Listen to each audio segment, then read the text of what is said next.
Hello, everyone. My name's Jason, or you could call me Gawain. This will be IELTS Speaking. There are 10 parts to this course. This one is the introduction. Okay, so I've already given kind of a welcome, so welcome again in any case. About me, I've been teaching for many years. I used to teach high school English to native speakers in the US. And I've been in China almost 10 years teaching English to people learning English in China.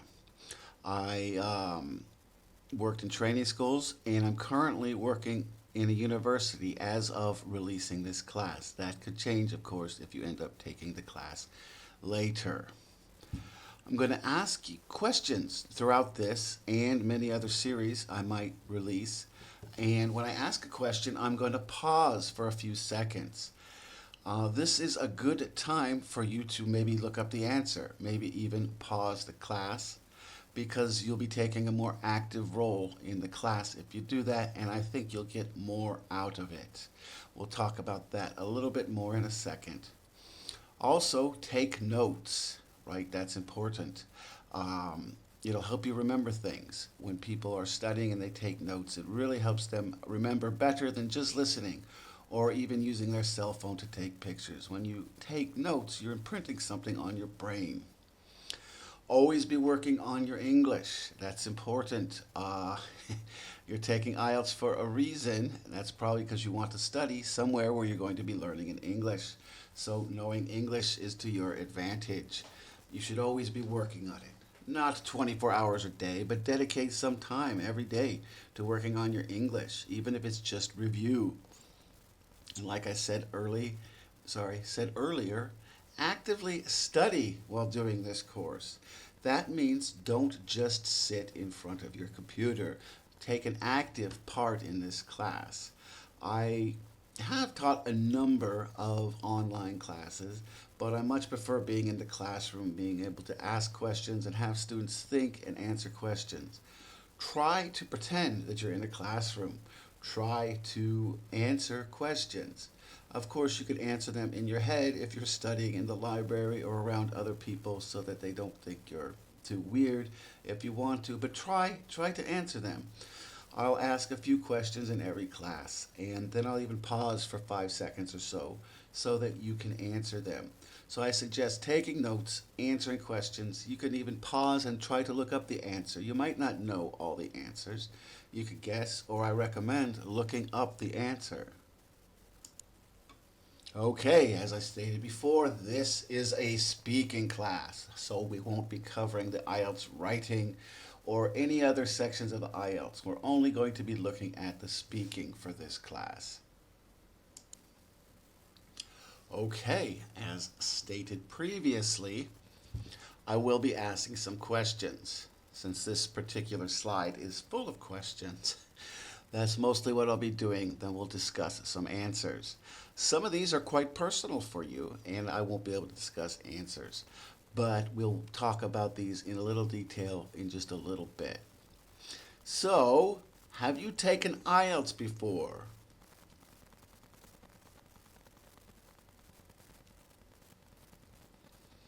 What's your goal, meaning in taking IELTS? What score do you need?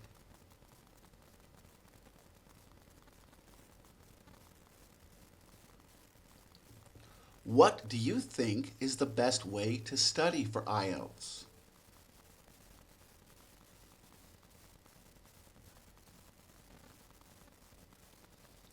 Now, this may seem like it's not quite related, but it is to an extent.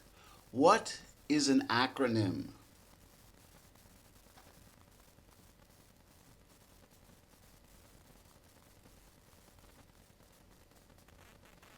What does IELTS stand for?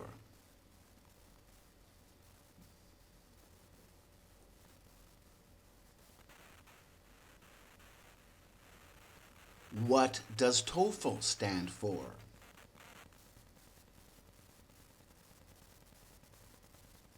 Is it better to take IELTS or TOEFL?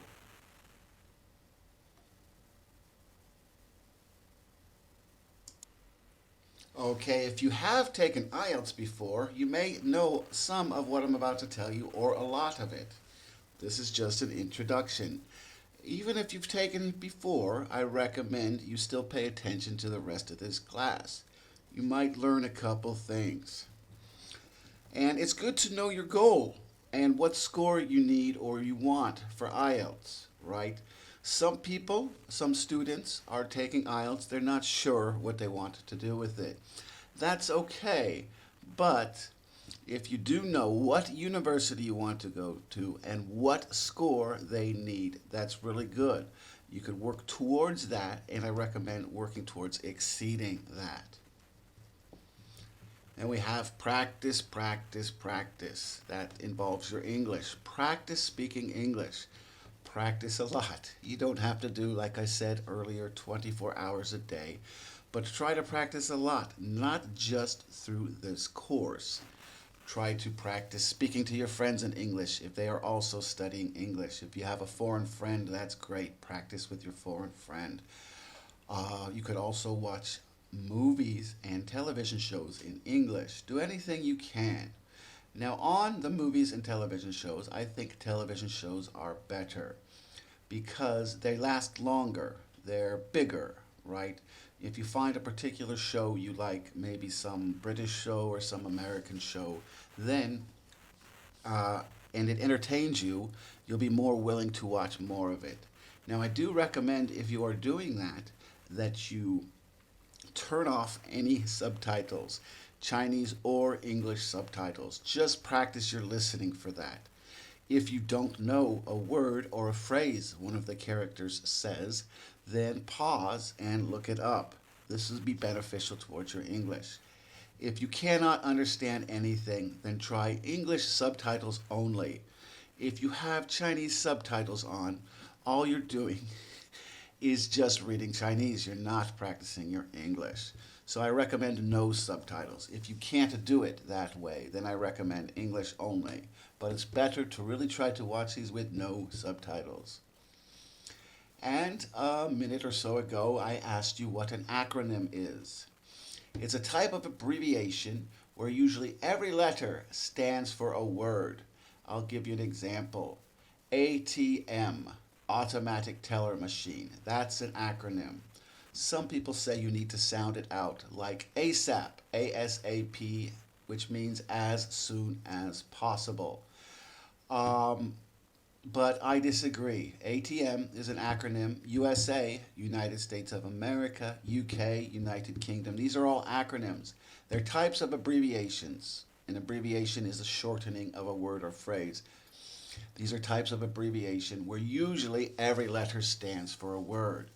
The reason that's relevant is because I asked you, what does IELTS stand for? It stands for International English Language Testing System. And this is IELTS, not TOEFL, but I asked you, what does TOEFL stand for? And that is Test of English as a Foreign Language. So these are two acronyms describing two different types of test. I also asked you, what's better? Is it better to take IELTS or is it better to take TOEFL? Uh, most people who take these tests think IELTS is easier. So you've probably picked the right one. IELTS is a British test and TOEFL is an American test. They're very different types of tests. I believe that IELTS is easier. Now, you may want to take TOEFL if you want to go to an American university that only accepts TOEFL. But keep in mind, many American universities will also accept IELTS, but not all of them. So if you know what university you want to go to, make sure that they accept IELTS and not TOEFL, because some of them will only accept TOEFL. I don't know the percentage, so I can't tell you, but I do know that a lot of them will accept IELTS. So don't worry so much about TOEFL. Okay, the speaking test is divided up into three parts. Part 1, Part 2, and Part 3. We're going to go over all these parts in much more detail in later classes, but we'll briefly look at them today. So in part one, you will be asked several questions and they're going to be personal. They might be about yourself or your home or your work or your school. When you answer these, try to answer in 4 to 5 sentences. For example, if they ask you if you like your hometown, don't just say yes and think you're done answering, right? If you say yes, explain why you like your hometown, right? Give reasons for it. Try to give 4 to 5 sentences answers for part one. We'll talk more about that at a later time in a later class. Okay, part two. Most students feel that this is the hardest part. I've had a few who, for some reason or other, think maybe part one or part three is harder, but the vast majority of students think this is the hardest part. I have multiple classes on strategies for answering this. You'll be given a piece of paper with a question on it for this one, so that will help you. Also, I didn't note it, but you'll be given 1 minute to prepare for this. They claim that you'll need to talk for 1 to 2 minutes, but usually they're going to make you talk 2 minutes.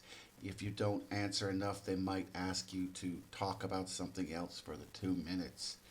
Try to make sure that you could talk for over 2 minutes. When I teach students this on a one-to-one basis, I have them answer part two for 3 minutes. If you could talk for 3 minutes, then you could talk for 2 minutes. That's just in practice, of course. The last part is part three. You're going to be asked several questions. These will be related to your part two question. They have questions they might answer that are directly related to the content of part two. This is almost like a dialogue or a conversation that you're having. So try to treat this naturally like you would speak naturally in this part. When you answer these questions, make them a little bit longer than the part one questions. Try to maybe answer in 5 to 6 sentences for this. If you talk too long, you may be interrupted, but it's much better to talk too long than not long enough. Again, don't just give yes or no answers. Give reasons why. I have some tips for this. These are general tips. I'll be giving a lot more in future classes, but these are just some general ones to cover the IELTS speaking in general, all parts. So again, I'm going to ask you some questions. Is it better to study English in general or specifically IELTS?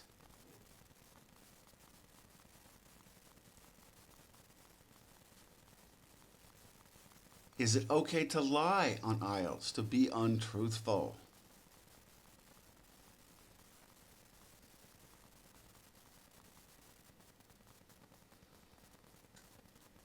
Should you generalize or stereotype when answering questions on IELTS? This is mostly related to part three, I believe. If you don't know what generalize or stereotype is, it would be a good time to pause and try to look up those answers, or I'm sorry, those vocabulary words.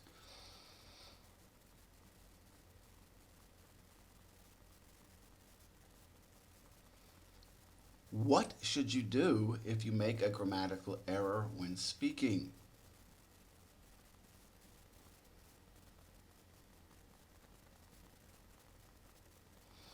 Is it better to use American English or British English, i.e., in the words you use?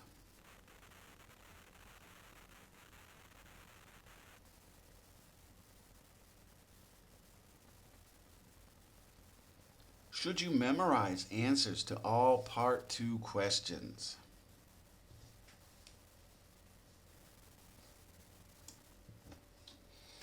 Okay, so I asked you if it's better to just study English or study IELTS particularly. I would say both, right? I highly recommend improving your overall English and preparing for the test. The reason you're taking this test is because you're going to go study somewhere. Most likely, you're going to go study somewhere, And you need to be able to learn things in English. The professors will be speaking in English, or the teachers will be speaking in English. And I asked, what is the reason you have to pass IELTS? Uh, the reason is these people want you to be able to understand what you're learning, what you're getting, and it's going to be in English. So learning English is important, maybe more important than just being able to pass IELTS, because you want to be able to pass your classes and understand the information being given to you when you're studying abroad. So I recommend, yes, practicing for IELTS, but also working on your English. Earlier I said practice, practice, practice. Do that. Try to do that every day. I don't know, if you have a bad day, take a day off, but try to spend an hour or two just working on English every day. Don't wait to the last minute to study. Don't if you have IELTS test next month and you suddenly bought these classes, they might not help you that much. You need to spend a lot of time working on this, a lot of time practicing. If you wait to the last minute, which many students do, you might want to schedule another exam because you might not do that well. And I recommend doing two exams, right? Having one, then maybe 6 months later, having another, see how much better you do on the second one after you've been thoroughly practicing in those 6 months. You'll see that you'll probably succeed and do much better in the second one. If you're taking this class now and you still have a good 6 months before the exam, that's great. Check your score. See if you need to take it again, if you got the score you need, or if you need to work a little harder on it. Like I said before, more than once, practice, practice, practice. Practice your English, practice IELTS questions. And the questions will change 3 times a year: January, May, and September. I do not recommend practicing all the questions and trying to memorize them. It's too much information. They also might be able to tell you've done that and you might get a lower score. Like I said, the reason they're having you take IELTS is to make sure you could pass your classes, not just memorize information in English, but be able to hold a conversation in English. Lying in general is not a good idea. What do you have to remember if you tell the truth?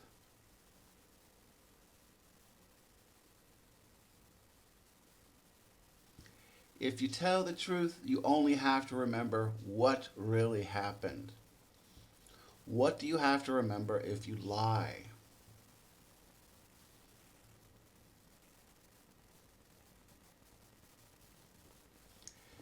If you lie, you have to remember more than what actually happened.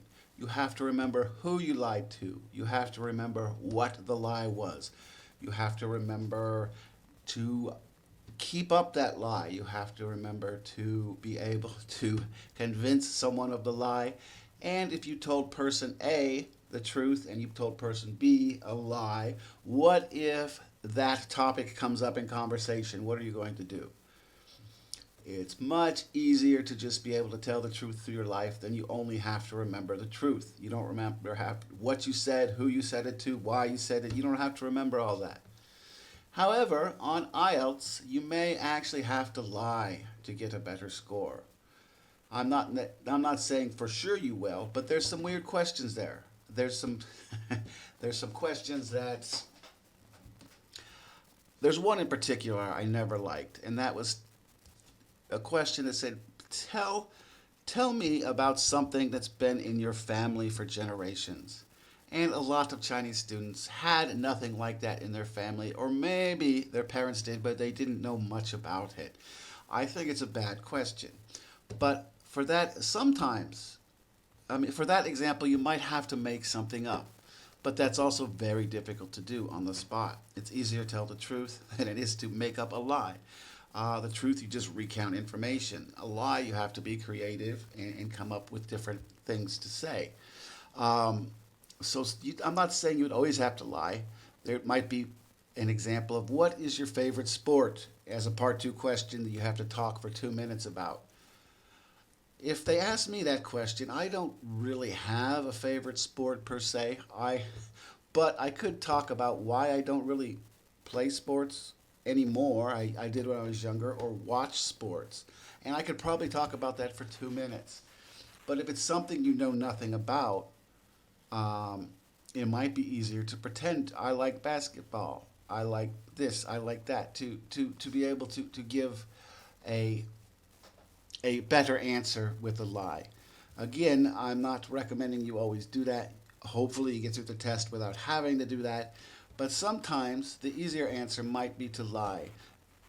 It's really up to you. I recommend not doing it unless you absolutely have to. But again, they're testing you on your English ability, not your truth telling ability. However, don't get caught lying.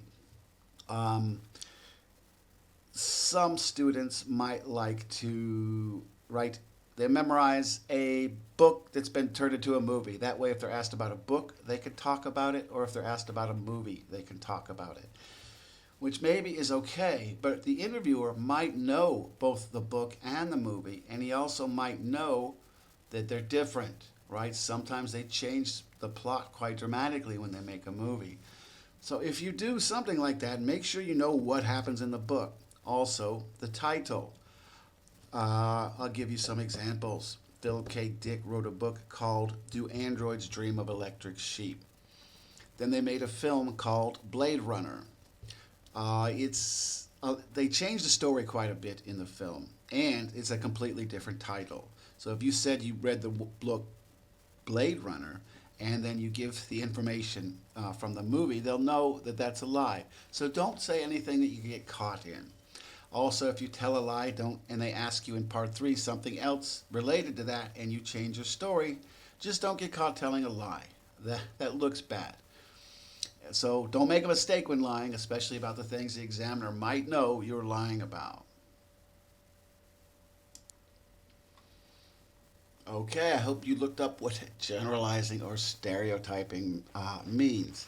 Basically, right, if you generalize, you're throwing people into a group and you're describing them all the same, and you're not looking at their individual personalities or characteristics. I'm not fond of some of the questions on IELTS, and this is a lot of part three stuff usually. They'll say, do people in your country do this? Or do Chinese people do this? I don't recommend saying yes or no. I recommend pointing out that the question is trying to generalize a group of people. Yeah, sure. For example, I could say the U.S. is a Christian nation because over half the people in the U.S. are Christian, but not all people. I'm not Christian. So I don't like doing that. I don't like generalizing or stereotyping. They might say, right, do people in your country think it's better to buy a home or rent a home? A good way to answer that is maybe start with, I don't know everyone in my country. People are different, they have their own personalities. I would say traditionally it was encouraged that people buy their own home when they start a family. But these days, a lot of younger people aren't interested in owning their own home. A lot of them think it's easier to rent. That way, they could get up and leave if they find another job in a different part of the city, or if they have some children and the place is too small. There's many reasons people might want to move. So you could try to answer it like that. Or you could say, some people do this, some people do that. I really don't like those types of questions. It's difficult to talk about a whole culture, say everyone does this or everyone does that. And it will show an advanced level of English if you explain that you can't answer for an entire culture or group of people. It'll make you look smarter instead of just saying Chinese people do this, Chinese people do that, people in my country do this. Now let's look at these two questions. Which is better? All Chinese people love rice, or many Chinese people eat rice?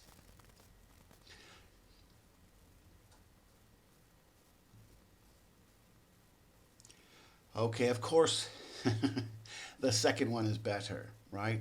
All Chinese people love rice. That's not true. That's stereotyping or generalizing. I know several Chinese people who don't like rice, don't want to eat rice. It's a regional thing, which areas of the country eat more rice than other areas. And I know several Chinese people who don't like rice and they don't eat rice. So, a better way to say it, many Chinese people eat rice, right? That's true. A lot of Chinese people eat rice. You're avoiding extremes like all or none, and also extremes like love or hate. It's unnecessary to say. Even people, some people who eat rice, they don't love it. They maybe think it's okay, or they just eat it because it's a staple part of the foods. But to say they eat it is better than to say they love it, and many is better than saying all. So try not to. It'll make your English look much better if you don't generalize or stereotype. So I asked you, if you make a mistake, what should you do? Oh, the answer is immediately correct any mistake that you make. Mistakes happen, right? Even myself, I make mistakes when speaking English, and it's my native language. Everyone makes mistakes, right? You might accidentally use the wrong word, or mid sentence, you might change what you're trying to say, and it comes out strangely. That's okay. You probably make mistakes when speaking Chinese.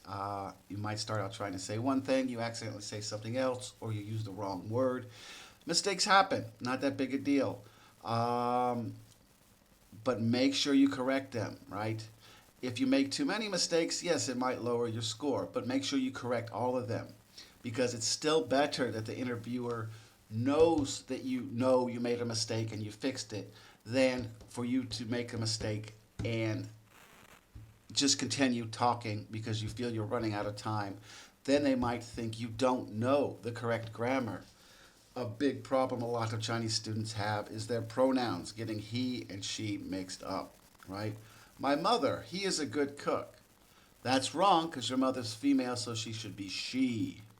If you catch yourself making mistakes, and my mother, he's a good cook. I'm sorry, I mean my mother, she is a good cook. Correct yourself immediately so they know that you know the correct way to speak and that you just made a mistake. It's much better than just pressing on, knowing you made a mistake. That will really count against you because they'll think you don't know how to speak the language correctly. Okay, this part is maybe a little controversial. I just know human nature, so let me get through this, then I'll add some things at the end. Okay, so do you know the differences between American English and British English? It's all the same language, right? So it's not two separate languages. I'm just describing the people speaking it. Sometimes Americans and British people have different words for different things or different pronunciation for different things. Um, all right, let's just talk about this. IELTS is a British test, so use British words if you know them. Gasoline versus petrol. Petrol's British. Soccer versus football. Football's British. Right? Americans say soccer. And this word here. How do Americans and British pronounce this word? Tomato.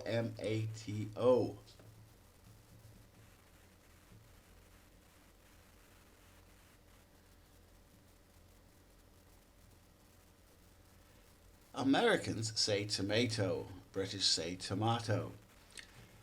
On one level, it's not that big a deal. And I'll give you a quick side note. For writing, right, there's also some words that British people spell differently than Americans. Uh, Color versus color. Americans might say Color. British might spell it Clour. Right, that's a side note because we're talking about speaking, not necessarily writing here. Now, the official stance of IELTS is that it's okay. Some areas of China, they were taught more American English. Other areas of China were taught more British English. So, the official stance of IELTS is that it's fine. If you have more American English, that's fine, but stick to the American English. If you have more British English, that's fine, but stick to the British English. Remain consistent, right? If you start with using American words, then continue using American words. If you start using British words, then continue using British words. Now, I suggest if you know both, you go the British route.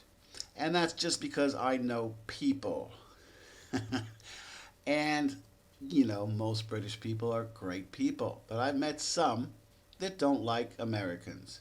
And they don't like the way Americans speak. And they should not judge you for this, but it doesn't mean they won't. I met teachers who don't like students, and they'll lower their score because they don't like them. They feel they've been personally attacked by the students saying some things in class. And yes, if it's part of the score to take away points for bad behavior, that's fine. But if it's not part of the score, people are people. And I'm not saying you'll be judging this at all. I'm just saying if you know the British words, it's better to use the British words. It's better to be safe than sorry.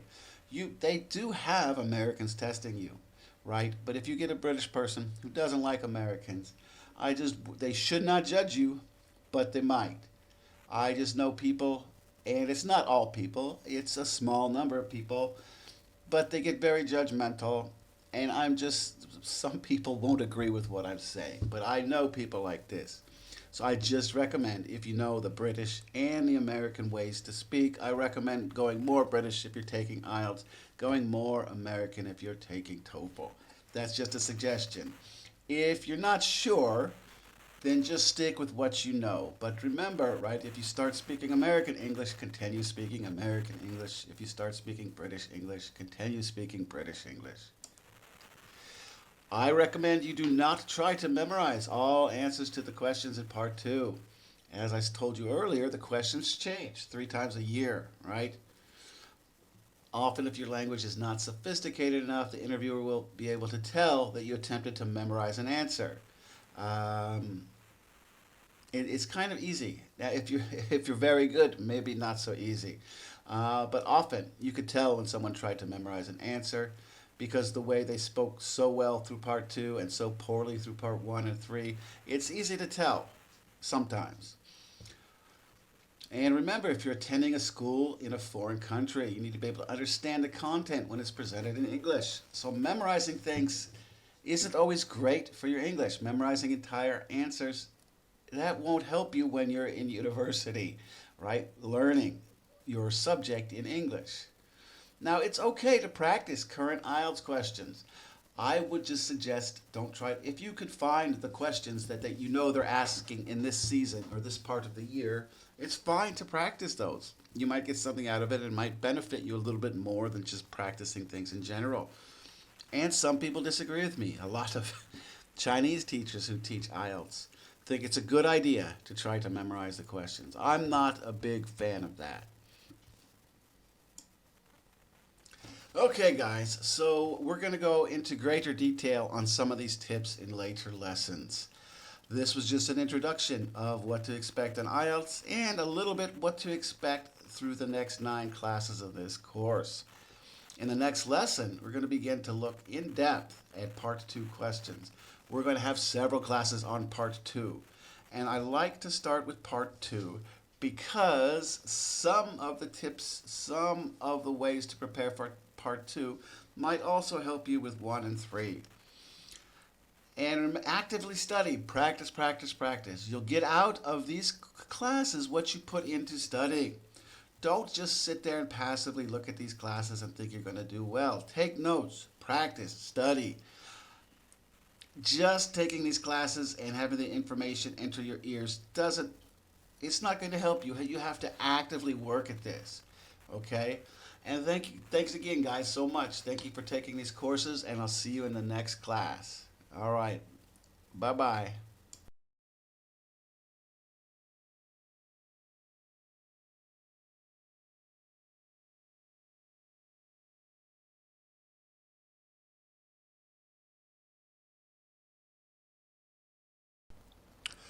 Hello, everyone. This is the second IELTS lesson that I have. This is Jason, or you could call me Gwaine. We're going to be looking at Part 2. The first part of the Part 2 sections is on interrogatives. A lot of people, a lot of students that I've taught, they think that Part 2 is the hardest of the 3 parts of the speaking. That's mostly because you have to speak a lot longer. And the main problem students have is that they don't know what to say. for 2 minutes because they have to talk for 2 minutes. They don't know what to say. So we're going to start looking at part 2 today. We'll sort of lay down kind of a foundation and then build on that more in the next lessons. Okay, let's do a little review. Do you remember what IELTS stands for?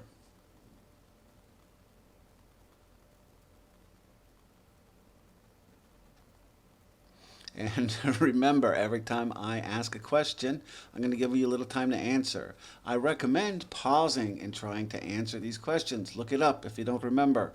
Well, knowing what that stands for isn't that important, but it's good to know. Okay, how long should you speak when answering a part 2 question?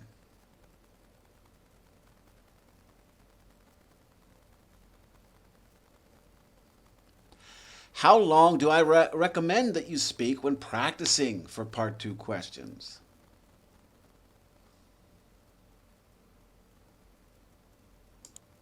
Okay, if you remember, IELTS is an acronym. It stands for International English Language Testing System. In part 2, the interviewer will ask you to speak for 1 to 2 minutes. You need to be prepared to speak for a full 2 minutes. And as I said in the last lesson, I recommend you speak for 3 minutes when practicing. If you can speak for 3 minutes when practicing and comfortable, it's likely that you'll be able to speak for 2 minutes when you're under a little more stress, a little more uncomfortable, when you're worried about talking to the interviewer. As I said before, today we're going to look at interrogatives. I consider this to be the most important part of answering part 2 questions. Okay, as stated previously, today we're going to look at interrogatives. I consider this to be the most important part of answering part 2 questions. I think it's a solid foundation to start your part 2 questions on. And if you don't get any of the other information for part 2, interrogatives I think are extremely important. And when you take the test, you'll be given a piece of paper with, they're going to have some interrogatives on it. More than that, they're going to have some questions with interrogatives in them, and it's going to be on the paper. If you take it online, it'll be on the screen. Having more to answer is better than having less to answer. It's better to get cut off in part 2 than not to talk long enough and have nothing else to say. What are interrogatives?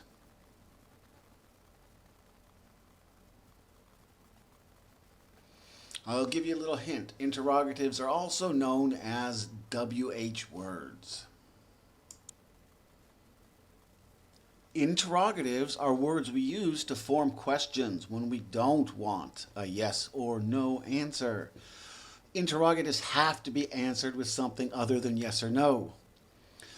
How many interrogatives are there?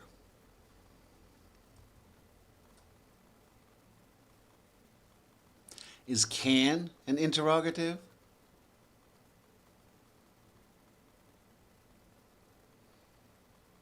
Is do an interrogative?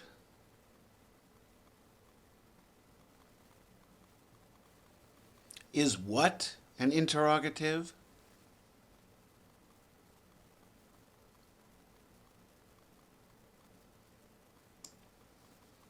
Also, it's good to note and keep in mind that the word interrogative has more than one definition. It could also mean a question, any type of question. But for studying for IELTS, for when I'm speaking about the word interrogative, it's another definition. It's the WH words we're going to talk about in a minute. And I asked you the question a moment ago. There are 7 interrogatives. And I did ask you if can was an interrogative. Can you help me? No, I can't. We can answer yes or no, right? So that means can is not an interrogative. The next one I asked you about is do. Is do an interrogative? Do I look good? Yes, you look good. You look beautiful. You look gorgeous. You look cool. Right? We could answer yes or no. So do is not an interrogative. Then the last one I asked you about is the word what. Is what an interrogative? What is your name? Yes. What is your name? No. right? We can't answer with yes or no. So what is going to be an interrogative? And as I said previously, there are 7 interrogatives. What are the other 6 interrogatives?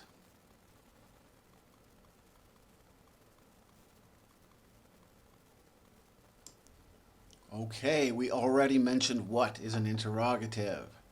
The other 6 would be who, where, why, when, how, and which. So you notice how is not a WH word. That's why I don't like to call them WH words, because they don't all start with WH. So we could call them interrogatives. So let's talk about these words a little bit more, right? Think about these questions and try to answer them with the best of your ability or to the best of your ability, right? This may seem simple to you. The first 5 are pretty simple, but it gets a little more complex at the end. So if you already know this, it's fine. Just go through it as a review. What are we asking when we ask a who question?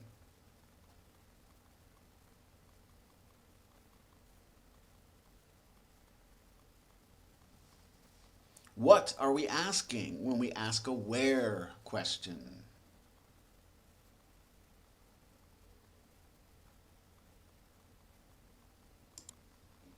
Okay, so when we ask a who question, we're concerned with people or a person, right? Who is that? That's my friend. His name's Joe. That's my mom. That's my girlfriend. That's my dog, right?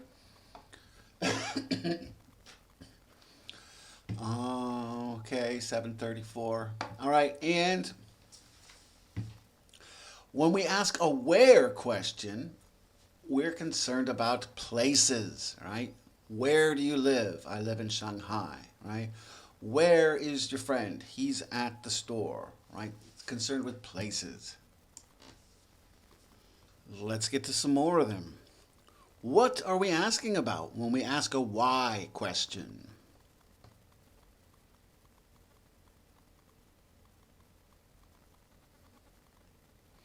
What are we asking about when we ask a when question?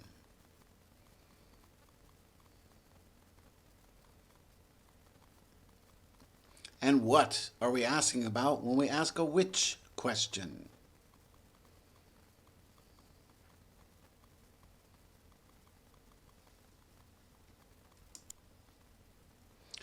When we ask a why question, we're concerned with a reason, right? Why did you come here? I wanted to see you. Why are you eating food? Because I'm hungry, right? When we ask a when question, we're concerned with time. When do you want to meet? Let's meet Saturday at noon. When were you born? I was born in 1990. When we ask a which question, we're concerned with choice, right? Which color do you prefer? I like red. Which of the dishes would you like to eat? Ooh, I think I'll have some spaghetti, right? And basically, for IELTS, we're not going to worry about which, right? Don't worry about it for IELTS. It's good to know in life, right? For English, remember, you're supposed to be working on your English really well because you have to go study at a university. But for IELTS, right, which color do you like? It can be said, what color do you like, right? We could substitute which. So we're only going to worry about the 6 others. But because it is technically an interrogative, I wanted to bring it up a little, right? But they could be answered with one of the other 6, and we're not going to worry about it for IELTS. Okay, like I said earlier, the first 5 are kind of easy. You probably knew that. Even if you've never discussed it, it probably came pretty quickly to your mind. But the next 2 are a little more complicated. What are we asking when we ask a what question?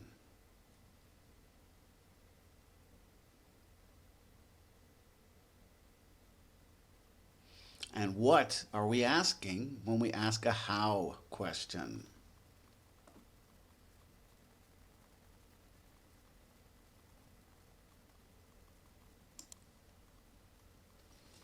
So, like I said, these questions are a little complicated. What is a little different than the other questions in that it can answer more than one thing. It's not just concerned with one thing, right? What time do you want to meet? That's more, you could use that, you could use the word when there instead, right? What is the reason for this? We could use why there, right? What city do you live in? We could use the word where there. So what is a little different than the others? But one thing that what question can cover that the others don't is an object or a thing, right? What is that? That's a chair. So if you're asking what and you come up with one of the others, right? What is the reason when you're preparing for IELTS? That's okay, right? But if you remember, it's for object, right? So if you come up with some other things, you could answer those. That's fine. But remember, right? We're looking for objects, things, right? That we could use to answer what. So for IELTS, what questions are about objects? Now, how questions are the trickiest, maybe the most complicated to say what exactly we're concerned with, because it can vary, right? It's the hardest to define, right? When I ask students, right, what are we asking about with who? They'll say people or a person. What are we asking about with why? They'll say a reason. Then when I say what are we asking about with how, it takes them a while. And then often they'll say the way something happened, right? The way of things, which isn't wrong, but I prefer to say that how questions are about manner, the manner in which something happens, right? How are you? The manner in which you feel, right? How do I get there? The manner in which you go, or how will we go there? How will we get there? The manner in which you get there. So manner is the easiest thing to say that how is about. If it's something else, don't worry about it. We'll talk about that in a second. Okay, as I said, right, how questions are more complicated because we could say, how many hamburgers do you want? Ooh, I want 2 hamburgers if they're very small or something, right? That is not a manner, right? That is a how many, which is a little different. We could put some words after how, and it's not going to be about manner anymore. How far away is the school? It's about 2 kilometers from here, right? So I prefer to describe how questions as the manner of things. But any way you think of how answers, right? For your IELTS. Anything is fine, right? If you think of how far away, how many, how long, how tall, how short, any of that is fine. You're just coming up with answers for IELTS. So the word manner is okay, but how is much more than that. It's a little more complicated than just one word answer. Like why is reason. How is a little different. Okay, now this is important for the next classes and for further studying in IELTS. For these classes, right, you must memorize all these interrogatives. You must memorize all these interrogatives. You have to memorize all these interrogatives. Remember them and be able to repeat them back quickly, right? Know them well and be prepared to spout them out within 2 seconds. And remember that which is good to know for other things, but we don't need to worry about which in IELTS, so we won't be talking about it so much more, okay? The order I have them memorized is who, what, where, why, when, how. That is probably something I did as a child. That's probably something that's just the way they're stuck in my head. You only have 1 minute to prepare to answer for part 2. You don't want to be spending 10 or 15 seconds. These should be stuck in your head. Who, what, where, why, when, how. And immediately start answering them. You could take notes, right? Immediately start preparing your answer. Don't spend 10 seconds trying to remember what the words mean, right? You should develop a fluency for the language and have these in your head. Who, what, where, why, when, how. Quick, quick, quick. Answer very, have them in your head very quickly, and then you begin to start thinking of your answers while you're preparing them. You only have 1 minute to prepare, so Don't spend your time doing useless stuff. In a later lesson, we'll go through this more thoroughly. We'll just keep going through this. The next several lessons, I'm going to ask you to remember your interrogatives. But we're going to practice applying this stuff, in a practical way to answer an IELTS question. Right? So think of your hometown, pretend it's an IELTS question. Pretend you might get asked about your hometown, but probably not in part 2. But we're just using that as an example for today. In these lessons, we'll go over some real questions. But we're going to think of your hometown, right? Pretend it's an IELTS question asking about your hometown. You need to give information about your hometown. Think of answering all the interrogatives about your hometown. Think of the who and the what and the where and the why and the when and the how. Think of any of these things you could ask yourself to answer about your hometown. You should really pause and take some time to think about this before we get into it. We're going to go through all these. But remember, you're thinking about your hometown, the who, the what, the where, the why, the when, and the how. Be able to answer this, right? That should easily give you 2 minutes. Sometimes, like who is very easy when they ask you about your friend, right, or something else. They don't all apply as solidly to each question. That's why I like to use your hometown as an example for this. We could look at a lot of different things we could say about your hometown. Okay, so what can we answer about who as far as your hometown is concerned?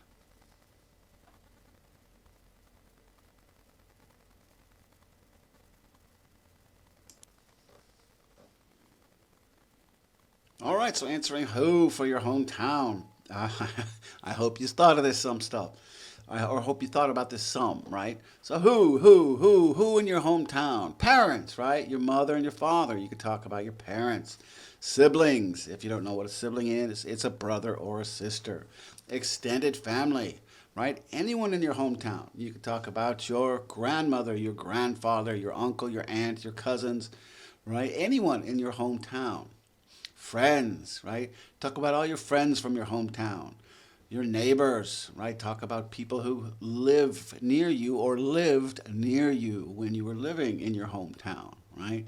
All your teachers. Oh, I remember Mrs. So-and-so from 2nd grade, my teacher or my classmates. I remember Timmy from my art class in high school, right? Any people you could think of. The old lady that runs a shop near your house, right? The old man that drives a bus. That little girl who would always run into your garden and play. Anyone in your hometown is a who, right? Anything you could think of about your hometown, as long as you stay on the subject, is fine.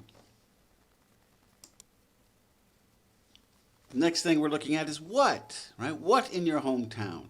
Again, yeah, what is objects, but anything you think of is fine, right? What is the main trade, right? Do most people in your hometown, they work in the coal mine, right? Or I had a student once. The people in her hometown, her hometown was famous for like making porcelain or ceramic or like china, right? Fancy, nice china. So some areas are known for that, having a main trade. If it's a big city, there's probably more than one trade. You could describe any objects in your hometown. Like I said, what normally we think of objects when we think of what? The architecture. What do the houses look like, or what do the buildings look like? The roads, right? Are they old dirt roads, or are they modern paved roads? The trees, if you know anything about trees, what kind of trees? Willow trees, elm trees? I don't I don't know a lot about trees. I don't know what kind of trees there are in China. Talk about your house, right? That's in your hometown. Yes, it was a big house. It was 2 stories. There were 3 bedrooms, or it was a small house, just 1 room. Anything, any what you can think of, right? Bring it up. Think about it. Next one we have is where. Where is your hometown, right? Presumably these, I normally teach Chinese students. This is going to be on a Chinese thing. So somewhere in China, right? But don't just say China. What province, right? It's in Guangdong. It's in Hubei, right? What part of China? It's in Guangdong. That's in the south of China, right? What big city is it near, right? You're talking to a foreigner, and the foreigner might have lived in China for a while, but maybe not. But every country's got big cities, right? I live in a small town. It's in Guangdong. It's in southern China. It is near Guangzhou, or it is near Shenzhen, right? It's maybe 20 kilometers from Guangzhou, or it's 100 kilometers from Shenzhen. You could be specific where it is exactly. Give people more of an idea, and you're spending more time answering. And are there any national landmarks near your hometown, right? So, I don't know if you're from Beijing, the Great Wall. You're from Guangzhou, the Guangzhou Tower, right? So, are there any national landmarks near your hometown that you might be able to talk about? Is it near any important geographical locations, right? It's pretty close, right? I live in Foshan. It's in the Guangdong province. It's in southern China. It's near Guangzhou. It's right next to Guangzhou. It's close to the Pacific Ocean, right? Any big geographical locations, anything, any more details you could provide, anything, right? For where or for the other things. Okay, the next one we have is why. This isn't particularly great about hometown. It might be better for a certain situation, or if they tell you to describe an experience, you could say why you did it. But we're going to try to apply all of these to any question, right? If you come across one that doesn't work too well, maybe you could skip it because we're going to talk about more things in other lessons that you could talk about. But today we're just trying to be able to answer any of this stuff, right? So why? What can we say about why in your hometown? We could say, why did you leave, right? I left because I went to university, or I left for a job. Why did your parents move there, right? Maybe they moved there for work. Maybe it's not their hometown, it's just your hometown. Maybe your parents are from a different hometown, right? Why did your parents move there? Did your parents leave, right? Maybe your hometown, you refer to your hometown as where your grandparents live, and you and your parents go visit your grandparents, right? Did your parents leave? Why did they leave? Do you go back, right? For me, I don't go back to my hometown, but I'm not Chinese. I also don't really have a hometown because my parents moved around a lot when I was a kid. But do you go back? Yes, I go back every year for Spring Festival, right? And is there any historical significance? Right? Why? What happened there? What's going on? Right? Was there a famous battle there? Was it part of some, I don't know, a key place in history for, I don't know, one of the dynasties, or for some modern history? What happened? Anything historical, right? That's really good to talk about for your hometown. Anything, any whys you can think of. And for all these, there could be many more than what we just talk about. The next one we're looking at is when, right? What when things can we ask and then answer about our hometown? When did you leave? I left, right? We had why did you leave? I left, right? I left because I went to university. When did that happen? Well, I left back in 2010 or 2015, right? Whenever you left. When do you go back to visit? Oh, I go back during National Day, I go back every summer, I go back during Spring Festival, or I don't go back at all, right? I haven't been back since I left. When did your parents move there, right?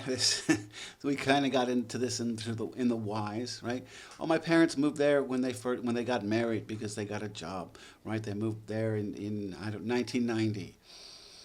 When did anything historical happen there, right? If a lot of these are related to the last one, right? If something historical happened, oh, it happened in 750 AD, this happened there, right? Do you plan on living there when you were older? So when, right? Well, right now I'm 20, right? So I think I'll retire when I'm 55, so I plan on moving back there in 35 years. Anything like that, any wins you could think of. Hometown is not ideal for win, right? That might be more of an experience that you could talk about win. But anything you could think of for these, right? You could still solidly answer hometown questions with all these. And the last interrogative we're looking at is how, right? Lots of different hows, right? It doesn't just have to be about manner. How do you feel about your hometown? Most students, most Chinese students I have, they love their hometown. I've only ever had one IELTS student, and she hated her hometown. Almost everyone else seems to love their hometown, right? So just say you love it, or you like it a lot, or you hate it, however you feel. How do you get back to visit, right? Do you take a plane, a train, a bus, etc.? Does your father come pick you up? Or how do you drive yourself? How do you get back? Like I said, use any form of how, not just manner, right? How far from where you are now, right? My hometown is Foshan. It's 20 kilometers from Guangzhou, where I am now, right? Or my hometown is Foshan. It's 8,000 kilometers because I'm in Harbin now. However far it is, right? How far, right? How far is it? And you get an answer in, I don't know exactly how many kilometers it is. It takes me 5 hours per plane or 2 hours per bus to get home. How long have you been gone? I've been gone 5 years. I've been gone 2 years. So I still live in my hometown, right? Whatever the answer is, it's okay. Just think about these things to ask. How often do you return? I return once a year for Spring Festival, or I return 3 times a year. I go back for my mother's birthday, Spring Festival, and National Day. Anything, any sort of how that you could think of, ask. Or answer, I'm sorry. Ask yourself and then answer to the interviewer. Okay, so remember to use the interrogatives to get you thinking about any ways to answer. If you're thinking about why and suddenly you remember this beautiful park and it's very green, that's fine. Answer that, right? It's okay. Use these to get you to think of things that you're able to say. And then make sure another important thing is when you mention anything, the who, what, where, why, when, how, you could give details, right? So who lives in your hometown? My mother. My mother lives in my hometown. Well, then take a couple sentences to describe your mother if you need to, right? How old is she? My mother is 35 years old. What does she look like? Well, if you're older, she's probably not that young. My mother's 45 years old, right? What does she look like? She's a very short woman, very small and thin. She has long black hair. What are her hobbies? Oh, my mother really likes to watch old movies, or she likes to knit or sew, right? Anything like that. Give details when one of these things leads you to something to talk about. You could always give details. And I think I mentioned this a little bit earlier. Sometimes they might overlap. How far might also be an answer to where. It doesn't matter if you came up with it when you're thinking about how or where, just so long as you answered it, right? Some of them overlap. And the paper they give you will have some interrogatives on it, right? It'll give you hints of things to say. You don't have to talk about all of them. Most students are going to need more than just that, right? It might be the paper might say, okay, describe your hometown. It's a part 2 question. So the main question is describe your hometown, even though that's not exactly a question. Then they'll give you some kind of hints of things you could answer below that. You don't have to use them, but you should use them. And those will have some interrogatives on it. Describe your own hometown, right? Then it might say, remember to tell us how you feel about your hometown, or where your hometown is, or who do you know that still lives in your hometown, right? So that's some of them. But you could always add more to give more detail. Because like I said, the main problem students have with talking about part 2 is they often don't have enough to say. So most students need more than just those 2 or 3 hints at answering it.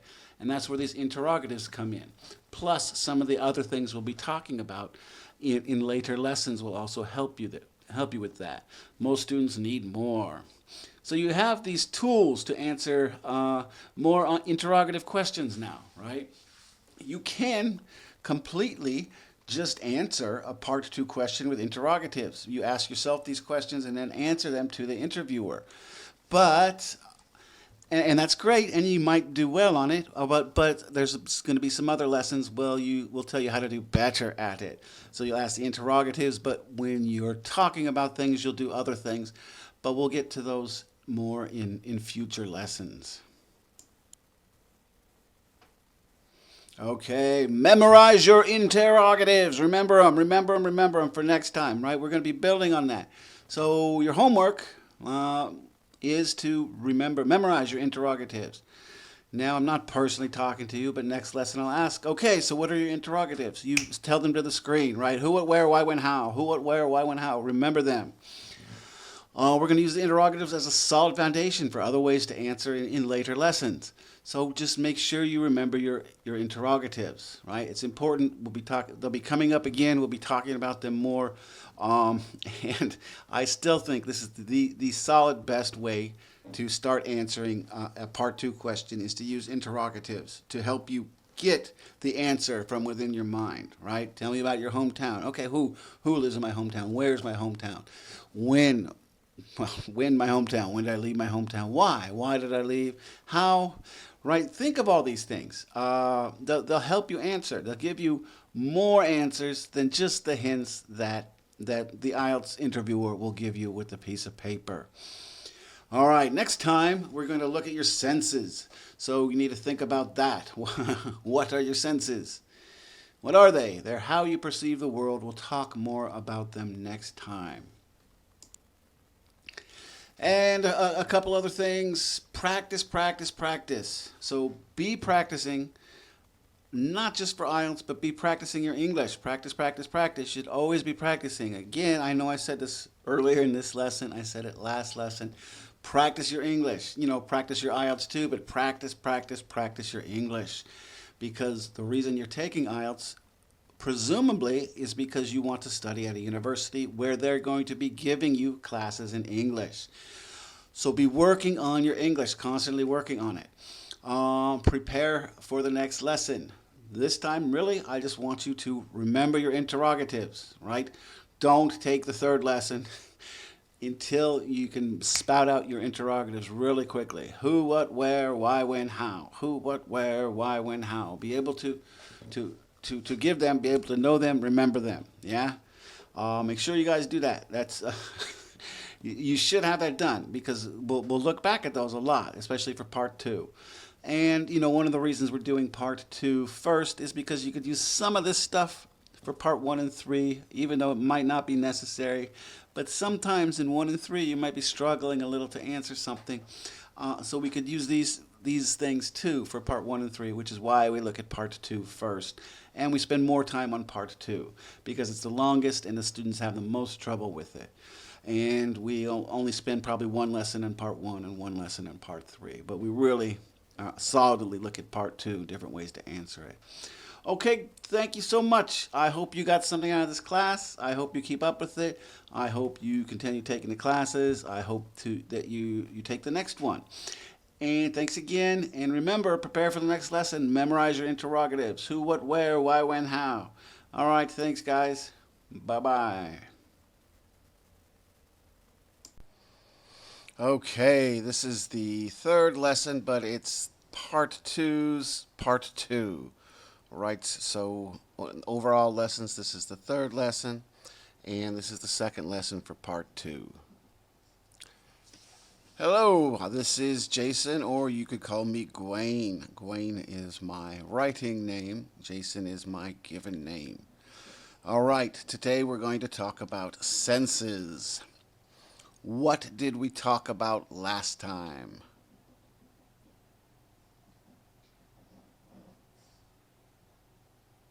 How many interrogatives are there?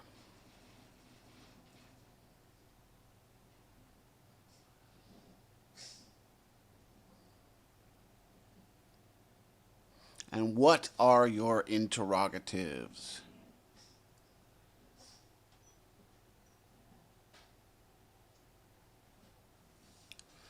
All right, if you remember, there are actually 7 interrogatives, but we don't worry about which for IELTS.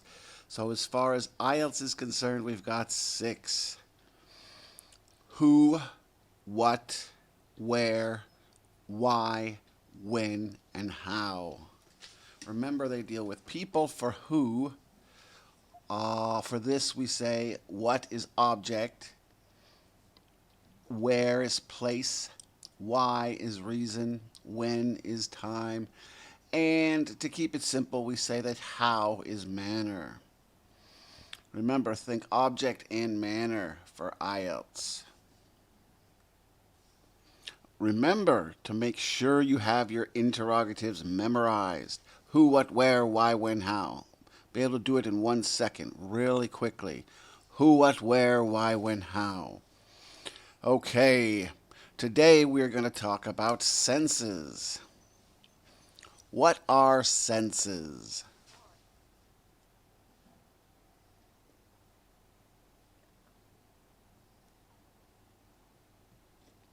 A little hint for you. Senses are how we perceive the world. How many senses do we have to help us perceive the world?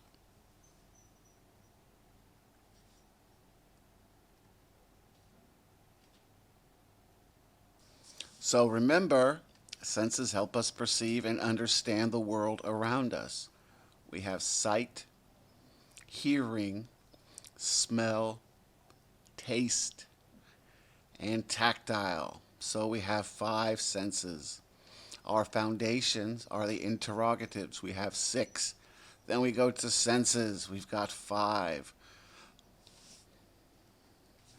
Okay, so these numbers may not be exact. I heard this years ago, and it might not be exact, but roughly the way we perceive the world, sight is 80% of it.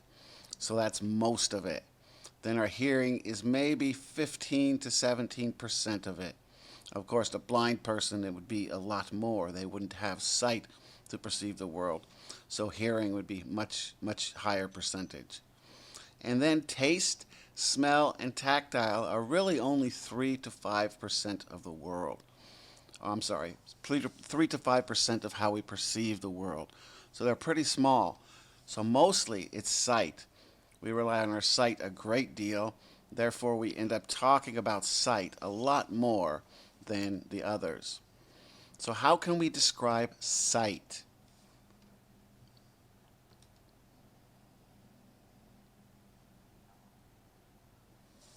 Right? So most of how we perceive the world is through sight, right? We just said earlier maybe 80%. Most people will use what they see to describe things to others, right? When you're attempting to describe something to someone else, normally you use what you see almost all the time. This is good, but it's also the most common, right? For a great IELTS score, it's good to use your other senses, right? Using your other senses allows the interviewer to know that you have a better command of the language. So don't just stick with what you see. Describe what you hear, what you smell, what you tasted, right? So because we rely on our sight so much, of course, we have thousands of words we can use to describe what we see. We can look at color: red, green, blue, black, silver, etc. Right? Look at size. Some simple ones: big, small, or tiny, huge, long, short, narrow, wide. We can look at age. Say something's old or something's new, or if it's living, usually we say young instead of new, right? Something ancient, which is very old, or we could actually say how old something is, right? He was an 11-year-old boy. We could talk about location, right? These are some of our prepositions. It's near, right? The lake is near my house. The store is next to my house, right? The office is across from the school. And some other descriptive adjectives. These are more maybe sometimes our opinions or what we believe things look like beautiful, ugly, messy, dirty, clean, organized, etc.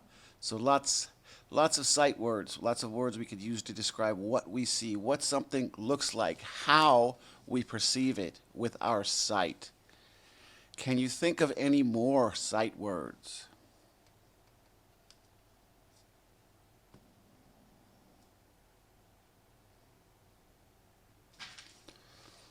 So I put a few words on here. Might be a good idea for you to learn what they mean. We're not going to talk about all of them in great detail.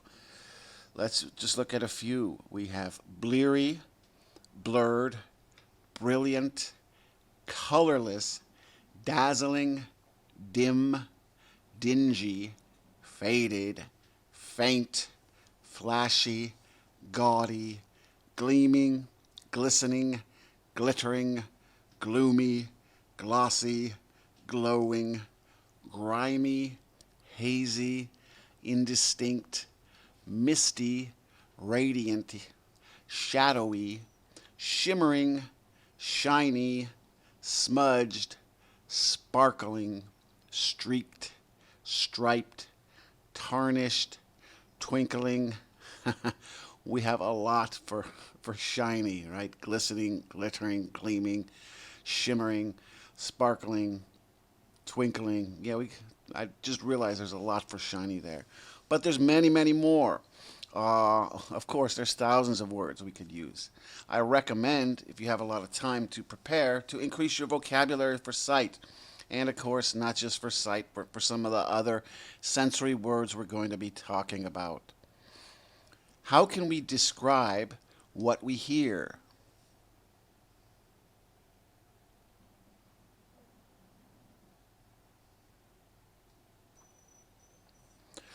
So we discussed earlier, right, 15 to 17% maybe of how we perceive the world is through our hearing.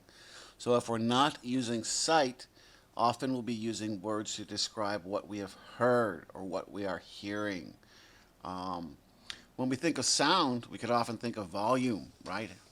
Maybe the degree or the manner, right? The manner in which we hear something. It was a very loud sound or a very quiet sound. It was barely perceptible, meaning we could hardly hear it. So a lot of it is manner, but not all, because we can use these other words to describe sound. What are some other ways to describe sound?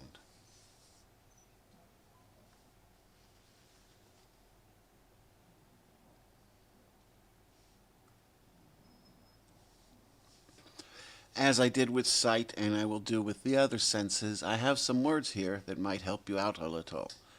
Bellow, blare, buzz, cackle, cheer, clamor, clang, crackle, creak, grumble, gurgle, hiss, howl, hush, jabber, mumble, murmur, mutter, rant, rave, roar, rumble, rustle, screech, shriek, shrill, sizzle, snarl, quack, squeal, squish, thud, thump, whimper, yelp. You don't need to know all of these. There are these and, of course, many more. Again, you can try to freshen up on your vocabulary for words we can use to describe what something sounds like. You don't need to use all of these. I don't often use all of these when talking, but some of them are definitely helpful. Okay, can you think of words that we could use to describe taste?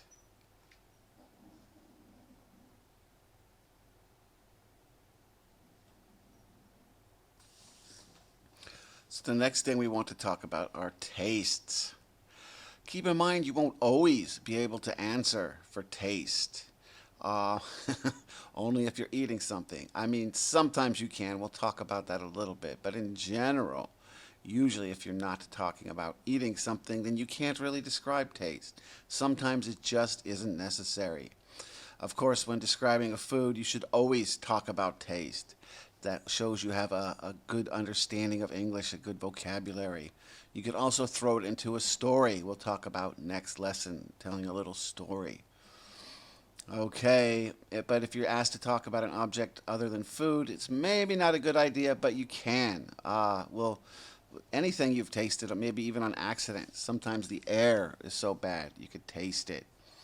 All right, what are your 4 basic tastes?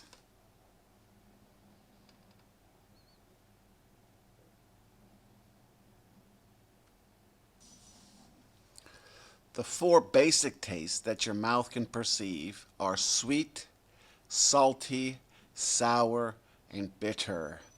Scientists say there's different parts of the tongue that taste these different tastes. So these are our very basic tastes. A lot of people also like the word spicy, right, to describe something that tastes very, very hot. So often people might say that spicy is the fifth taste.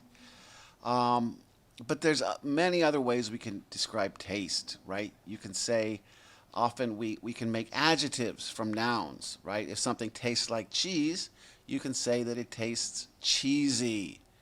We can also say that if something tastes like something else that is more common, right? So if you like to eat snake, not too many people eat snake. So you could say snake tastes like chicken because many people know what chicken tastes like. So you could always say it tastes like this. I tried this new strange berry. It tastes like strawberries, right? So you could always say something tastes like something else. And we could also discuss the degree that which we enjoy the taste. Something that is delicious, maybe something tastes horrible or disgusting. We could say how we enjoy the taste or we don't enjoy the taste. And while we're on that subject, what is the difference between delicious and tasty?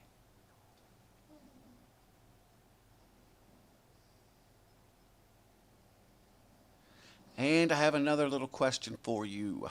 What is a word we can use to describe something with a weak taste?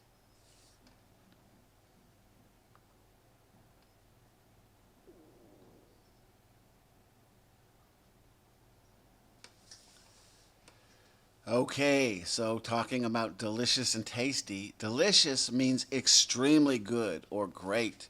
Tasty just means good. It tastes good. You like it.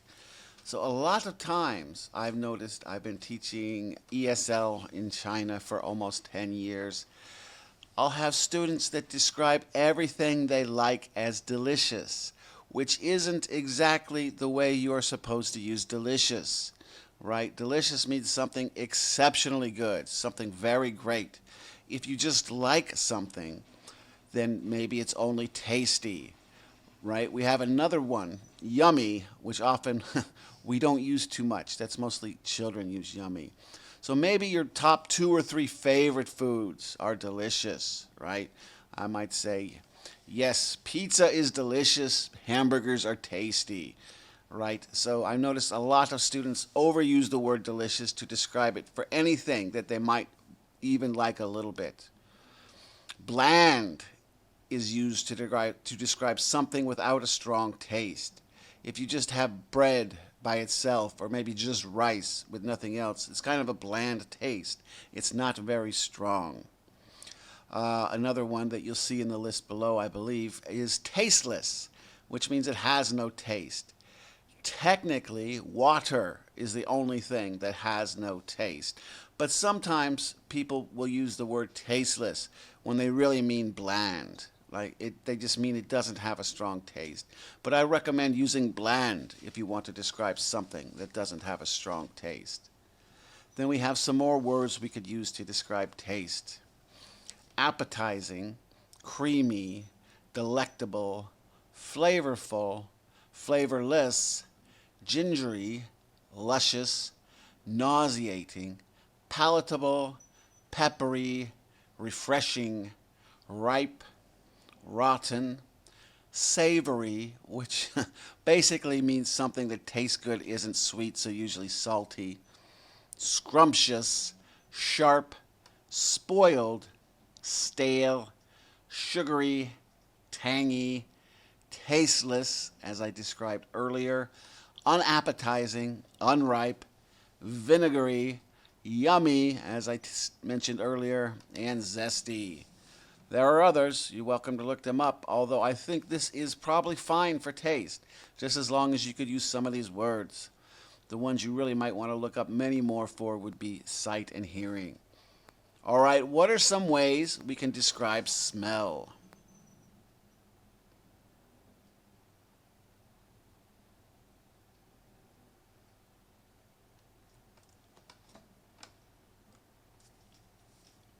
Your taste and smell perceptions are often very closely related, right? especially when you experience both of them together, as in something you're eating. Often some of the same words can be used to describe them both. That smells delicious or disgusting, or that tastes delicious or disgusting. But there are also some smells that don't have anything to do with tastes. Some scientists say you can only experience the basic tastes without the ability to smell, meaning that if you can't smell something and you taste it, you can only taste the salty, sweet, sour, or bitter taste of something. Okay, what are the differences between an odor, an aroma, and a fragrance?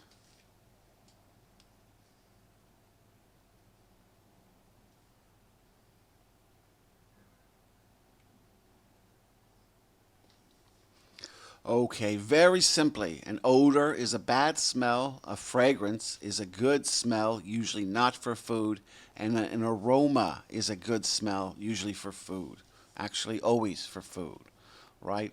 Another word for odor can be stench, something that smells bad. An odor is a bad smell. The odor coming from the toilet was very bad, right? An aroma is a good smell used to describe food, something that you want to eat, maybe makes you hungry, right? The aroma from the kitchen smells good. And a fragrance is another good smell, but we don't associate that with something we're eating, right? Like, uh, I smelt her perfume was a wonderful fragrance, or the flower was a wonderful fragrance, right? So odor, bad smell; aroma, good food smell; and fragrance is a good non-food smell. Some other words we have to describe uh, smell might be acrid, aromatic, fetid, foul-smelling, fragrant, moldy, musty, odoriferous, odorless, perfumed, pungent, putrid, rancid, rank, reeking. Those four words are all very similar. Scented, waft, whiff. And also remember, many tastes can also be used to describe smell. Maybe not the basic taste. It's hard to say something smells sweet, but you can say something smells sugary. And what are some ways to describe tactile sensations?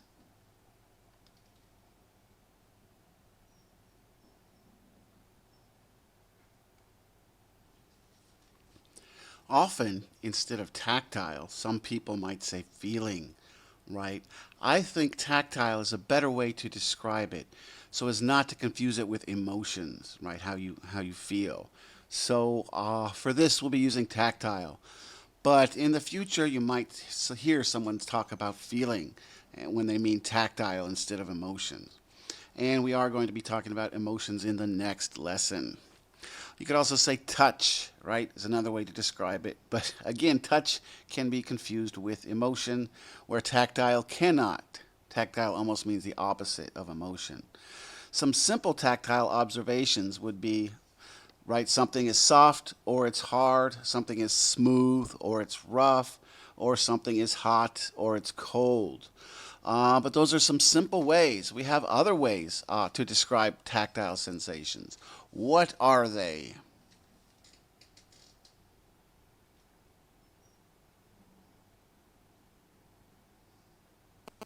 So some more words we have here are balmy, biting, bristly, bumpy, chilly, coarse, cool, crawly, creepy, cuddly, dusty, feathery, feverish, fluffy, furry, fuzzy, gooey, greasy, gritty, hairy, icy, limp, lumpy, moist, oily, powdery, prickly, scratchy, shivery, silky, slimy, slippery, spongy, springy, squashy, sticky, sweaty, and velvety. Again, there could be a lot more for this. And once again, if you have time, it doesn't hurt to look these words up or come up with some other ones to describe how something tactily feels. Okay, as in with the last time, the last lesson, we're going to apply these to a part two question. Um, so, are you ready?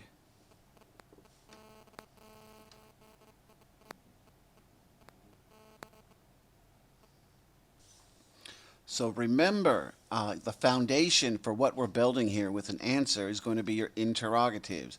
These are important. Who, what, where, why, when, how. Who, what, where, why, when, how. Right? We think of these and then we build on them. We use these senses and later emotions to expand on the foundations of our interrogatives, right? So if you think of it as building a house, right, the foundation, the bottom part, is going to be your interrogatives. So you think of your interrogatives first, then you use your sensory perception to expand on those. So, just as examples for today, we're going to be thinking about hometown again. So, we want to think of interrogatives about the hometown, and then we'll build on those interrogatives about the hometown. We will later go through a lesson where we do a new question to think of all these things. But just as examples today, we're thinking about our hometown. So take a couple seconds, think of a who in your hometown. Think of a who.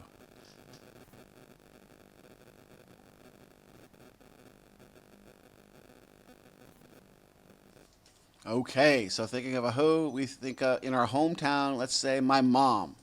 So sight, right? Sight for my mom. She is older but looks young, or she is middle aged. She has long black hair or short gray hair. She is tall or short, pretty or plain. She wears bright or neutral clothes, right? Those would be describing the colors. Hearing, she has a high, squeaky voice, or she cries, shouts, laughs a lot. Taste, remember I said we can't always use taste. So I have NA here. That means not applicable. You can't taste your mom. Or if you did, that would be very weird, right? Smell. My mother always wears a sweet fragrance, right? Tactile. Her hands are silky and smooth. Really describe anything about her using your senses. All right, we're going to put all we learned together to be able to describe your hometown.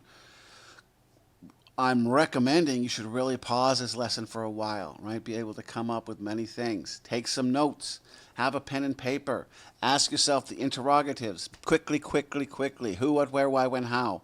Then use your senses to describe things about your hometown. When you're ready, watch the rest of this lesson and see what else you could have come up with. So basically, take a few minutes and think about how to answer your hometown using your interrogatives, building on those, and using your senses.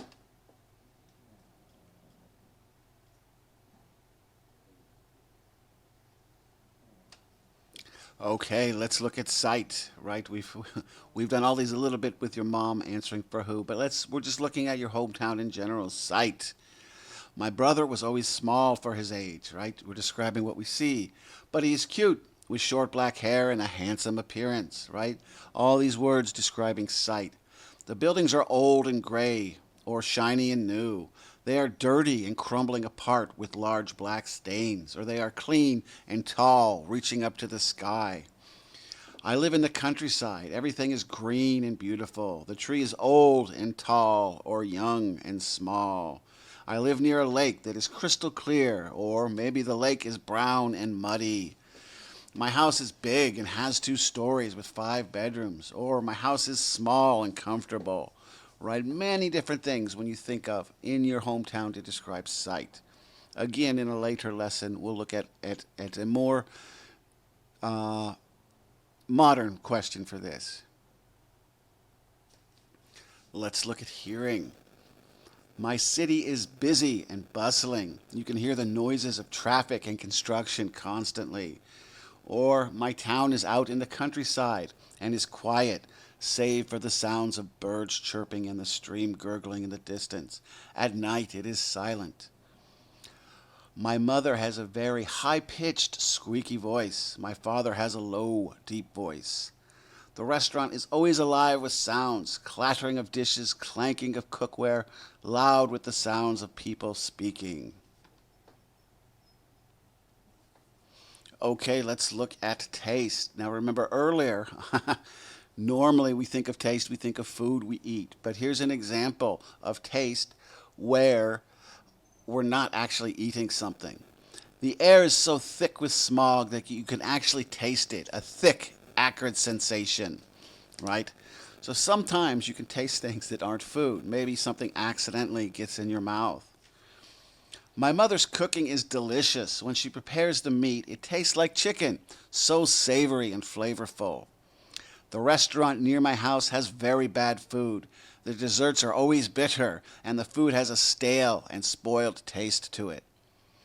Or the bakery makes wonderful and delectable treats, so sugary and sweet. Okay, let's look at smell. In the spring, you can smell the flowers blooming. The fragrance is sweet and strong. My city has the typical smells of an urban area. The chemical odors of foul-smelling exhaust and factory smog permeate the air. The aroma of my favorite restaurant is overwhelming as you walk by it. The savory and delicious smell of fried meat always makes me hungry. My mother's perfume always reminds me of my childhood. The sweet and flowery scent is comfortable.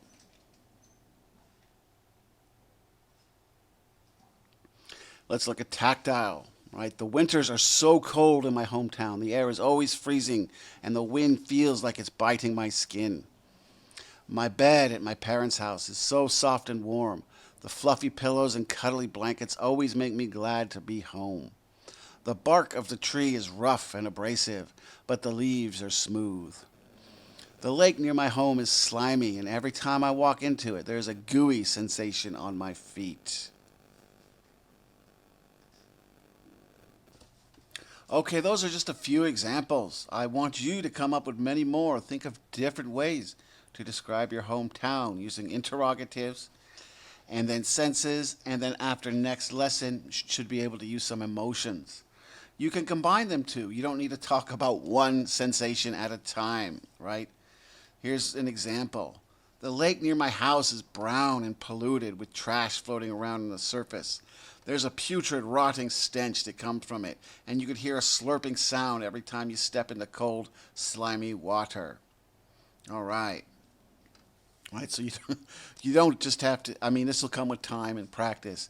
Don't just think, okay, sight, sight, sight, talk about sight, then hearing, hearing, hearing, talk about hearing. Throw them all together. Keep in mind you will only have 1 minute when preparing for part 2. So, what did you learn in this lesson?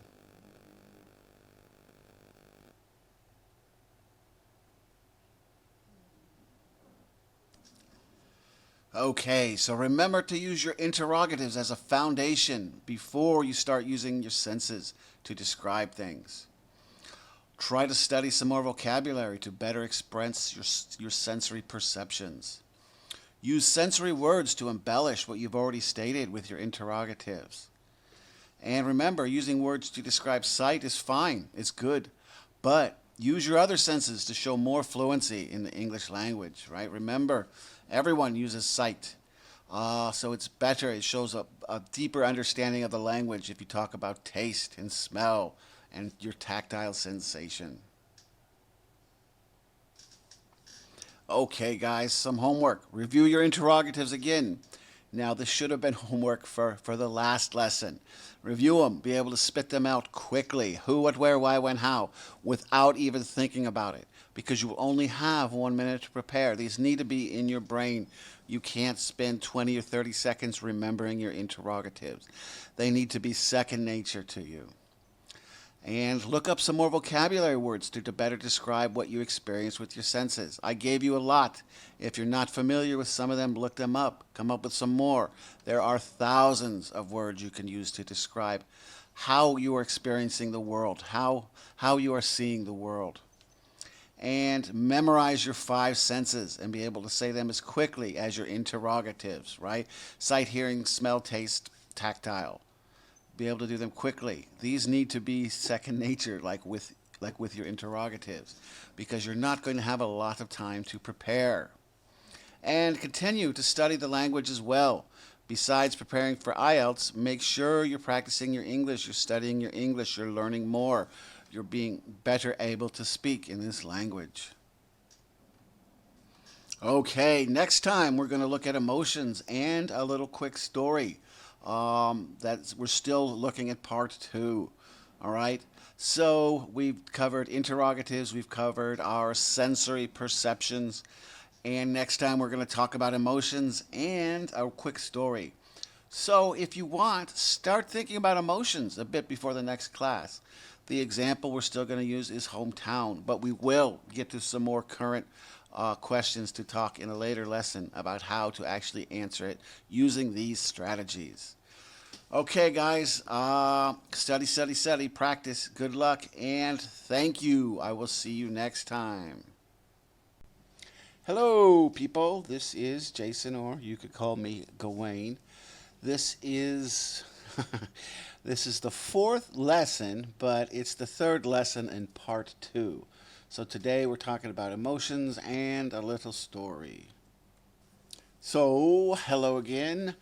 And let's do a little review because it's important you remember stuff from the past lessons.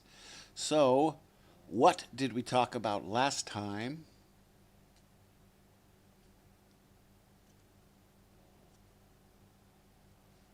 What are your interrogatives?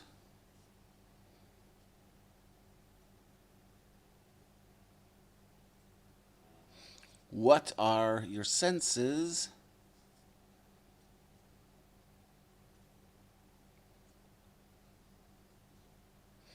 And what sense do you use the most?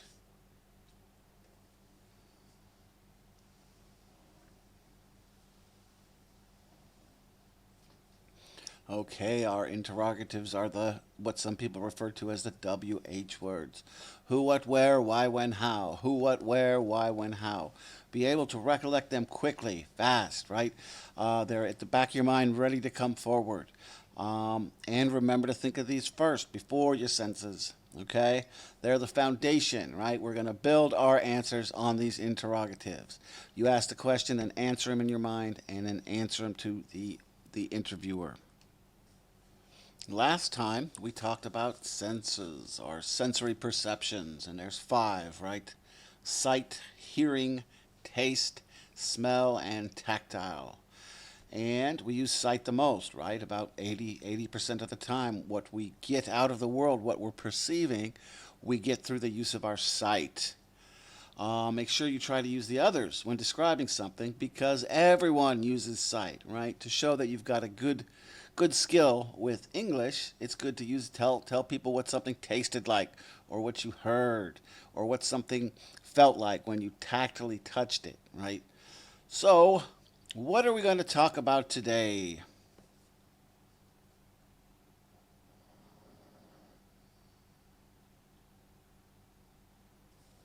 So today we're mostly going to talk about emotions, but we're also going to briefly talk about telling a short story.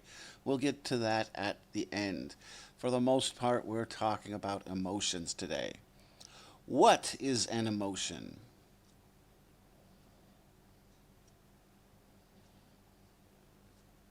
And what are the 3 primary emotions?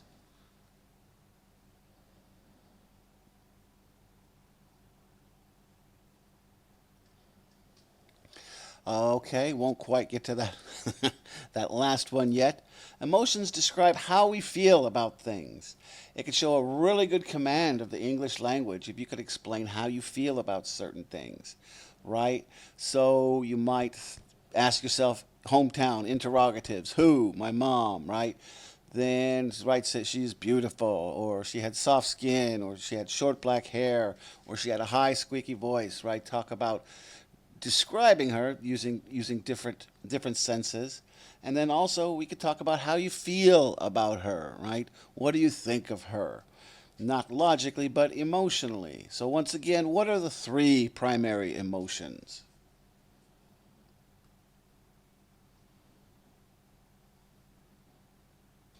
Okay, our 3 primary emotions would probably be anger, sadness, and happiness.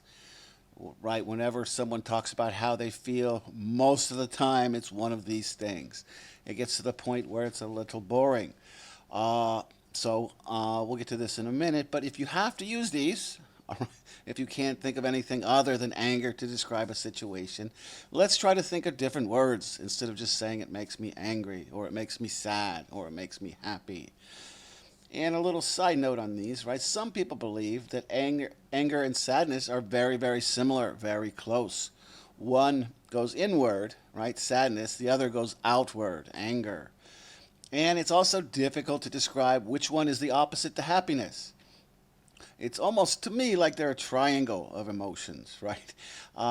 Is sadness the opposite of happiness, or is anger the opposite of happiness?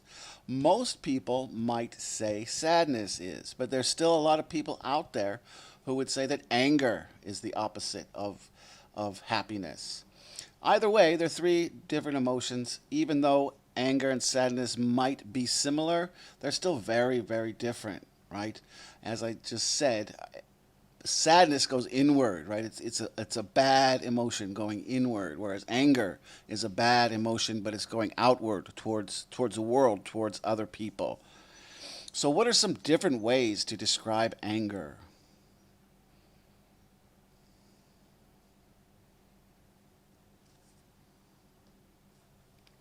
So, some other things you could say are mad, right? That made me mad.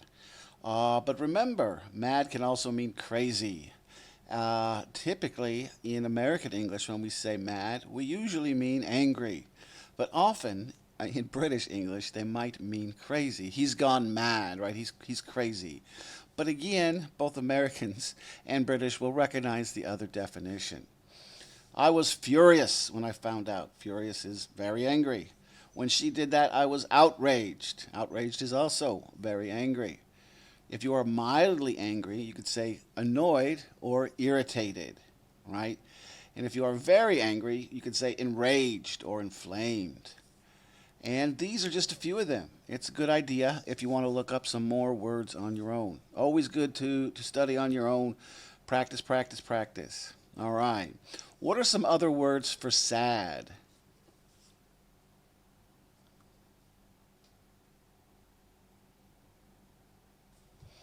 Depressed is another one, or is one, excuse me, right? I was depressed when I heard the news. And depressed is actually kind of a common way to express sadness. It made me feel melancholy, right?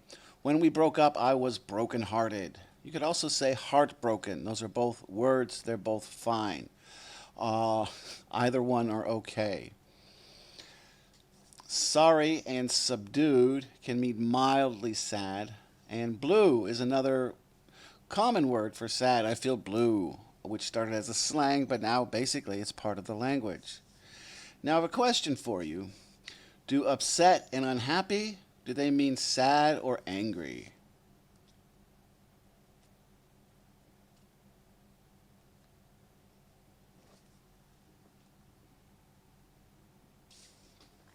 Unhappy and upset can mean both sad or angry, right?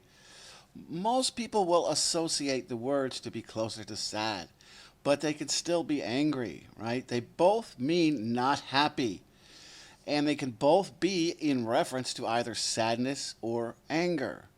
Um, like literally, not happy, unhappy, right? So that doesn't always mean sad, it could mean angry, right?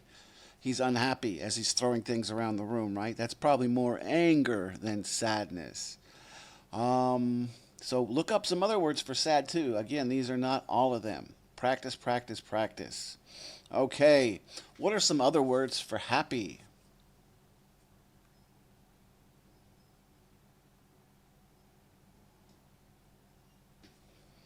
I feel cheerful today. The party was a joyful occasion.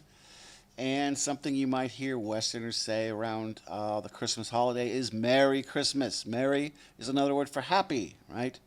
He was a jolly old man. Content can sometimes mean mildly happy. I don't use it as that. When I say I'm content, it doesn't mean that I'm happy.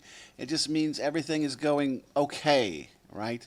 And nothing wrong is happening. Nothing bad is happening. I'm content. And honestly, when people say, I want to be happy, that's a little impossible unless you're crazy to always be happy. So often what they say when I want to be happy is they just mean I want to be content, right? I want to be maybe satisfied with how my life is going, as opposed to being unhappy, either sad or angry. Overjoyed means very happy. Again, and especially with happy, there are many, many words. Uh, this is just a small section of them. Look them up. Develop your vocabulary. Practice, practice, practice. Look up other ways to say that you're happy. Now let's look through love, like, hate, right, real quickly. Basically, I have them in order here. I love him. That means like very much, right? I like him. And then we could say, I dislike him. A polite way to say that is, I don't care for him, right? If your friend invites you over for dinner and you really don't like the food, it's a little polite to say, I hate this. This is horrible. This sucks, right? Or even, I dislike this. It's nice to say, I don't care for this. It's a nice, polite way to say that you don't like something. And of course, you can say, I hate him. I can't stand him. Now, a little side note here is try not to be negative when doing an interview, whether it's a job interview, a school interview, or an IELTS interview. Um, a good thing is to stay positive. So if you start using too much negative, I hate him, I can't stand him, he's horrible, right? It sounds bad and it turns people off. People don't like to hear that. So they shouldn't judge you for that because you're expressing your emotions, you're using English, but just keep in mind, try to avoid things like that. Um, it makes people upset sometimes when someone else is too negative. They should not judge you for that, but they might. So try to keep things a little more positive. And I skipped one in the middle because it could have two meanings. You might not have an opinion, or you might think something's okay, or you don't care, right? If someone asks me if I like to watch other grown men play sports on television, I don't hate that. I might hate it if someone forced me to watch it. But in general, I don't like it. I don't dislike it. I really don't care about it. I don't have much of an opinion about it. It doesn't interest me. So I have those kind of things in the middle. You could also say it's okay. That means you don't really like it, but you don't really dislike it. So I kept those in the middle. I have no opinion about him. I don't care about him, or he's okay. He's all right. All right. What are some other emotions?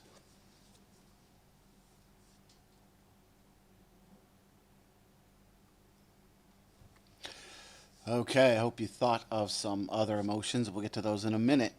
Now remember, angry, happy, sad are so common and they're used so often. If you have to use them, I recommend using synonyms for those words, right?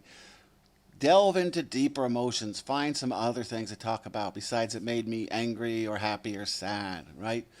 Um, it'll look much better if you could explain how you feel with different emotions besides those. We'll talk about a few of them. First, what is the difference between envy and jealousy?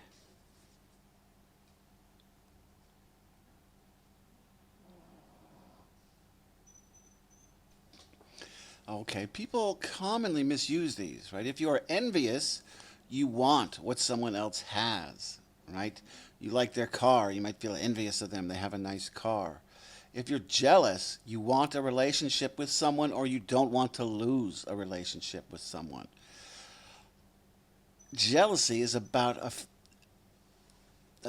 kind of a fear of being isolated, not having this person in your life.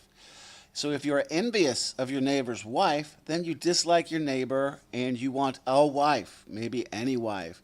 But if you're jealous, then maybe you want his wife, right? You have feelings for his wife. So think of jealousy as more of a relationship, usually romantic, but not always, right? If someone new is hanging out with your best friend, you might get a little jealous. You might feel like you're losing your best friend to someone else. But usually when we think of jealousy, we think of romance. And it doesn't have to be your husband or your wife. It could maybe be someone you want to be your boyfriend or girlfriend, right? You want this person. Someone else starts talking to them. It might make you feel a little jealous, even though You're not really in a relationship with this person. But envy is more of coveting what other people have. You want something they have. You're upset that this person has a bigger house than you or a nicer job. It can make you envious. So often people will use that, right? If you've got a lot of money, your friend might say, I'm jealous. What she means really is she's envious, not really jealous. Let's look at some other emotions. How do you feel on a long trip?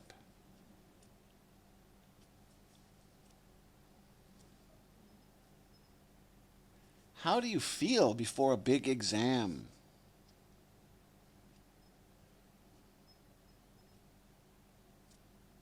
How do you feel before a vacation that you are really looking forward to?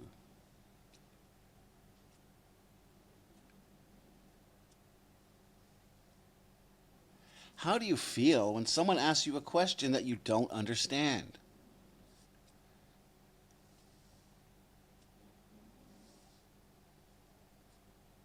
And how do you feel when you are in danger or you think that you're about to be in danger?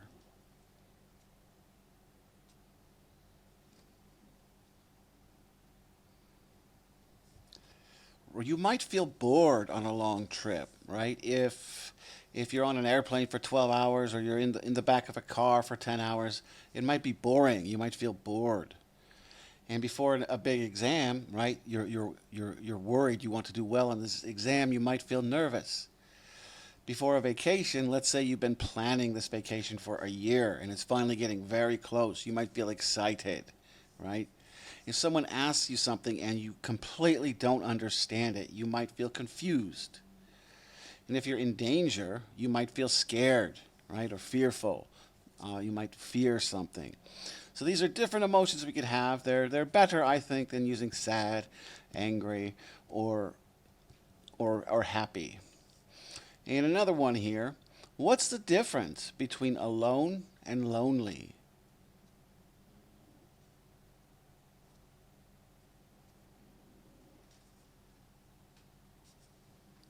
Sometimes people might think they're the same, but they're definitely not. If you feel lonely, you feel isolated and by yourself. If you're alone, you can sometimes say, I feel alone, but often alone is just a state of being, existing, right? It just means you're not around other people. No one's around. It's highly possible to not feel lonely when you're alone, right? Some people like to be alone. They don't feel lonely when they are alone. Other people might, right, they might feel uncomfortable being alone and they might feel lonely. Sometimes being alone is positive. I consider being alone as positive. I like to be alone sometimes and I don't feel lonely. Also, you could be around a large group of people, and if you don't know them that well, or you don't feel like you connect with them, you could still feel lonely even if you're not alone, if you're in a large group, right? So they're very different. Lonely is usually negative, and often alone, maybe not even a feeling, just a state of being. You're by yourself, you're alone, or you're with other people. I mean, it can be a feeling too to feel alone. But in general, lonely is more of an emotion, and alone is a state of being. All right, what are some other emotions?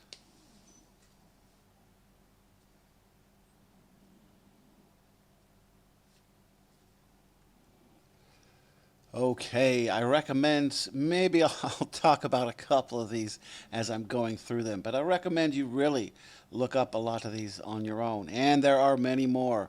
Remember, practice, practice, practice. Look at a lot of this stuff. I'll just read off a few other ways you could feel about people or things.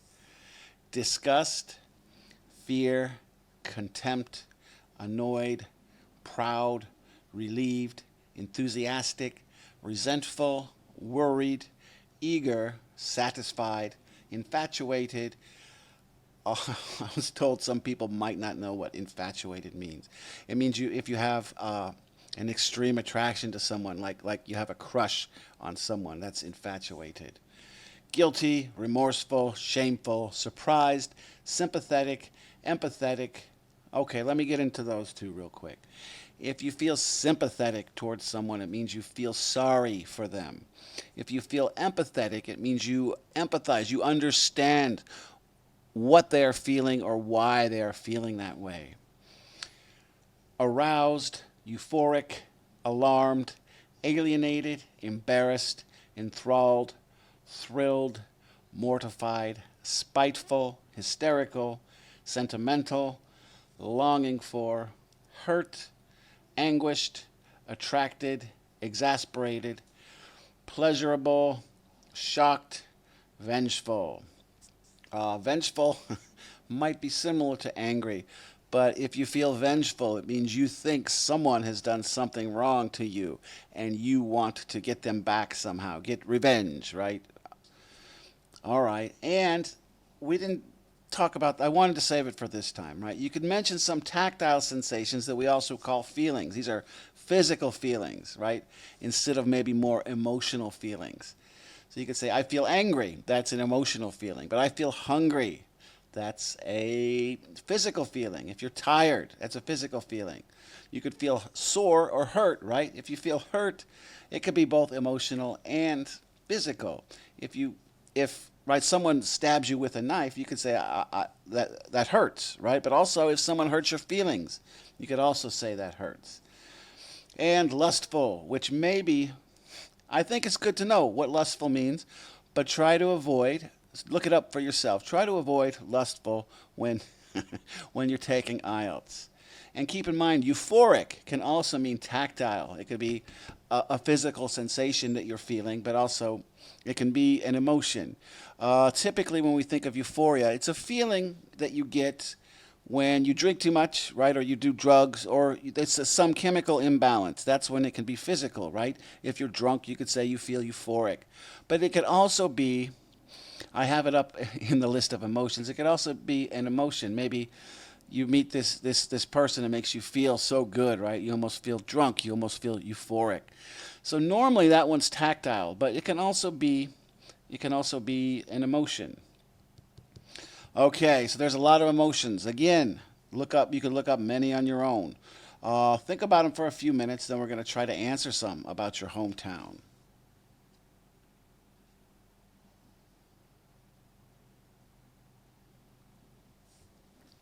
Okay, so we're going to build on our foundation. Our foundation is our interrogatives. Who, what, where, why, when, how. Who, what, where, why, when, how. Have them memorized, ready to go in your mind. So who? Mother, let's say, right? We're talking about hometown, just as an example. I love my mother. I always miss her whenever I'm away. Who? Father. My father's very strict. When I was a child, I always feared him. He made me nervous. Who? My best friend. My best friend had very wealthy parents. I always envied her nice clothes and her big house. I'll move on to what, right? What? My parents' house was far out in the countryside. When they left me alone, I was scared and lonely. Where? Near the beach. My hometown is near the beach. I'm always excited to go home because I love to go to the beach. It's so wonderful. Why? I love to go back home. There's always something happening in my hometown. It's very big and exciting, and I'm always thrilled to go back and visit. When? Let's say, I don't know, last time you went home was your grandmother's funeral, right? Last time I went home was for my grandmother's funeral. It was very depressing. I miss her, and I long for the days of my childhood when she would make a delicious dinner. How? Remember here, how is manner. How I get home. My hometown is very far away. It takes me 12 hours to get there by train. The trip is quite boring. So think of more emotions that you could use to describe your hometown. Look up more emotions to describe anything. All right, and we're going to get kind of into story now. What kind of story can you tell about your hometown?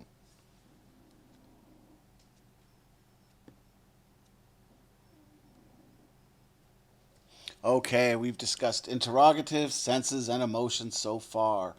The final thing I want to talk about for a good answer is a story, for part two. Now, sometimes you'll be asked to actually tell a story for part two. Sometimes it's actually part of the question. For example, they might say, describe the last vacation you went on. Well, that might be a story in itself. I mean, it might not. You could tell a story, or you could just describe. You think of your interrogatives, then think of your senses, then think of your emotions.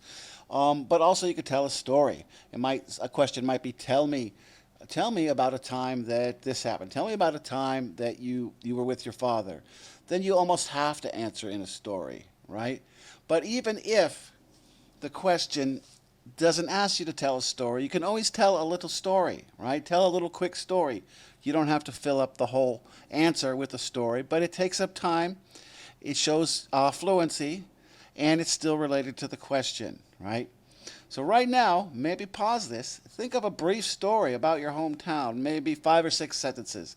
Just something really brief, and well, then I'll give you a little one that you could do. But it's really good for you to be thinking about this by yourself.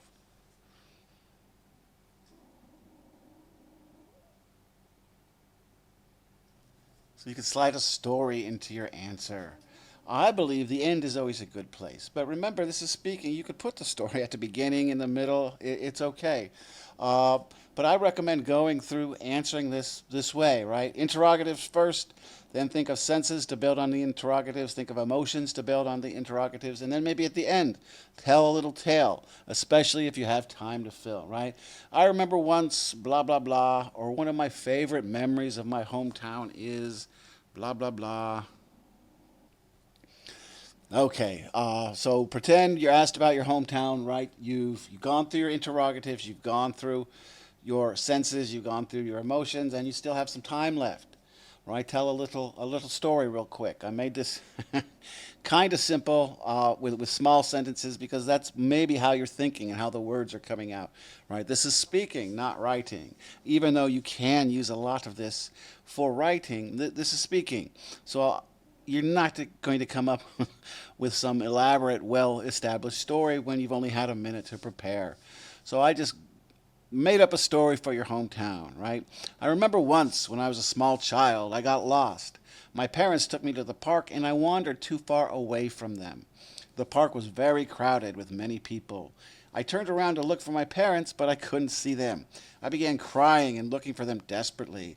It seemed to last so long, but maybe I just remember it lasting a long time because I was, young. I was a child.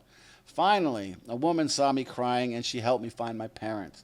That really scared me as I was young and had never been away from my parents for so long. I remember feeling confused and terrified. Right? That's a good, 20-second story you could tell, right? It takes up time. You're still on topic. And it's a nice way to end it if you can. Don't feel you have to. But if you can and you have time, go ahead and throw a little story in there. It doesn't even have to be this long. It could just be 3 or 4 sentences. Your story can be about anything, so long as it's related to the topic of the question. Okay, so what did we talk about today? Go over the main things, right? Include emotions in your answer. How you felt about certain things, or maybe even present tense, how you feel about certain things, right? If you use the primary emotions, try to use their synonyms, right? Say I was depressed instead of sad, or I was overjoyed instead of happy, right? So it's okay to use the words, but if you got to repeat it, come up with a different word. It shows a larger vocabulary, and it's more interesting instead of saying sad, angry, happy all the time. And of course, try to use different emotions. Don't just talk about being sad, angry, and happy. Tell us a time when you were very bored, or a time when you were jealous, right? So use different emotions. Try to not just talk about the 3 primary emotions. And of course, build on your foundations. It's important. That way you can give an emotion about who, you give an emotion about where, you give an emotion about when, right? How, what, why, all of them, right? So build on your foundation. Have your foundation first, your interrogatives, and then build on them. Not just with emotions, but with senses, maybe even your little story. All right, your homework. Make sure your interrogatives and your senses are memorized. Now, there's a lot of emotions. There's no categories to put them in, except, of course, for the primary 3. And some others are related to those. But just look up more emotions, have them in your vocabulary, right? And practice describing how things make you feel.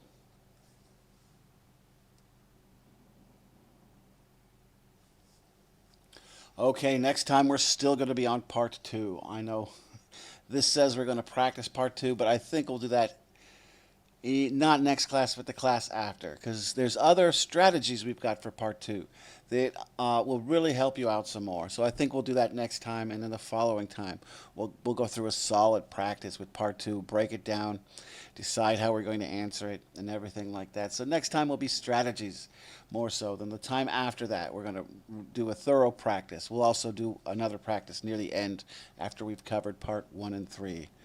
Okay, guys, thanks a lot. That was great. Have a good one. Do your homework, and I'll see you in the next lesson. All right. Bye-bye. Okay, so today this is the 5th lesson overall, and it's the 4th lesson for part 2, because we're really concentrating a lot on part 2. So this is IELTS strategies for part 2. You can call me Jason or Gwaine. So, hello, this is Jason, or you can call me Gwaine. Let's do a little review. How many interrogatives are there?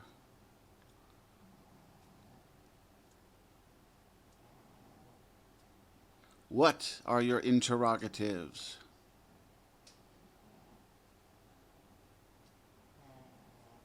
How many senses are there?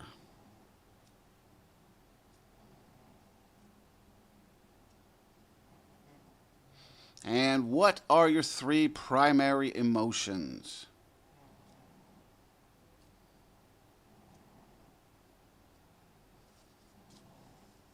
Okay, this is all review. Remember, there are 7 interrogatives, but you only need to worry about 6 of them. We're not using which for IELTS, so 7 in general, but as far as we're concerned for IELTS, there's 6, right?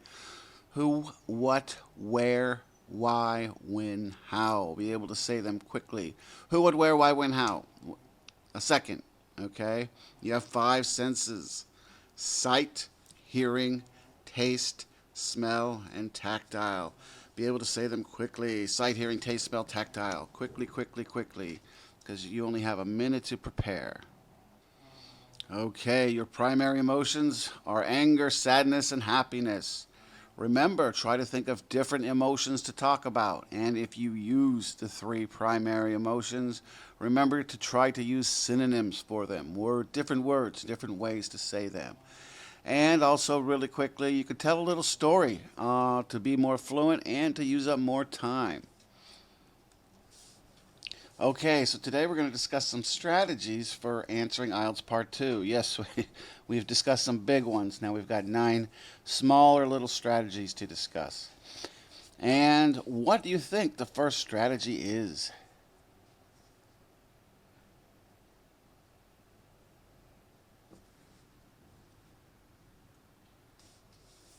Okay, so the first strategy is take good notes. We'll talk about that a little more. We'll talk about all of them a little more in detail. Okay, number 2, repeat the question in a rhetorical way. Number 3, give examples. Number 4, contrast yourself with others. Number 5, don't generalize. Number 6, both sides of an answer are fine sometimes. Number 7, compare before and now. A better way to say that would be compare past and present.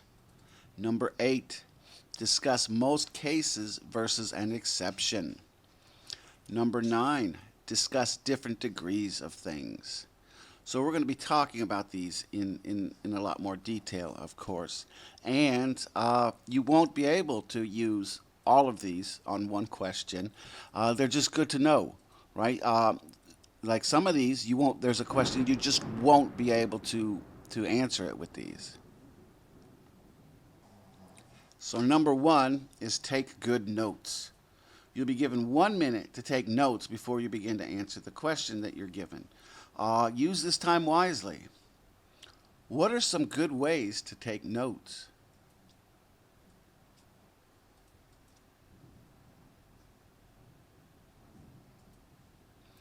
And another question, when you're taking notes, should you be very thorough and write full sentences?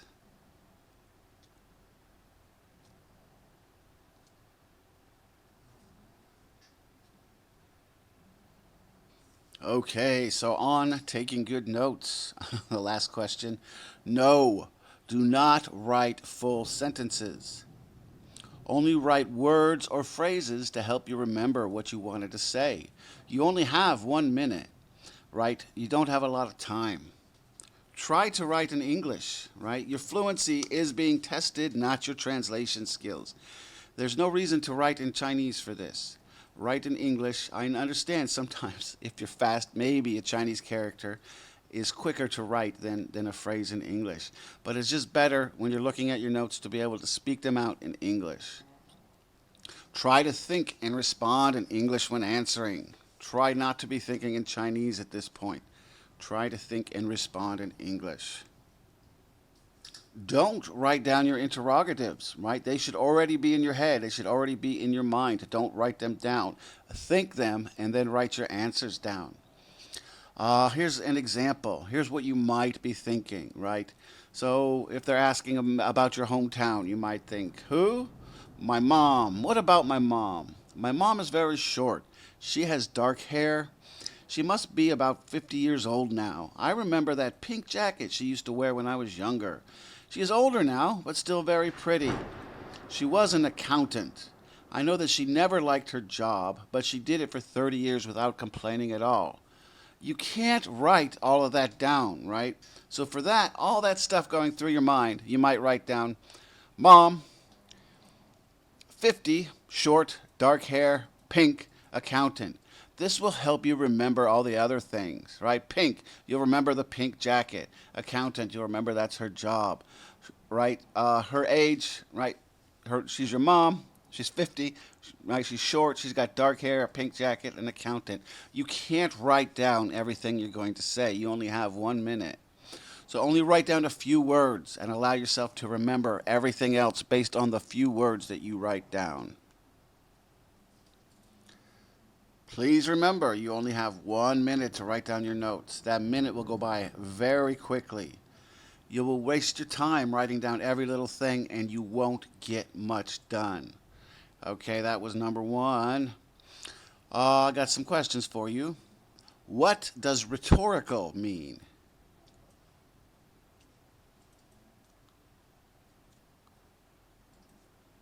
And what is the next strategy?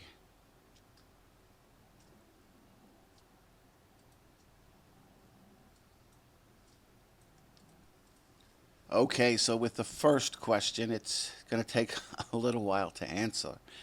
Rhetorical means dealing with rhetoric, right? So you might ask yourself, what is rhetoric? Hopefully you paused and looked this stuff up. Rhetoric is an argument or point that you want to make. A rhetorical question is a question put forth as part of your rhetoric, right? In general, rhetorical questions are those that are asked and do not require an answer. So rhetoric is argument, a point, things you want to say to prove a point or convince someone of something. So often in our rhetoric, we'll use a rhetorical question, right? A rhetorical question is one that we ask, but it's part of our point. It's part of what we are trying to say. It is not usually something we want answered, right? So your next strategy is to repeat the question in a rhetorical way. So as I just stated, number 2, repeat the question in a rhetorical way. If you're asked, describe your hometown, then repeat it when you begin to answer the next question, right? Or I'm sorry, when you begin to answer the question, right? So the question is, you know this is the question, describe your hometown. You take a minute, you're writing down your answers. Then when you're done, you begin. You might repeat, okay, describe my hometown. And of course, if the question is longer, then it kills more time. This one is basically killing time. This will kill a few seconds, but not just will it kill a few seconds, it'll also give you a few more seconds to think about other things you want to say in your answer. All right. What is the next strategy?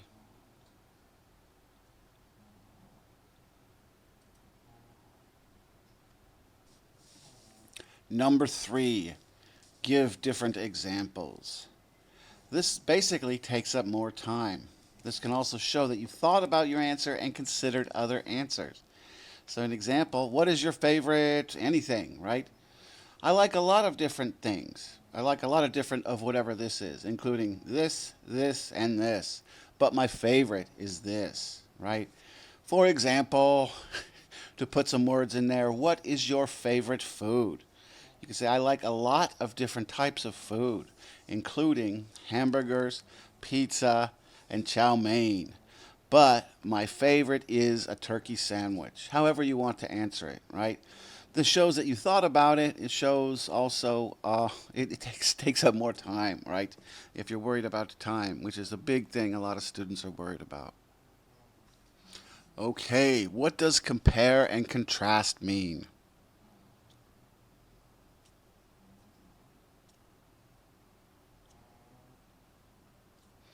What does generalize mean?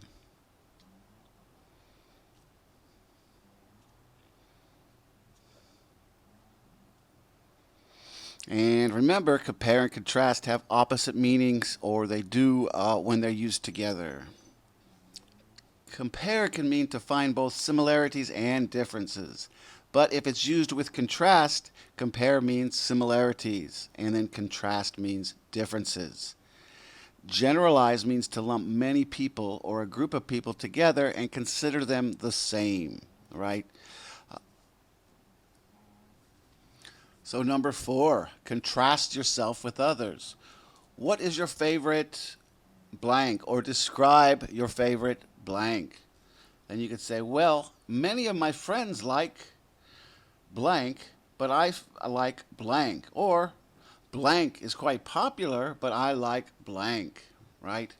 So you could say, maybe it is describe your favorite movie, right? You can say many of my friends like Avengers, but I like Titanic. Or Avengers is quite popular now, but I like Titanic. You could also compare yourself to others, right? There's a very popular film right now. It's Avengers. I also like Avengers. So you can compare or contrast. All right, what is the next strategy?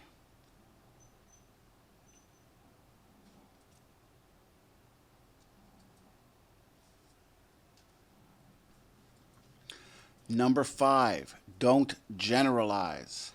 Now, this really is a lot of part 3, and I'll bring it up again in part 3. But remember, in part 2, don't generalize as well. We'll talk more about this later, but IELTS questions, primarily in part 3, like to generalize. It's not a good idea. It's honestly, I think, lazy writing for the people coming up with these tests. Try to avoid generalizations in your answers, even if they're in the actual questions asked, which in part 3 they might be sometimes.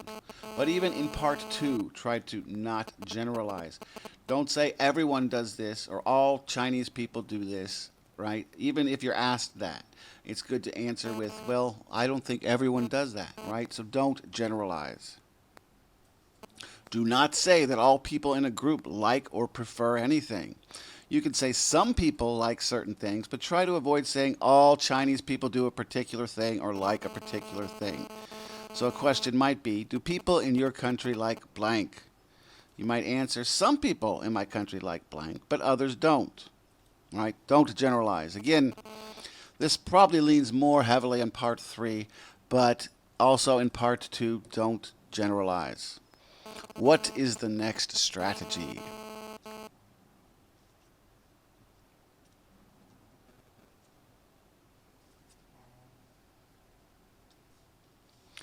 This one might be a little complicated, so we'll discuss it in a little more detail.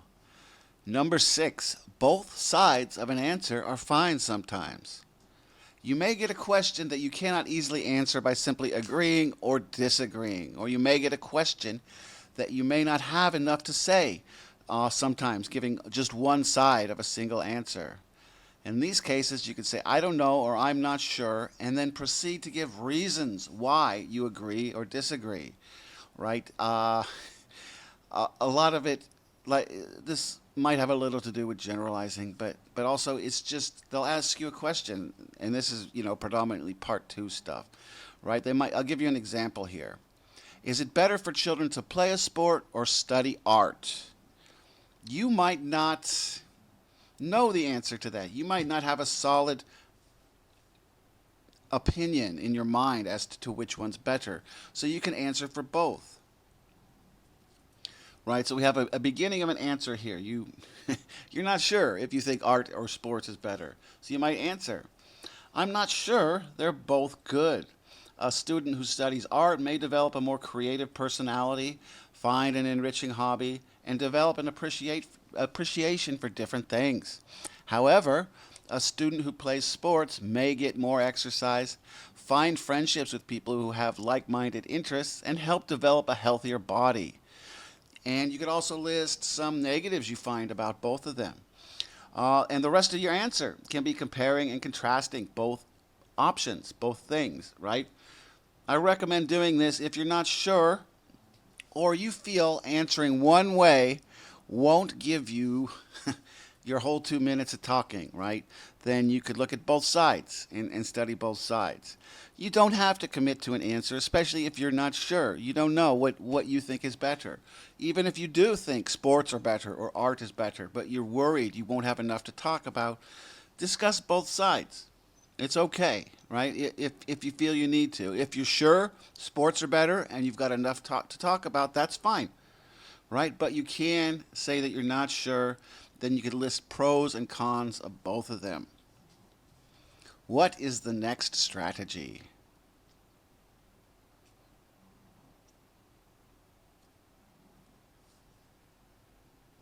This is a quick little one that shouldn't take up much time, but it will kill some time. It'll make you look like you thought about it more, and it can make you look more fluent. Number 7, compare present and past, right?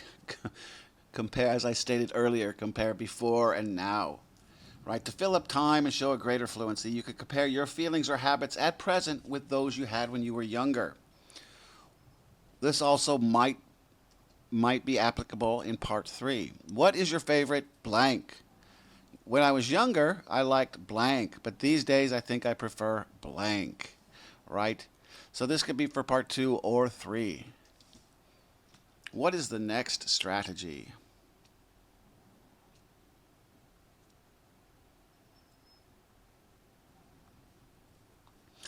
Okay, this is another small one that can help with part of an answer. Number 8, discuss most cases versus an exception. This can sometimes deal with an answer where you're trying to avoid generalizing. Again, this could also be for a part 3 answer. Do people in your country like blank? You might say, I don't like to assume things about all people. I know some people like to do this, but others prefer to do this. Or you could say most people do this, but others prefer this, right? Right, a good one in China, when we're talking about hometowns, almost every single student I've ever met loves their hometown. I've only met one girl who did not like her hometown. She had some problems with it, right? So she might answer, right? Yeah, everyone I know likes their hometown, but I don't. I don't like my hometown. So you can compare your answer to in a general, what you believe most people believe or think or feel. What is the next strategy?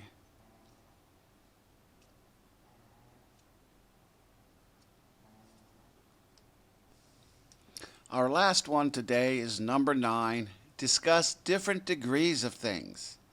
This one can go with discussing both the good and the bad about a situation, but it can also be used to discuss different situations where different results might occur with the good or the bad. So the first one, right, is A or B better. A does this, but B does this, right? For an example where we're looking at 2 parts of one side of something. We're going to look at alcohol as an example, okay? So let's say there's a question, should people drink alcohol? Or let's say it's part of answering a question, right? In your mind, you've asked yourself, should people drink alcohol? You could say there are good and bad things about drinking alcohol. It can cause a lot of damage. People shouldn't drink because it makes them behave differently and is unhealthy, right? Then you could look at the other side. On the other hand, it depends how much people drink. On one level, moderate drinking can have health benefits and also make someone feel better about talking to others by fitting in or giving them confidence. On another level, if someone drinks too much, he or she can damage his or her health and behave poorly, right? So you're looking at different levels of something. And a good way to say that might be on one level, on another level, right? Okay, so you will not be able to use all of these strategies on all questions. It's too much, right? And some of them won't apply to certain questions. You won't be able to use them. You may not need any of them on a particular question, and you may not be able to use them on a particular question. These strategies can help you fill up time and appear more fluent. Again, you can't use them all. Too much, right? Especially you got your interrogatives, and then you've got your senses and emotions, and you're telling a story. You may not need any of them, but I recommend using a couple of them. I also recommend that you practice all these strategies so that you can remember them and use them easily if necessary. A big thing, right? I've been saying over and over and over, practice, practice, practice. So let's review all these strategies really quickly. Number 1, take good notes. Number 2, repeat the question in a rhetorical way. Number 3, give examples. Number 4, contrast yourself with others. Number 5, don't generalize. Number 6, both sides of an answer are fine sometimes. Number 7, compare before and now, or a better way to say that, compare past and present. Number 8, discuss most cases versus an exception. And number 9, discuss different degrees of things. Again, practice, practice, practice. Okay, homework for this lesson. I'm having you do this interrogatives part over and over. You need to have this stuff memorized. You should already have it memorized, and if you do, ignore it. If not, have your interrogatives and senses memorized and ready to go. Practice discussing emotions and telling a short story. Practice all 9 strategies in relation to answering Part 2 questions for IELTS. Go through these, right? Think of different ways. Look at number 1. How can you take good notes, right? Go through all of them. Practice them for these situations. Just listening to me talk about this stuff isn't enough. You have to practice this and use this. And like I said, practice, practice, practice. Next time, we're going to answer a Part 2 question and apply all of these Part 2 lessons to it. We're in-depth look at how much you can do using all of these strategies. We're going to look at interrogatives, senses, emotions, tell a story, and look at these 9 little strategies. Of course, that'll give us way too much stuff, but it's good to have more stuff than you need than not enough, right? So next time we're going to really look in depth at just a Part 2 question, applying everything we've learned so far to that Part 2 question. All right, guys, I'll see you next time. Thank you. Okay, this is IELTS Speaking Part 2. This is going to be our practice one. This will actually be the 6th lesson. It's the 5th Part 2 and the 6th lesson overall. So, hello. This is Jason, or you could call me Gawain. Remember to practice, practice, practice. After we go over this, practice it. This is probably the most important thing to practice, as most students have problems with Part 2 rather than Part 1 and Part 3, which we'll be getting into shortly. And we're not going to review today because most of everything we talked about is for Part 2, and we're going over all those Part 2 things today. Okay, so we actually have a Part 2 question today that we're going to be looking at. Not just hometown stuff that we've been using as examples so far. Right, so the question we're looking at today is describe a plan in your life that is not related to work or study. You should say what it is about, why you made it, what you need to do first, and explain how you would feel if it is successful. Okay, so when they give you the question, you're going to have 1 minute to prepare. I know we've talked about that a little before. Only 1 minute. So the first thing we're going to do is take down some notes. Of course, today we'll be spending a lot longer on it because we're going through it slowly. But keep in mind, you're only going to have 1 minute. So, what are your interrogatives?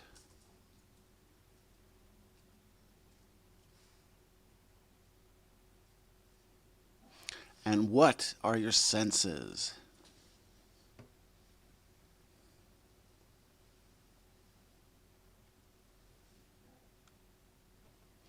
Okay, you have to remember your interrogatives. Who, what, where, why, when, how. Be able to say them very quickly, right? Who, what, where, why, when, how. They're done. You're ready to write about them. Have them ready to go. Also, your senses. Sight, hearing, taste, smell, and tactile. Have these ready to go, right? Remember that. You only have 1 minute to take notes, so you need to do it as quickly as possible. Have these things memorized. So the first thing that you need to decide is how you want to answer the question, what your answer is going to be.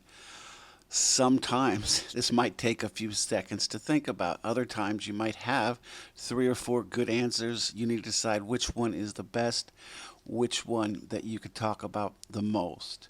So let's say these are the things that pop into your mind, right? There are a number of things here, right? Something that doesn't have to do, a plan you have that doesn't have to do with work or study can be marriage. You might plan on getting married or having children. And of course, you could put those both together. You could say, I want to get married and have children. It'll give you more to talk about. Another thing might be an activity you would like to learn, right? Or maybe a hobby or something you want to do, but you haven't done yet, or maybe you want to do it more. I decided for this example, we're going to talk about a place you want to visit. Actually, more than one place you want to visit. We're going to sort of talk about traveling. But you got to come up with something quick so that you could take notes for it. This might take 5 or 10 seconds, just deciding what you want to talk about, making sure you have enough to talk for 2 minutes. Now on the piece of paper they'll give you, if it's in person or what you'll see on the computer, they'll already have some things for you. They'll have some interrogative questions for you. You don't have to touch on all these if you don't want to, if you think of better things to say. But you might as well, because they're there for you, right? So you should say what it is about, why you made it, what you need to do first, and explain how you would feel if it's successful. Right? So they've already done some of our interrogatives for us. We've got a what, a why, another what, and a how. As I said, you don't have to answer these. You could think if you think of something better. But it doesn't hurt. They're there for you. What you might want to do is think of some other stuff to say, but have this in front of you so that you could see it and you know you want to touch on these things if you need more time. But again, you don't have to do those if you think of better things, right? So what it is about. This can basically mean what it is. This could be our big what for our interrogatives. We could pick a particular place to travel, or we can just say we want to travel around the world. Traveling around the world can give us more to talk about. Today, we're going to pick kind of 3 places. Again, I know this doesn't relate to you. While we're going through this, you might want to think of a different way you could answer it and take down notes and just watch how we're answering this one. Then we have why you made it, meaning why you made this plan. We could say, it seems fun. I like to travel and experience new cultures. Then they have what you need to do first. So you could say, maybe I need to graduate from university. I need to save up money, right? These are legitimate things you might need to do first before you go traveling. how you would feel if it was successful. Well, you'd probably feel great, right? Or you say, I feel good. That's not a great question. I think it's a very quick answer. If you think of it, put it in there. Like I said earlier, today we're going to pick 3 countries. You also might want to pick several countries that are most important to you. And you can say for this, I would say that it's a lifelong goal, a lifelong thing. So the 3 countries I picked, let's say that you want to go to Thailand, Germany, and Canada. Those are the most important to you. Of course, I picked those completely at random. You could pick random things if you like. Remember, it's better to tell the truth, but you could add more, give more information. Pretend you really only want to go to Germany. You could just say you still want to go to Thailand and Canada, right? Just to give you more to talk about. Now, let's go through the rest of the interrogatives. So think about your interrogatives. We're going to answer who, what, where, why, when, how. Some of these we've already answered. They were a part of the questions that we were asked, right? You might want to maybe pause this, take a few seconds, and write some more stuff down. See what you come up with.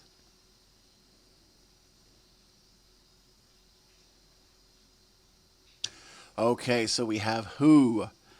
My friend Joe and my parents, right? What was going through my head? Maybe my friend Joe. I'm just making this up for today. You might have a better idea if you're using your own personal life. But I just made this up. My friend Joe, let's say he gave me the idea when I was younger. And my parents, let's say they're going to help me with this somehow. So those are some who's I'm going to talk about. What is already done, but you could always think of more. I just thought today we don't need more. Where, already done. For this question, I don't know that we could think of more wheres. I mean, I threw in a few. Why? We've already done that. The reason you want to go. When? After I graduate, and then after that, maybe once a year, right? Maybe you want to travel a lot, go to different places. How? We've done one how. I threw another in here. How? By plane, and also how is after working for a while and saving some money, right? Okay, now let's think of our senses. What can we say about these? Sight, hearing, taste, smell, tactile. This is a little harder for this one. We could still use, I could think of a lot of sight, maybe taste, but this is something future plans, right? So we talk about the future, so it's hard to remember some hearing or tactile sensations for this particular question. But we could still knock out a couple of these. Why don't you maybe pause, take a few minutes to think of what you could answer this way, right?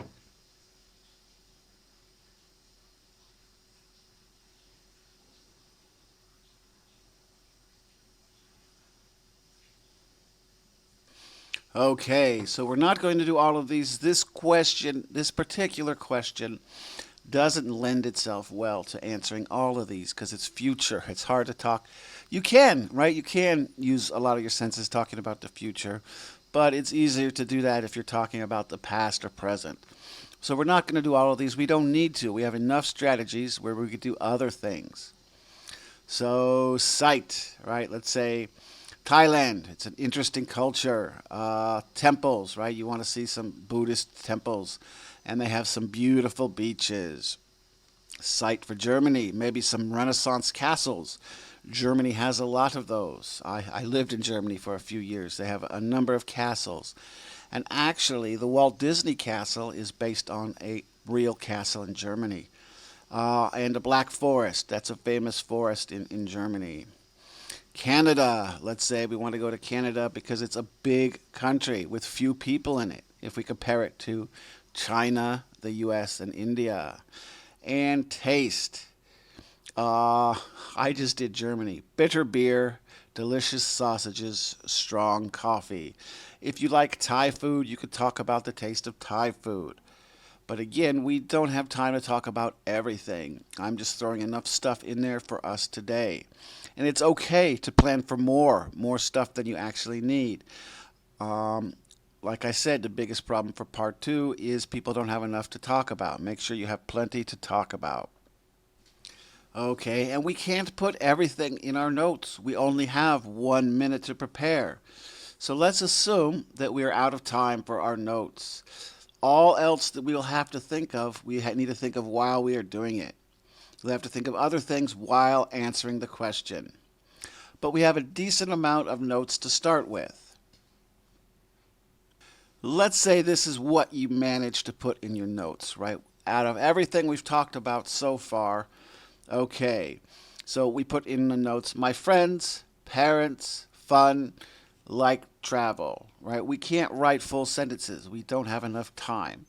So these are things to trigger other thoughts in our mind, right? My friends, which may be my friend Joe, right? That makes us think of him, right? It's fun. That's why I want to do it. Also, another why is I like to travel. Then we have 3 countries.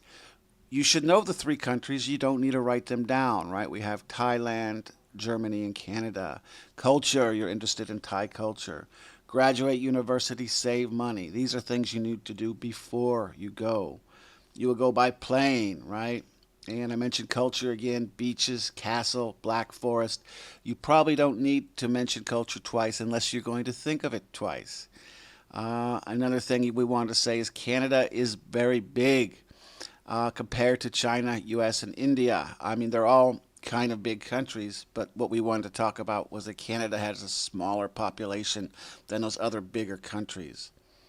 Delicious Thai food. Then we go on to what we wanted to say about Germany. Beer is bitter and it has savory sausages. Right? You can maybe write a little more than this, but keep in mind you only have 1 minute, right? And you're going to be doing some thinking during that minute. It's not going to be just writing. So let's say this is all the time we had for notes, and then we had to start talking. Okay, like I said, you will not have a lot of time for a lot of notes. Other things you might have to think of as you're writing your notes or while you're answering the question, which is hard. That's why you should practice this. Let's go through some other stuff, right? What emotions can you think of? Because we spent a whole lesson on emotions. And what story can you think of?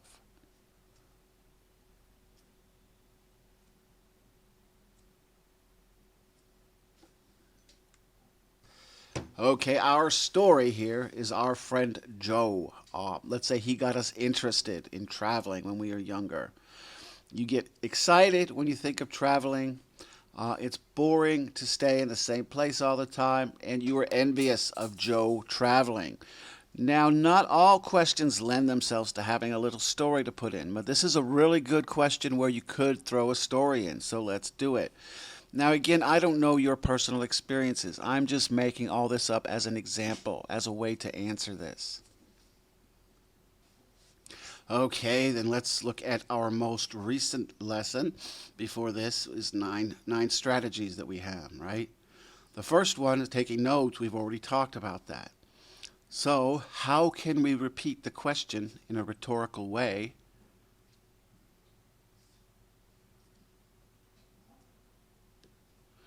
What examples can we give? I.e., or in other words, what other things can we answer?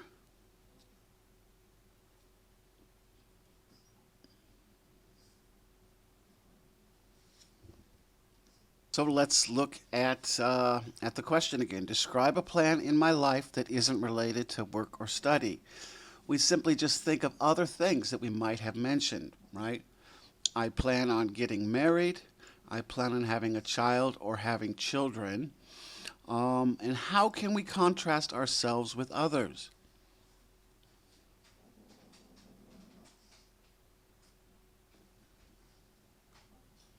So for this, we might want to come up with some more plans, right? Think of other plans that other people may have that you don't.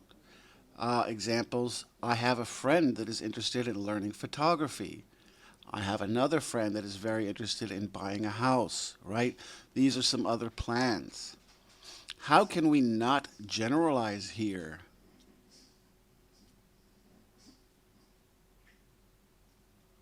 And And how can we give both sides of an answer here?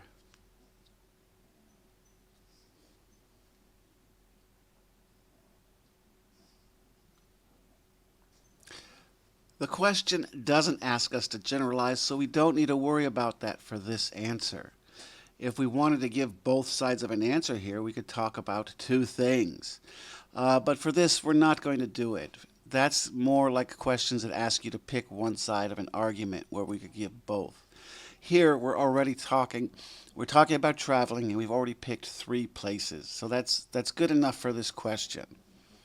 How can we compare past and present here?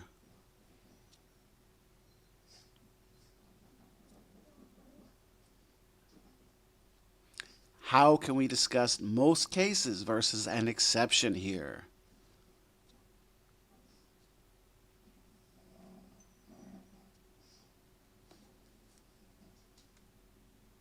Okay, we can simply say that when we were younger, we were mostly interested in visiting other places, right? Or maybe we can mention a place that we used to want to visit, but we were finally able to visit, if we want to compare it to the past, right? When I was a child, I wanted to visit Shanghai, but I changed my mind. Or I have now already visited Shanghai, so I have other places I want to visit now. We won't worry about most cases versus an exception for this one. How can we discuss different degrees of things here?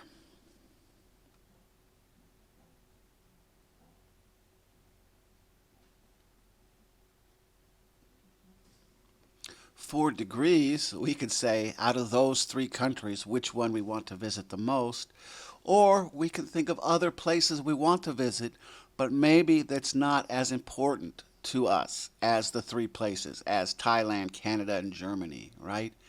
So maybe you could say, there are other places I like to visit, such as Egypt, France, and Peru, but I really want to see Thailand, Germany, and Canada much more. All right. So I'm about to give you an answer. I suggest you pause the video and really think about how we could put all this information together to answer the question. And then maybe try to answer it, and then look at mine.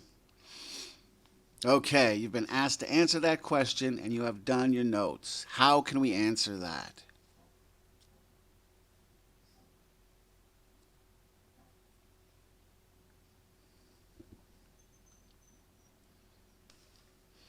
Okay, so I'm going to give you an answer I came up with using everything we talked about. I'm just going to go through and read it, and then we'll talk about it. I hope you tried this yourself and you're doing your own thing to answer it. But I'm just going to go through the answer I came up with based on all the notes we came up with, right? Or all the things we thought about, all the strategies. Okay, so we'll we'll do a lot of the strategies, but we're starting with repeating the question, right? Describe a plan in my life that is not related to work or study. I really enjoy traveling. Sure, I plan to get married and have 2 children at some point, but the plan I feel the strongest about is traveling around the world. And the 3 places that I really want to go are Thailand, Germany, and Canada. I have a friend that plans to get into photography and another friend that always talks about buying a house. But I have to say, my biggest plan is going to those 3 countries. Sure, there are other countries I would like to see, such as Egypt to see the pyramids, France to see the Eiffel Tower in Paris, and Peru to see Machu Picchu. But Thailand, Germany, and Canada are more important to me. I remember back in elementary school, I had a friend named Joe. Every summer, his parents would take him traveling, and I was always very envious of him.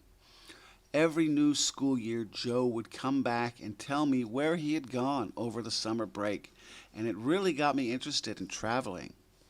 At that age, I was mostly interested in seeing Shanghai and Beijing. My parents eventually took me to those places, and now I am more interested in traveling to foreign places.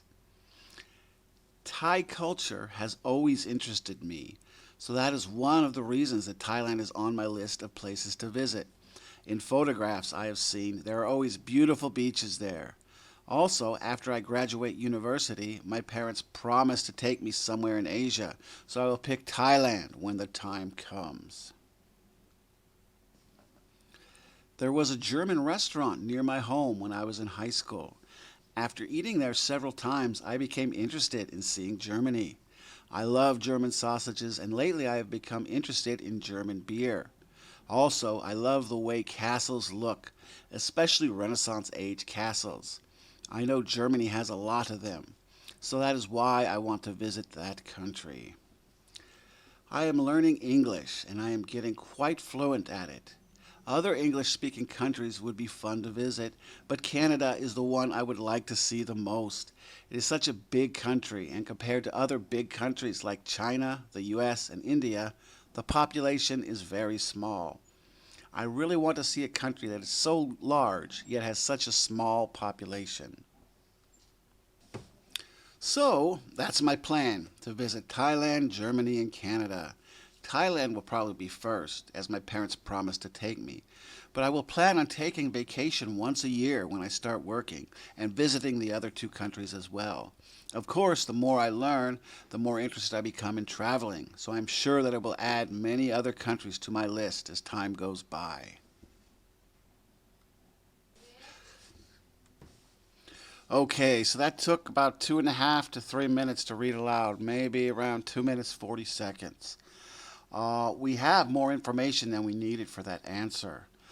Also, we didn't get to everything we planned when thinking about it, and that's fine, right? I know I didn't mention the bitter beer in Germany, right? A couple other things. I also added Beijing, even though we only talked about Shanghai.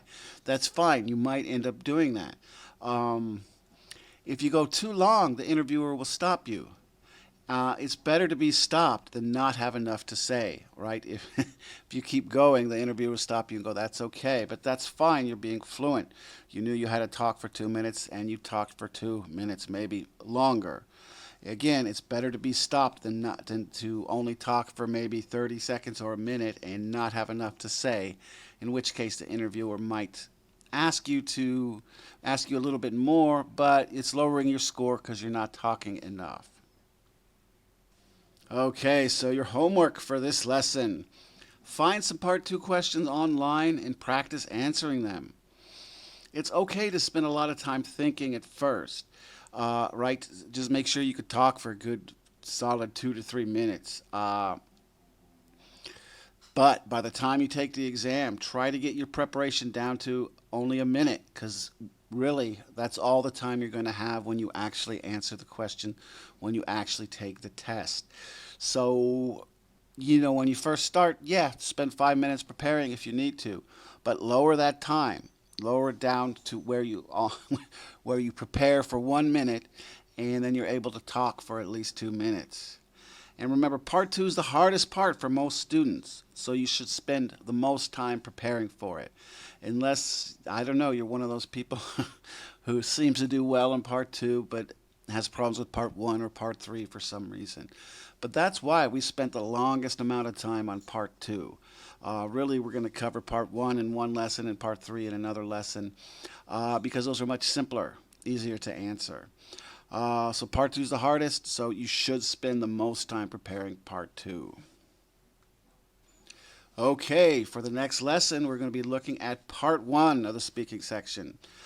We did part 2 because you may want to grab strategies for that we discussed for part 2 to do part 1 and part 3. Excuse me. So next time will be part 1.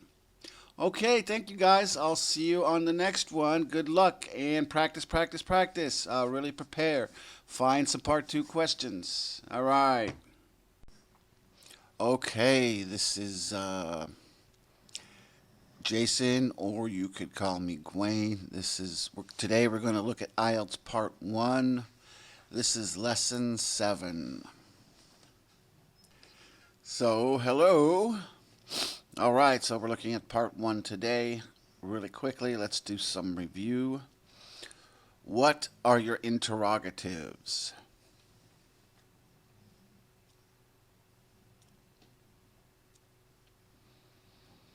What are your senses?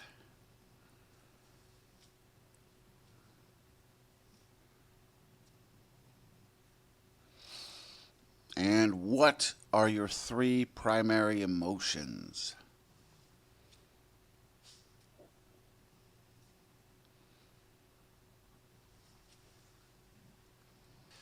Okay, hope you remembered who, what, where, why, when, how. Right, those are your interrogatives. Be able to say them quickly. Be able to remember them quickly. All right, and your senses are sight, hearing, taste, smell, and tactile. Hope you remembered those. And your three primary emotions are anger, sadness, happiness. Okay, so what do you think we're going to talk about today?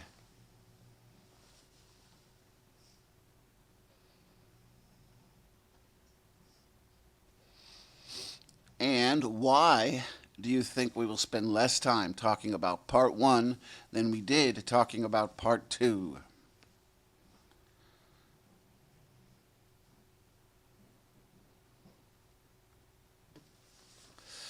So today we're going to talk about a few strategies in relation to answering part one questions. We'll also go through a few part one questions. Most students find part two to be the most difficult part of the speaking section of IELTS. That's why we did it first, and that's why we spent a lot longer doing that.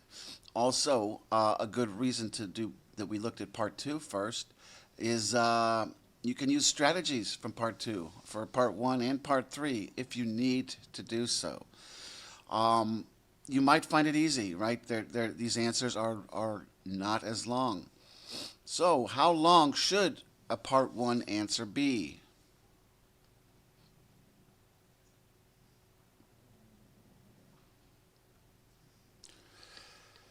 So, for part one, answer should be 3 to 4 good, solid sentences. The whole section will probably last 4 to 5 minutes. The examiner will ask you up to 12 questions, but if you give a good, solid 4 to 5 sentence answer, it won't be a whole 12 questions. And you don't want it to be at 12 questions. And if you answer well, you usually won't get the full questions. And another question for you, will making a good impression get you a higher score?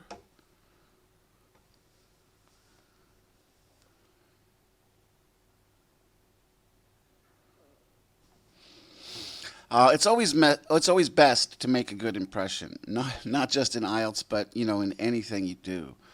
Technically, they shouldn't judge you on the impression you made, but only your English. But people are people, and they're going to make judgments of you, even if they try not to.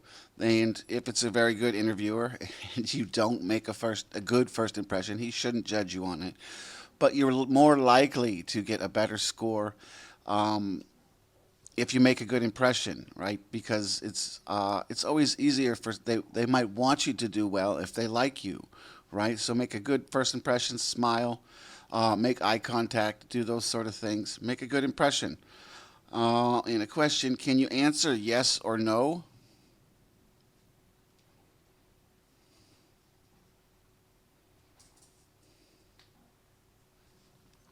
So some of your questions might be yes or no questions, right? And you could start with a yes or no. However, make sure that you give more information after that. Don't just say yes or no, right? Extend your answer. So they might very well ask you a non-interrogative question where you could answer yes or no. But of course, don't just answer yes or no. You could start with a yes or no. Okay, is it okay to go off topic in part one?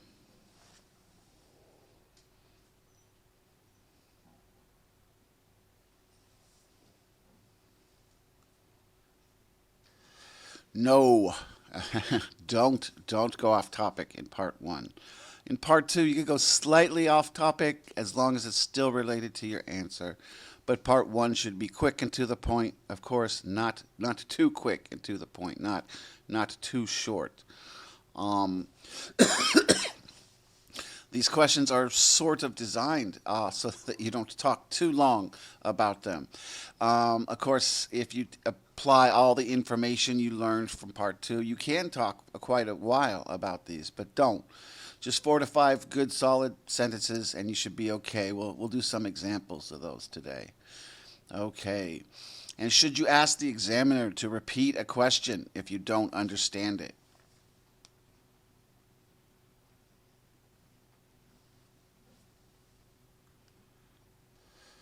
Yes. If you don't understand the question, right, don't guess at what the examiner is saying. You'll lose points for that. So it's better to ask the examiner to repeat a question. Um, it won't look good if you're not answering the question. If you're answering something else, students do that to me all the time. And of course, I'm not testing them. I just say I didn't ask you that. What I asked was this. So yeah, make sure if you're not sure what they said, make sure you ask them to repeat it.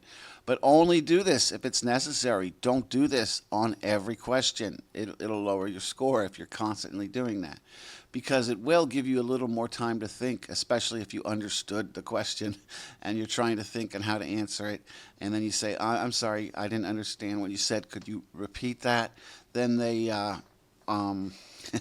right? Then if you do that every time, it'll look like you're not that fluent. So only do it if you don't understand the question. Maybe just do it once, maybe twice, but don't do that for every question. It'll lower your score. Okay, should you speak loudly?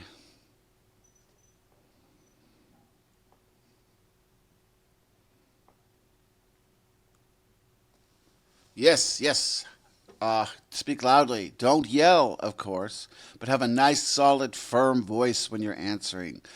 This is a bad habit some students I've had. Not all of them, some of them, right? They speak too quietly to where I can't hear them, even if I'm right next to them. A lot of female students do this. So if you're female and you think you speak quietly, just practice talking a little louder, right? A little louder than normal, maybe, just to make sure you're heard. And also, this makes you look a little confident, right? So it's better to talk louder than normal than quieter than normal. And if your normal voice is very quiet, increase it. Practice talking louder.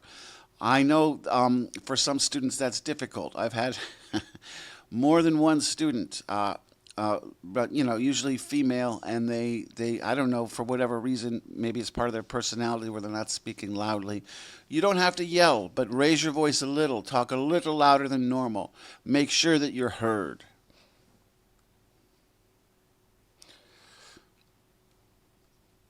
So there aren't a lot of strategies to prepare for part one. The best way really to prepare is just jump right into it, so we're going to do some practice today. And remember, on your own, do a lot of practice. And something you might want to do is record yourself and listen to it.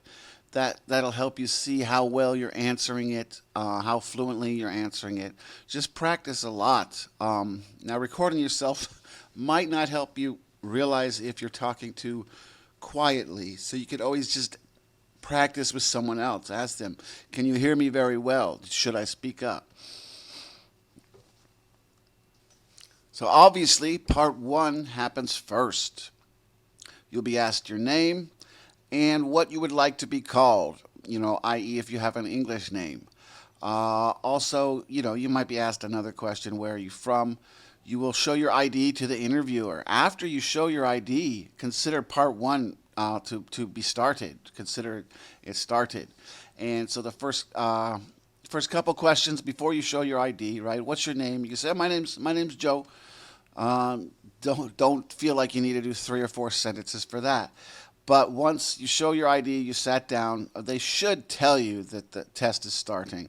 But if they don't, once you've shown your ID and you're in there sitting down and they start asking you questions, part one has started.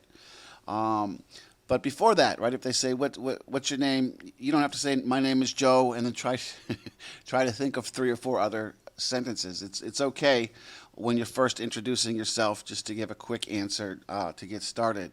But once you've shown your ID and they've looked at it and the questions have started, then you're going to consider the test started and you're going to be answering longer answers. Okay, so we've got some part one questions here. We're not going to go through all of them. I gave a lot of them so you could go through on your own. Let's look at all these questions. What do you usually do in your flat?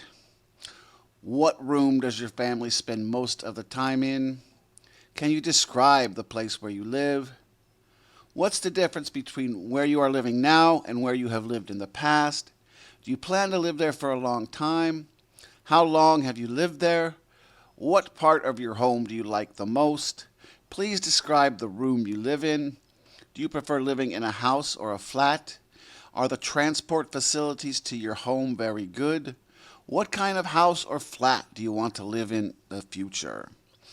Some of these might be a little repetitive, right? So they won't ask you all of these questions. They'll maybe ask you a couple of them. But as you can see, right, some of them might partially answer other parts. So that usually they won't do that. So that's one of the reasons we're also not going through all of them.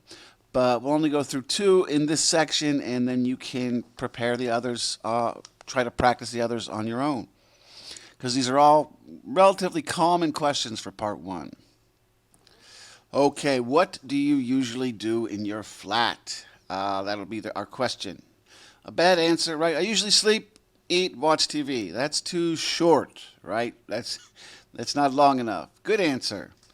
Like anyone, I do a lot of things in my flat. Most people spend 8 hours a day sleeping, so I do that, of course. I don't always eat at home, but I would say that I have most of my meals in my flat as I like to cook.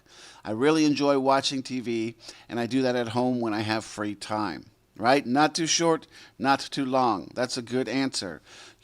This is not part 2. Don't make it too long.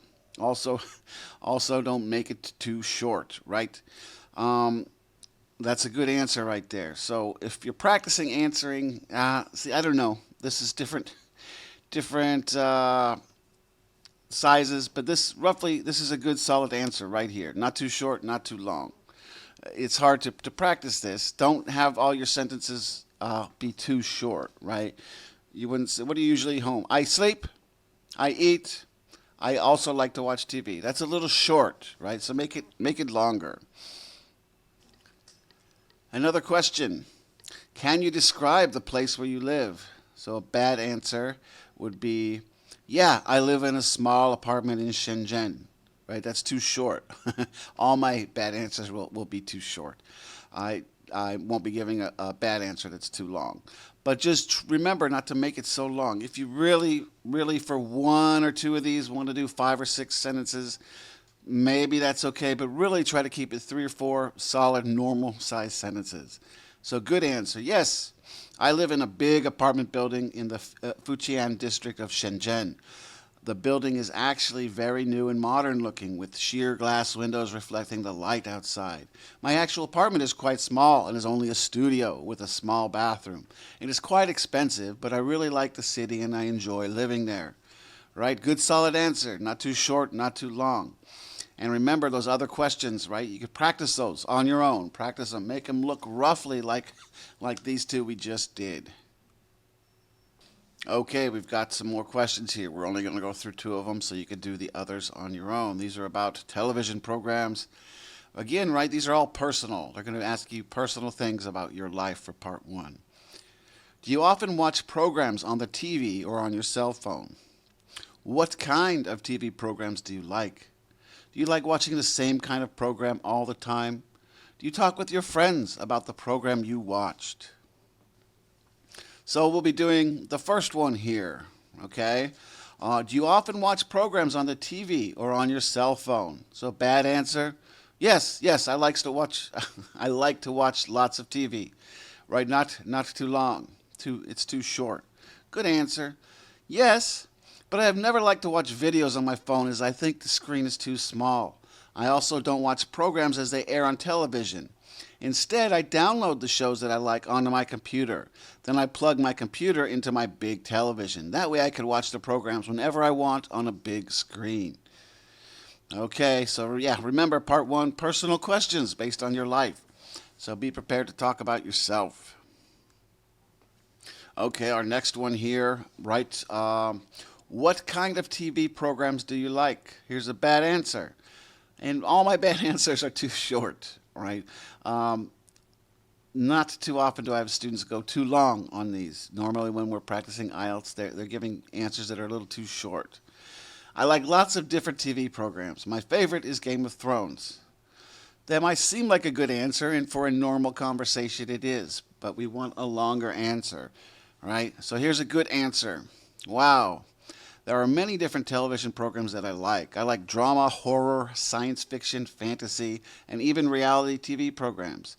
My favorite reality TV is Survivor. However, my two favorite shows are either science fiction or fantasy. I really enjoy The Mandalorian, but my favorite show is Game of Thrones.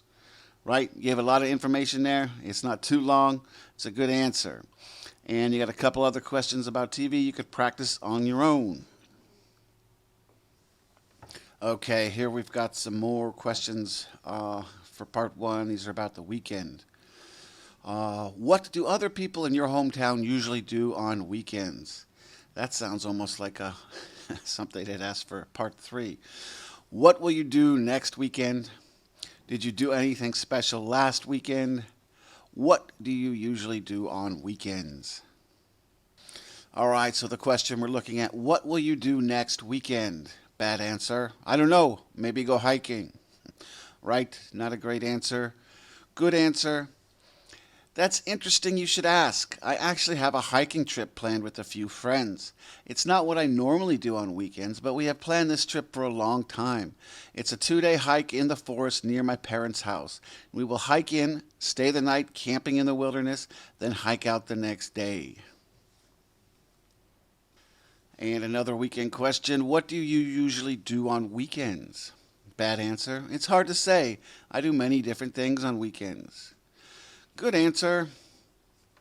Well, I often do many different things on weekends. I sometimes make plans with friends, or I actually have to do some work or clean house.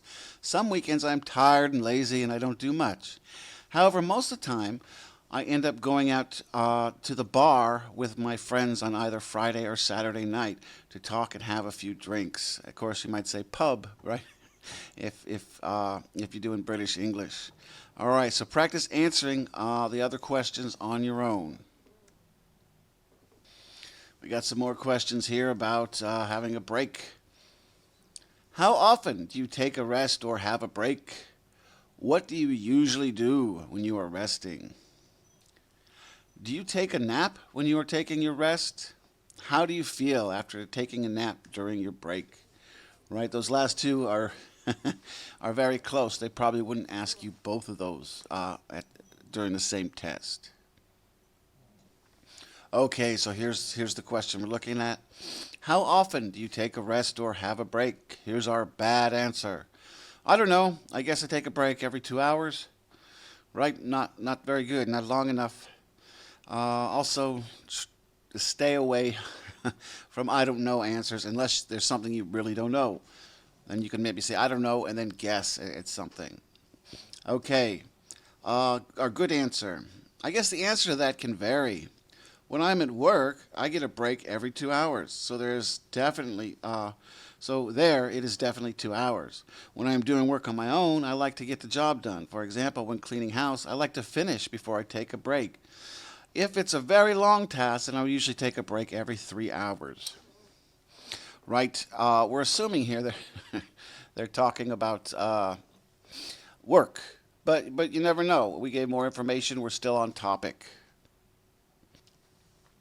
The other question we grabbed from that list: do you take a nap when you're taking your rest? That's not a very great.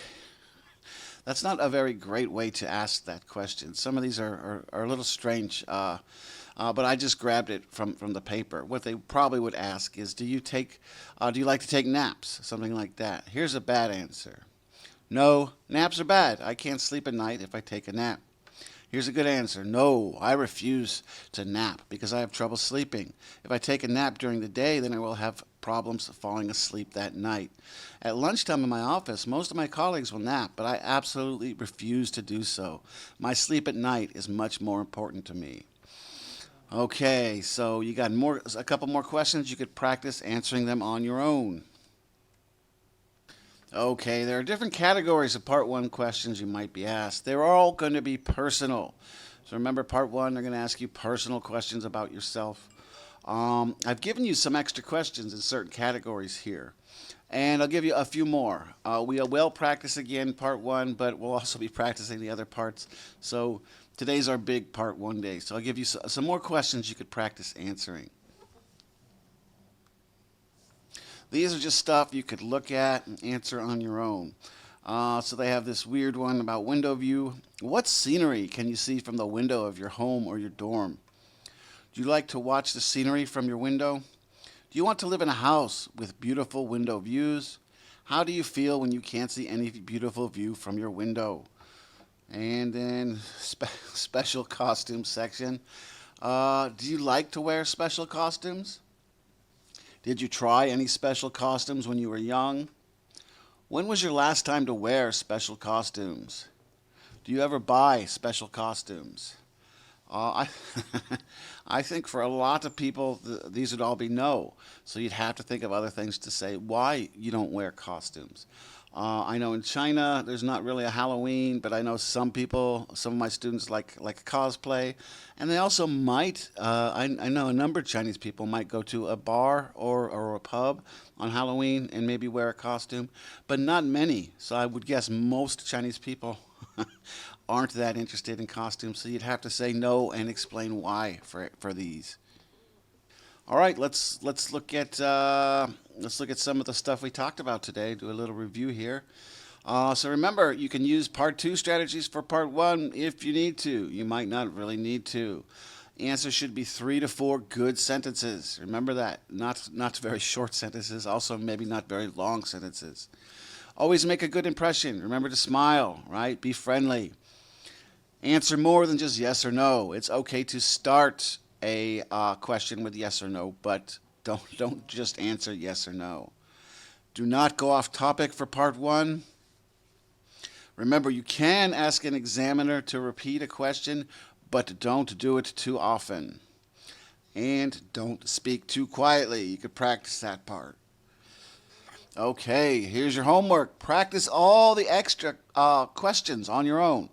You could probably find more online if you want to practice those. But try to, before the next lesson, at least practice all the extra questions on your own. Make sure you have good answers for them also. And again, as always, practice, practice, practice. Also, make sure you know your interrogatives. I don't have that as homework because I'm hoping by now you know your interrogatives. Make sure you know them, though. Okay, next time we're going to look at part 3. We're getting near done. Next time will be lesson 8. We're going to look at part 3 questions, a couple strategies for that. Very similar to this one. All right, guys, thank you, and I'll see you at the, or I'll, you maybe not see you, at least listen to my voice in the next one. All right, guys, thanks. Bye. Okay, this is the 8th lesson. And today we're looking at speaking section part 3. Okay, hello everyone. This is Jason, or you could call me Gwaine. Let's, here at the beginning, let's review a little bit. What are your 5 senses?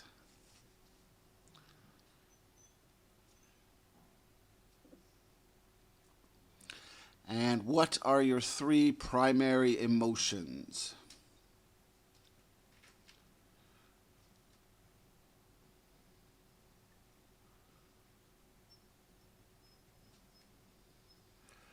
And why should you try to make a good impression on your interviewer or your examiner?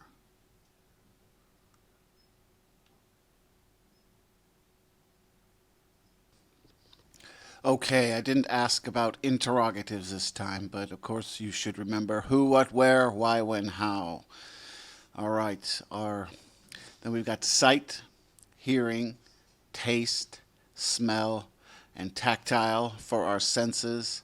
3 primary emotions: happiness, anger, sadness. Of course, you should try to mention more.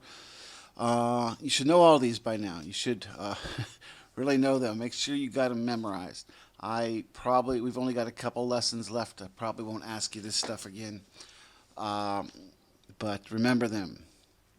And remember, a person who likes you wants you to do well, so it's good to make a first impression. Okay, how long should your answers be for part 3?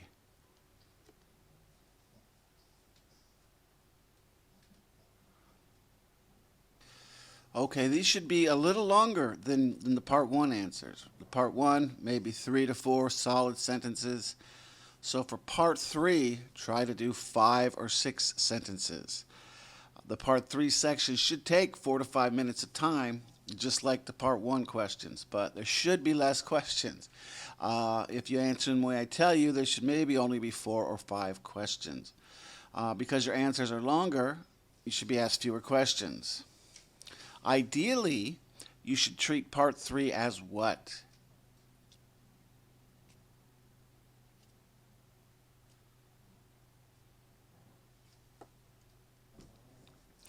You should treat part three as a conversation.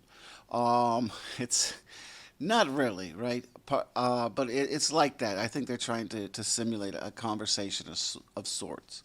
Part one will be personal questions. Part two will be like a brief little speech, for 2 minutes. Part three will be more like a conversation, but you're doing most of the talking in this conversation. Remember, the part three questions are going to be related to part two. So it's close to part one, and the answers are much shorter than part two. But the topic, what you will be talking about, what they will asking you about, will be like part two. If you actually answer the part three questions in part two, the examiner will change some of the questions, right? We have some examples where they might ask you some questions, but if you end up talking about that, then they'll ask you some different questions. Okay, here we have an example of sorts. You could find a lot of this stuff online. I'll give you some of them that you could practice with.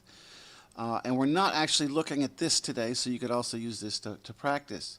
So here, if part two is describe an activity that you do after school or work, you should say what it is, when and where you do it, who you do it with, and how you feel about it. So then you'll do the part two, right? Answer that, speak for a couple minutes. Then they'll go into part three. And here's some questions they might ask you. Why do some people enjoy extreme sports? Are men more likely to do extreme sports than women? What are the most popular outdoor activities in China? What do young people usually do in groups? Right, so this is related to part two, and you'll find that the part three questions are related to. They're on the same topic usually as part two.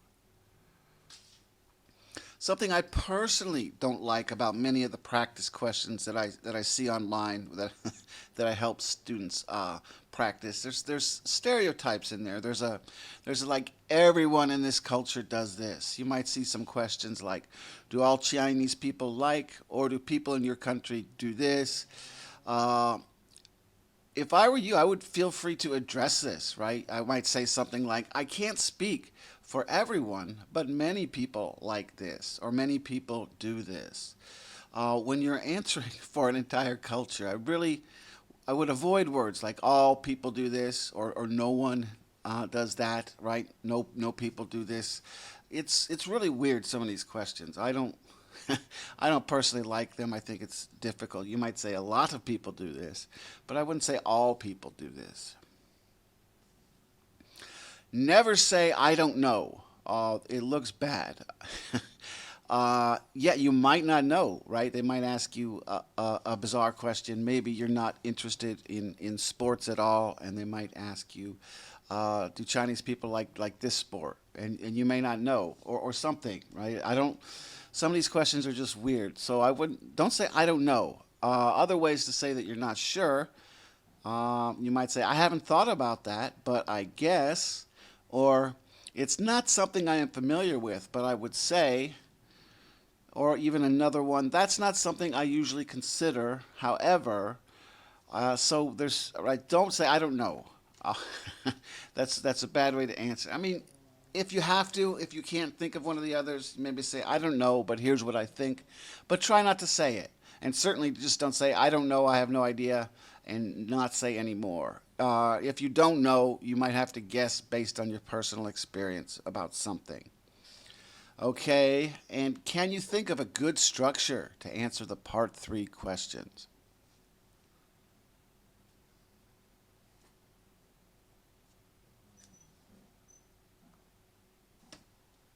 There's a structure you could use for many or most of the IELTS questions. Right, they're going to ask you a question. You're going to state your opinion, or maybe even it's even a fact. I don't know, but let's just, for argument's sake, let's say you're going to state your opinion. You're going to give a reason for your opinion, and then give an example. We'll look at this in greater detail when we answer some sample questions. And another question I got for you: can you answer for both sides of an argument?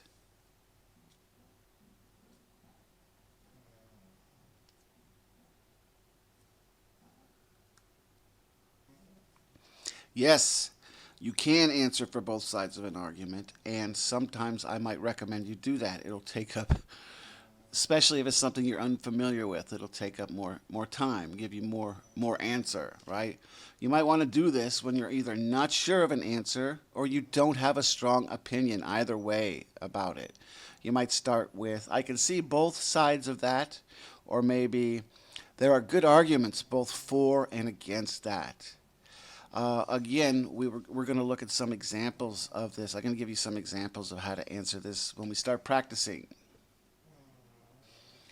Okay, so let's look at some practice questions and how we can answer them. We're going to do this similarly to what we did in part 1. We won't go through all of them, but please go through all of them when you're practicing for your homework. Now, look, some of these are very similar. You might give the same answer. So they'll change the questions around. I notice this a lot. Maybe like for example, they ask you, what kind of job do children like? Or it should be jobs, right? And then in your answer, you might say, well, children usually pick the same kind of jobs as their parents, as part of your answer. So then they might not ask you the part 2 question because you've already answered that. So it depends on how you answer. A good examiner will try not to do that, to have you answer the same question twice. But if you don't, right, if you don't say children want to do jobs like their parents, then the number 2 question would be good, right? So here's the questions we have for this one. What kind of jobs do children like? Do children like to choose the same profession as their parents? And that would be a good one where you could answer yes and no, right? Maybe some do, some don't. Well, people regret about their career choices when they become older. I don't like the way that's worded.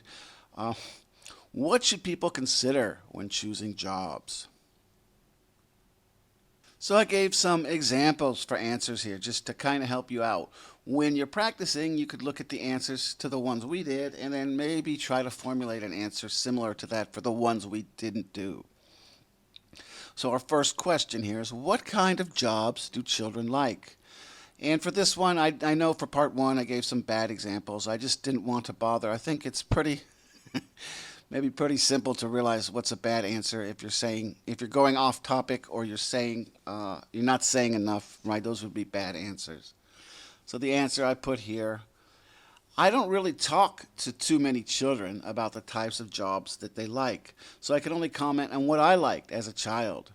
When I was really young, I wanted to be a lion when I grew up, which of course is silly. I remember a period of time when I got a little older that I wanted to be a doctor for a time because I thought they made a lot of money. The age of the child will probably greatly influence their job preferences as well. Younger children might want to be soldiers or police officers due to watching action movies, where older children might pick more realistic jobs. I was an early teenager when I decided that I wanted to be a writer. So that's a solid answer for this one. Honestly, maybe a tiny bit too long, but that's a good solid answer. If you go really long, they'll just stop you. But it's much better that they stop you than you go short. You don't answer enough. Will people regret their career choices when they are older? So the answer we have here, it seems to me that some people might regret their career choices when they get older. I can't speak for everyone, and I know many people who do love their jobs. However, I can think of 2 reasons that people might end up disliking their jobs. Maybe a person didn't pick a job with his or her passion, but just picked a job to make a lot of money. They might do well, but they may not like the long hours, or they may not feel like they are contributing anything to society, or they do not enjoy what they do. Another reason a person may regret his or her job choices is if he or she does pick a job for reasons of passion. Maybe the person will feel fulfilled, but later might regret not making as much money, right? I didn't even give examples for those, what kind of jobs you could do, because I kind of picked two, right? So that's okay to do. But I didn't give examples here because I kind of gave two answers. So practice the other two on your own. We got some more questions to answer here. Do you think argument is important? I don't really like the way that's worded. I might say, do you think arguing is important? Or maybe do you think arguments are important? Okay, what do family members usually have arguments about? And number 3, is it easier for you to have arguments with your family or your friends? Number 4, do you think people should change the way they think when having arguments? So we'll answer a couple of those. Okay, so our first question here for this section. Do you think arguments are important? So here's the answer I gave here. I suppose that everyone has been in at least several arguments before, and I would have to say that some are important and some are not. I think most arguments are not very important. Often people get emotional, and they allow those emotions to push them into an argument. I believe these arguments tend to be less important and are based more on circumstances, such as a husband and wife arguing about cleaning. Logical arguments are probably more important when a person can list facts to back up his or her argument. For example, a college student arguing with his mother about the career he wants to choose. He might present logical arguments to his mother, and his mother might also present logical arguments. Right, and also, that's just a more important thing. I know I'm going off the answer now. I think that's just that might be a more important thing than cleaning, right? It's a bigger life choice. I didn't put that in there because I ran out of room. But that's a solid answer for this one. So another one we did here, right? Is it easier for you to have arguments with family or friends? So here's the way I answered this one. For me, it is much easier to argue with family than with friends. If I had a friend that liked to argue all the time, he would probably cease to be my friend because I don't want to argue constantly. You can choose your friends, but you can't choose your family. You're stuck with your family. Also, you tend to live with your family, and that can add more stress and emotion to a situation, making it easier to argue with that family member. Where with friends, you often spend less time with them and are less inclined to argue with them. So that's a solid answer. Make sure to answer the other two questions on your own, as practice or homework. Okay, some more part 3 questions. Number 1, how do people usually help each other? 2, how is online help different from real life help? 3, should schools be responsible for teaching students how to cooperate? 4, what are the differences between help from friends and help from family? So the first one of these we're doing, how do people usually help each other? The answer, people help each other in many different ways. They can offer money as financial support or just be with the person to give emotional support. And it's possible to give them physical support when a friend or family member asks you to help them move. However, I think people usually help each other without really even trying. Humans are social animals, and your friends, family members, and even classmates or colleagues can help a person by just spending time with them. We need to interact with other people, and sometimes just spending time with other humans can help us out significantly. And then the next one from that section, should schools be responsible for teaching students how to cooperate? So the answer, humans are social animals and often need to use cooperation in life. I think that it's very important for them to learn how to work with others as it will help them later in life. I do believe that in this modern age, parents are less likely to teach students to cooperate, so I do believe schools should teach that. For younger students, schools should show them how to share and do simple tasks together, and for older students, they can do group projects with each other. However, I also believe that it is important for an individual to be able to succeed by himself or herself. So it is also important for students to learn to do things on their own. Okay, that's that answer. And there's, of course, two we didn't do from that section, so practice those on your own. All right, another section or another group of questions here. Part 3 questions. Are films a waste of money? Are movie stars important to a movie? Are foreign movies popular in China? And is it important that a country has its own movies? So we're going to answer a couple of these. So one of the ones I picked, are films a waste of money? And this one I answered I answered both yes and no. It's one of those, right? I believe that a film can be a waste of money if it is a bad movie. I remember being upset paying money to watch a film I was greatly looking forward to, only to be disappointed with it. However, in general, I don't believe that films are a waste of money. Not everyone likes movies, and that is fine. People who don't enjoy them don't have to watch them. I really enjoy a good movie, and I consider myself a film buff of sorts. We need entertainment and we need ways to relax after working hard, so often people will watch films for these reasons. A good film can strike you emotionally if it is done well. Here's another one that I answered yes and no to, right? Are movie stars important to a movie? So then the answer, I think this one could be answered with both a yes and a no, depending on your perspective. For me personally, I like a good movie that has strong writing and directing, great emotions and cinematography, and an overall good story. So movie stars are less important. However, I have friends that will go see a movie just because they like the actor, even if the story doesn't look good or well thought out. I believe that filmmakers also take this into consideration and hire A-list actors so that people will see the film and they can make a lot of money. Right, so I answered both yes or no on this one, and then I gave reasons for it. Okay, and then make sure to do the other questions on your own for this section. Okay, so there's also some more practice. I'm going to give you some more questions. For these, I'm going to give you both part 2 and 3, so try to practice both parts of them.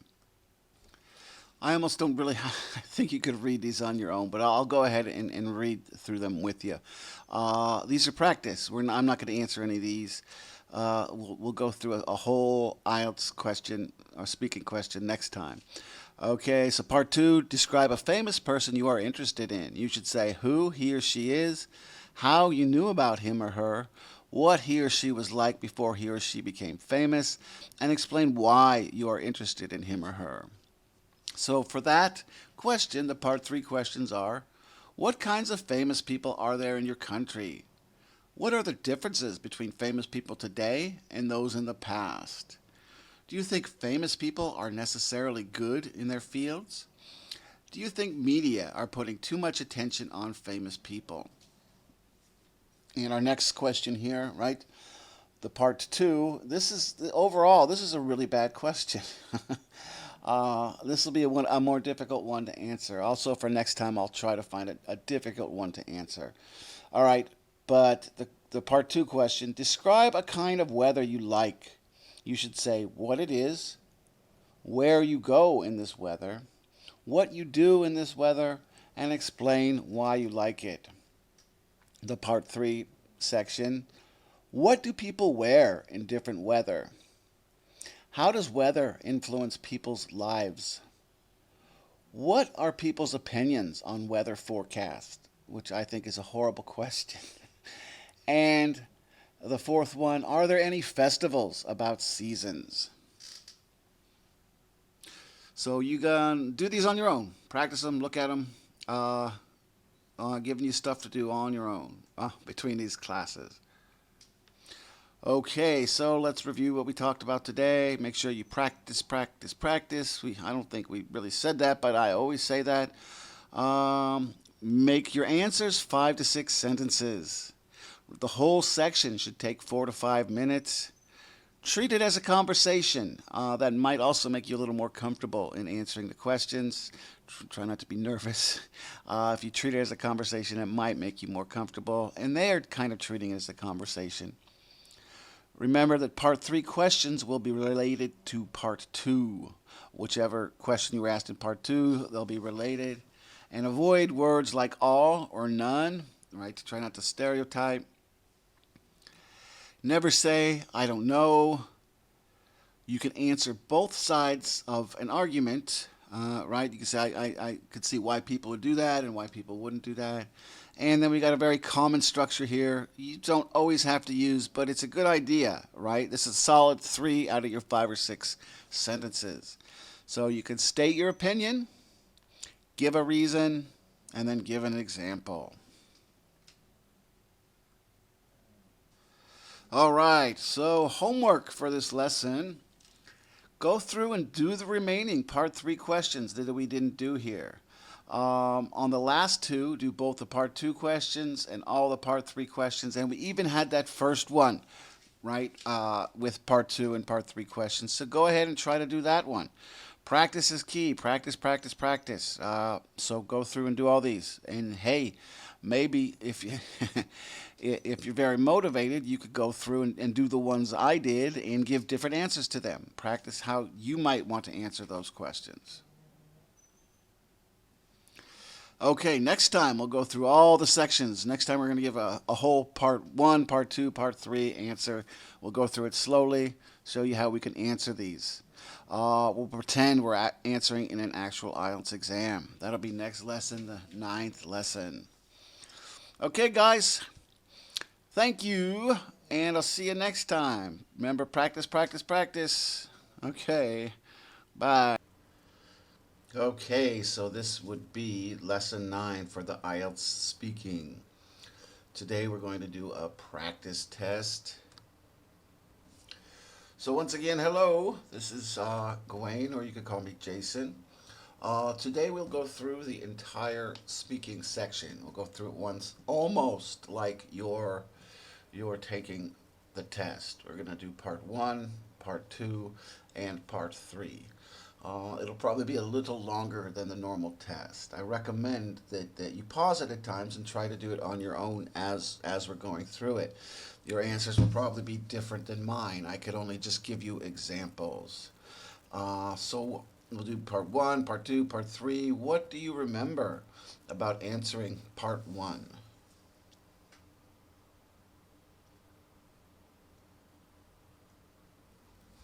Okay, as we're doing this, pretend you're taking the test. When you go in, you're going to meet the examiner. He'll ask you a few questions. He'll probably say, how are you? You'll say, fine, I'm doing great, or something similar.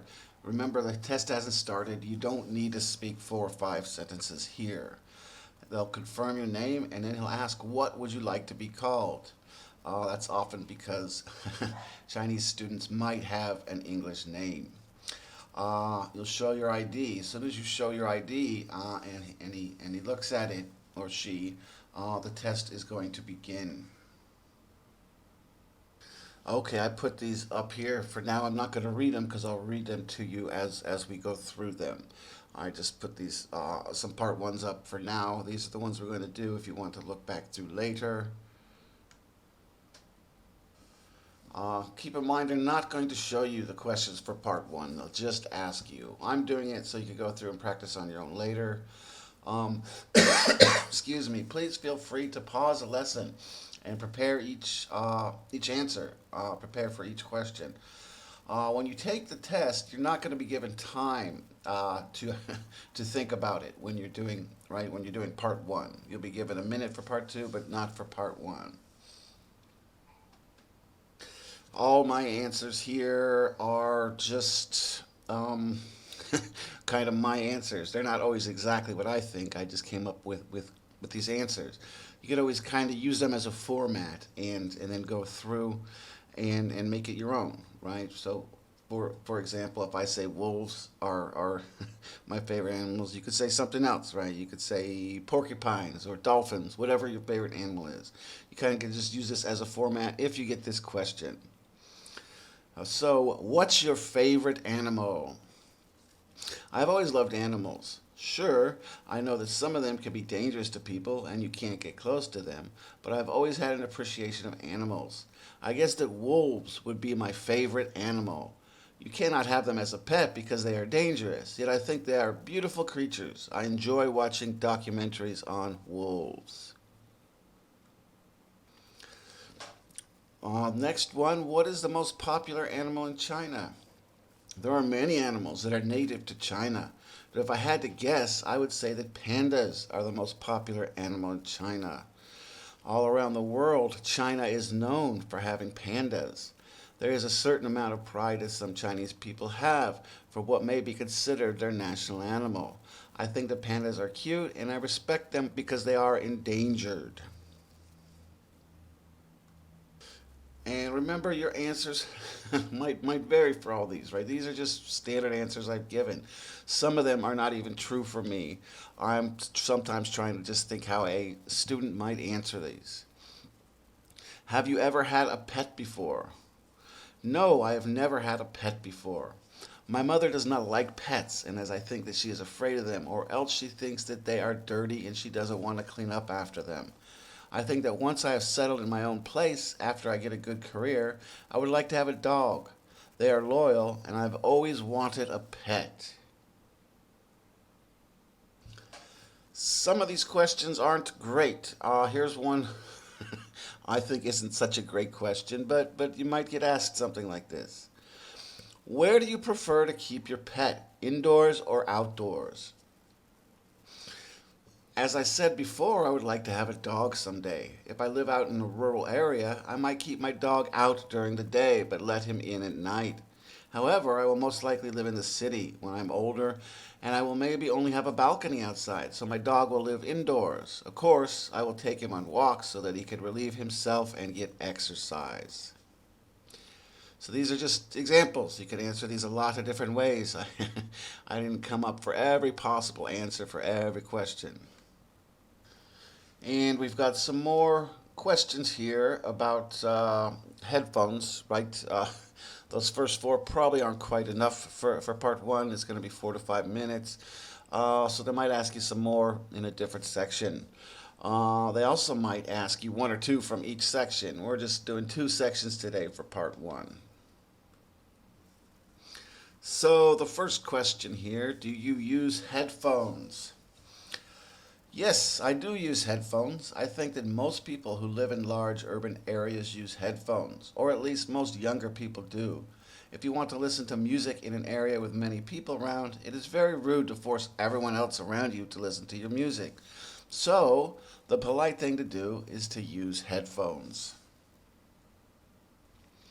What type of headphones do you use? I think the most commonly used type of headphones are earbuds. I know that when I use them, and most of my friends use them as well. Mine are not the most expensive type of headphones, not even the most expensive type of earbuds, but they work well enough. Mine are also wireless, so they are more convenient to use, but they need to be charged. When would you use headphones? I use headphones most of the time. As I stated previously, it is rude to be around other people and not use headphones. I use headphones on the subway, in restaurants, and anytime I am in public. Because I have roommates, I also use headphones at home. It's also nice to use them to cancel out other noises, such as traffic or construction. In what conditions wouldn't you use headphones? Although I use headphones most of the time, I actually prefer to not use them. If I am at home alone, I don't use them. I will use them when watching a movie on my computer or phone if other people are around. But if I am by myself, I don't use them. I also watch movies with my roommates, and of course, if others are watching too, I don't use them. Okay, so those 8 questions should take up to 4 to 5 minutes. Remember, we're answering 4 to 5 sentences for part one, so probably won't have more than 8. You could have up to 12 if you have some of your answers that are a little light. But try to do 4 to 5, and you shouldn't have all 12 questions if you do 4 to 5 sentences. Okay, let's move on to part two. Okay, so they will give you paper with part two on it. We'll look at the part three. We won't worry about the part three for right now. Part two, describe an exciting book that you enjoy reading. You should say when you read it, what kind of book it is, what it is about, and explain why you think it is exciting. So remember, you'll have 1 minute to prepare to answer this. Use your time to the best of your ability. Have your interrogatives memorized: who, what, where, why, when, how. Remember your senses: sight, hearing, smell, taste, and tactile. Think of emotions and perhaps a story. Take at least 1 minute to prepare your answer. Well, you'll only have 1 minute, really. Your answer, of course, will most likely be different than mine. I'm just giving you examples here. I can't answer these for you, right? You're going to come up with your own experiences or your own whatever you think of for this stuff. Okay, so let's get into this answer. The answer's too long, but that's fine. It's better to have them cut you off than to not speak for long enough. All right, the question: describe an exciting book that you enjoy reading. The answer begins: I like to read quite a bit. There are many books that I enjoy, such as A Song of Ice and Fire series, the Expanse series, and anything that Stephen King writes. However, I suppose my favorite book is The Fellowship of the Ring, part of the Lord of the Rings series. The entire series is good, but The Fellowship of the Ring, being the first book, has always been my favorite. I suppose that is because my favorite character, Boromir, is only in that particular book. It's a high fantasy and adventure book with strong themes of good and evil, like much fantasy. Still on the same answer here for an exciting book.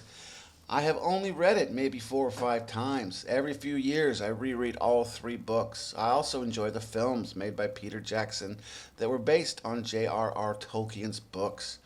Christopher Lee, the actor that plays Saruman, famously stated that he read the books every year, but I don't read them that often. Why do I like it? It's epic fantasy. There are a whole host of characters that are all well developed and quite intriguing. It is adventurous, but not lighthearted. There are serious consequences if our heroes fail, as the world will be thrown into darkness and the Dark Lord Sauron will destroy the world of men. I also like the fantasy elements and the other humanoid creatures like hobbits, elves, dwarves, orcs, ents, and wizards. And we're continuing again with exciting book. The plot is far too complicated to get into great detail to explain in such a short time. Basically, Frodo Baggins, a hobbit, sets out to destroy an evil ring that he received from his uncle. The power of the ring is bringing back Sauron, and unless the ring is destroyed, Sauron will conquer it all. Along the way, Frodo meets many other characters that help him out. Most of these characters end up separating from Frodo and go on to fight evil in other ways and at other places in the world of Middle-earth. The story is long and quite complicated, and the setting is rich with its own history. I remember when I was a child, my father got me into all of Tolkien's books, and The Fellowship of the Ring has always been my favorite, even though it really only tells 1/3 of the whole story. Okay, that should all be plenty for part 2. Oh, that was probably more than 2 minutes. You will probably get cut off before finishing. That's okay. It's better to get cut off, like I said, than to not have enough to say. Remember, you're only going to have 1 minute to prepare. And another hint here, think of a book that had a film made about it when you're practicing. Because you might be asked about a film or you might be asked about a book. And you could answer the same. Just remember, sometimes they change the name. An example would be Blade Runner, the movie. The book was called Do Androids Dream of Electric Sheep? or the movie The Shawshank Redemption was based on a novella called Rita Hayworth and the Shawshank Redemption. So just remember, if you're preparing that way, to know the name of both the book and the movie if it's different. But you can answer them both in a film or movie question, right? I talked a tiny bit about the movies from The Lord of the Rings. All right, let's look at part 3. Okay, so part 3, you saw some of the questions earlier. We're going to do those and then one extra. All right, do you prefer books or movies? Myself, I much prefer books to movies. However, just about everyone else I know doesn't read very much and seems to prefer movies to books. I do enjoy movies, but I just think that books are better. Movies take much less time out of one's life and they require less work to get through. Still, I am of the opinion that books are far superior, as they allow us to get inside the minds of the characters and understand their motivations much better as we really get familiar with them, much more than we can by watching a movie. Right, so these part 3 should be 5 to 6 sentences, a little longer than your part 1 answers. They're a bit longer. And you're still speaking for 4 to 5 minutes here, so you should have less part 3 questions than you do have part 1 questions. Next, part 3 question. Do you think it is very important to read the book before watching the movie version of it? So the answer, as I already said, most of my friends don't read very much and seem to enjoy movies well enough without ever having read the book. I know many people might say it is better to read the book first, but I disagree with that assessment. I have found that I am often disappointed with a movie if I have read the book first, because the book is almost always better.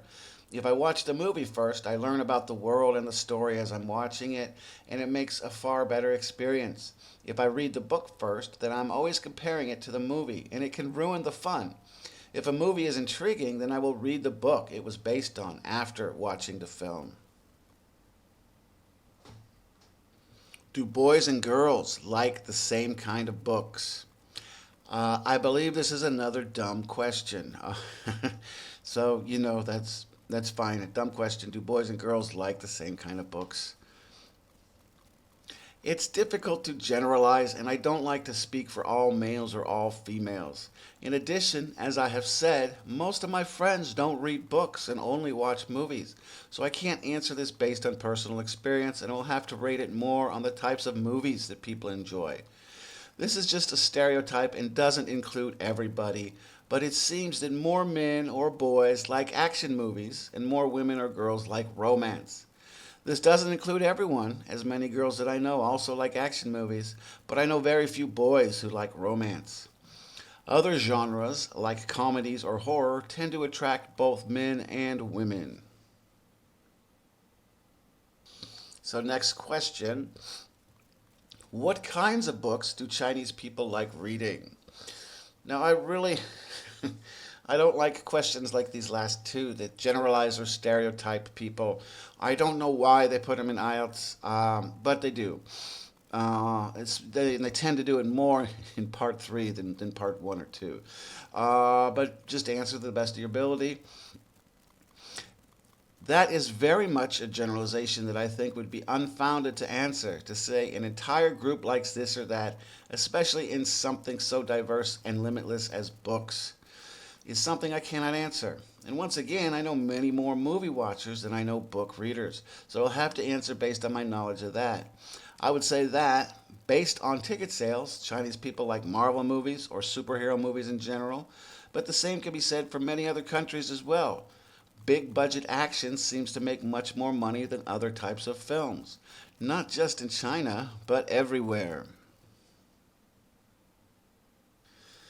Okay, that should be enough for part 3. Our answers were pretty long, but they might ask you another question if there's not enough time. Also, they might ask you questions, for example, if some of the part 3 questions they were going to answer you answered in part 2, then they might change it and ask you some different questions. So we'll pretend that you have one more question for this. And it's not one that that was on that we looked at earlier. It's one they might just add off the top of their head, just in case you haven't filled up the time. So we'll just pretend that that this is another question that they asked you off the top of their head that it wasn't on the sheet. What is your favorite genre of books?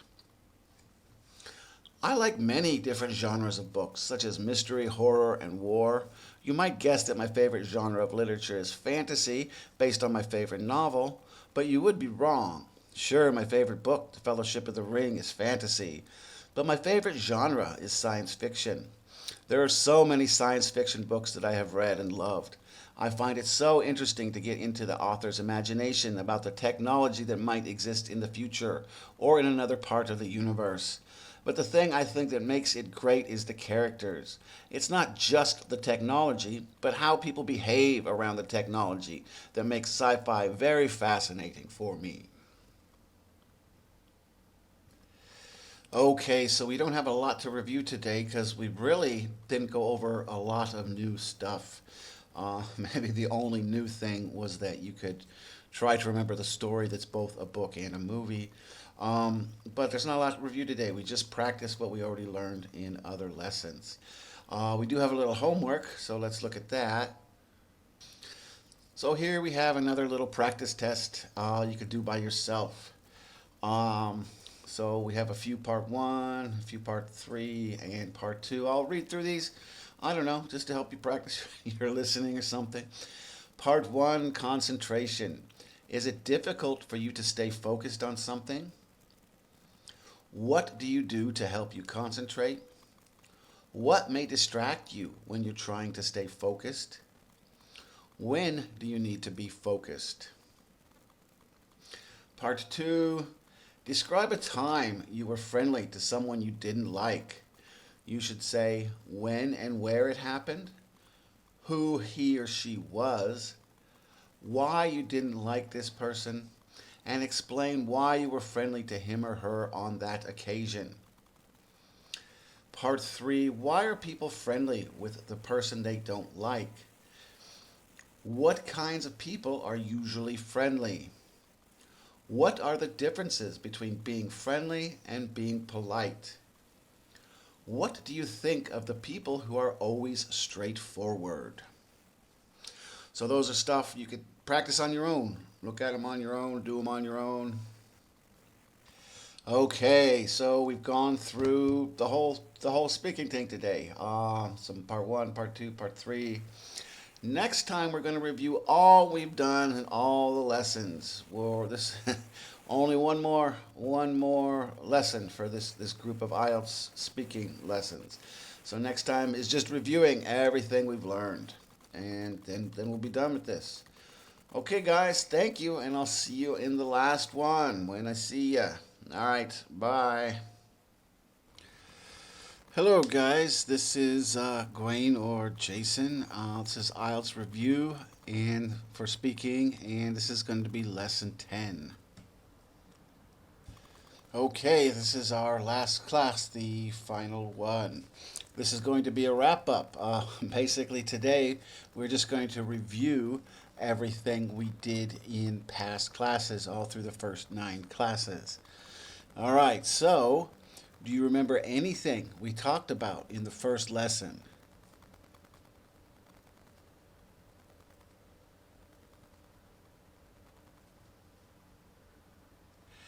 And what does IELTS stand for?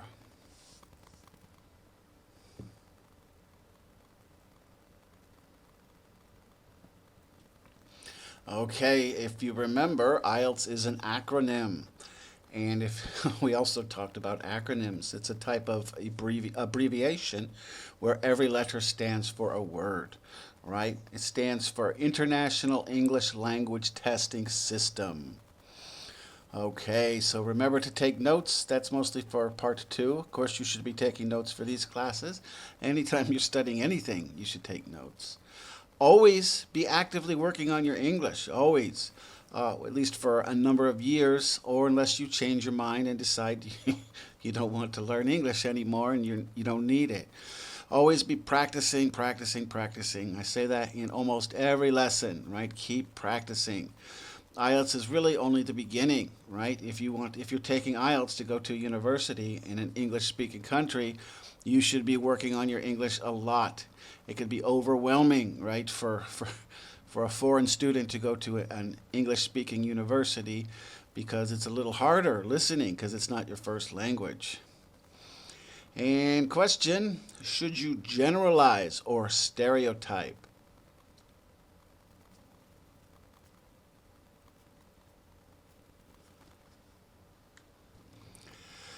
I know they'll ask you some questions about generalizing or stereotyping. I recommend you don't do it. I don't know why they still do that, but they do.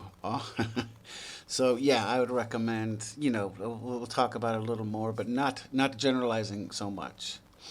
Make sure you study both for IELTS and to keep improving your English.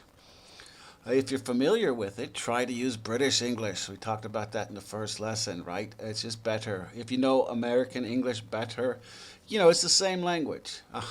If you know more American English, then just try to stick with that, but do one or the other. I recommend British English. Okay. Is it okay to lie on IELTS?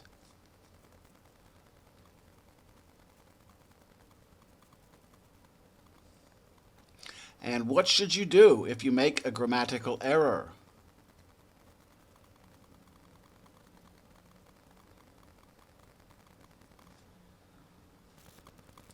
Yes, it's okay to lie on IELTS, but remember, only do it if you have to do it.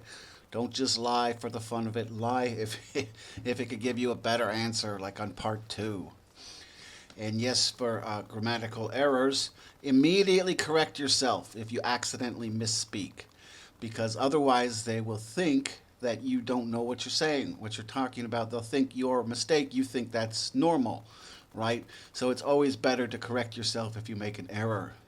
And yeah, if you make a lot of them, it'll lower your score, but also it'll lower your score worse if you just continue on without correcting yourself. You want them to know that you know the correct way to say things. Should you memorize answers to part two questions?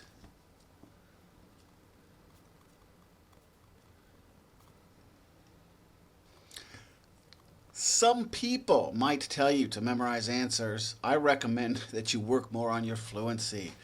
I've had colleagues in the past that say, yeah, it's okay, practice all the answers. But often, if, if you're not very good at it, they'll be able to tell that you memorized your answers, and they don't like that. So I recommend not doing that so much. Work on your fluency, then you'll be able to give a good answer if you're fluent. And you'll also, like I said earlier, need your fluency if you're going to study in another country. If your speaking is not good, the examiner will be able to tell that you memorized your answers. So yeah, it's possible to memorize all these answers for each section because they release the answers in advance to help you study a little. But if your speaking's poor, and they'll be able to tell that you memorized it. You don't want to do that. So yeah, it's possible to do well memorizing answers, but I recommend working on your fluency. How often do they come up with new IELTS questions?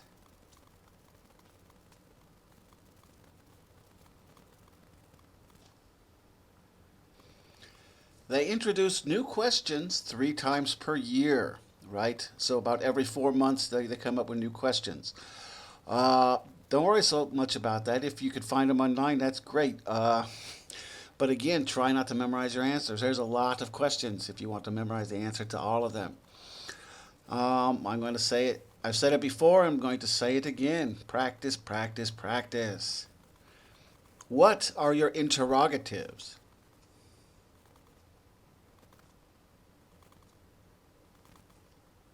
And why is it important to memorize your interrogatives?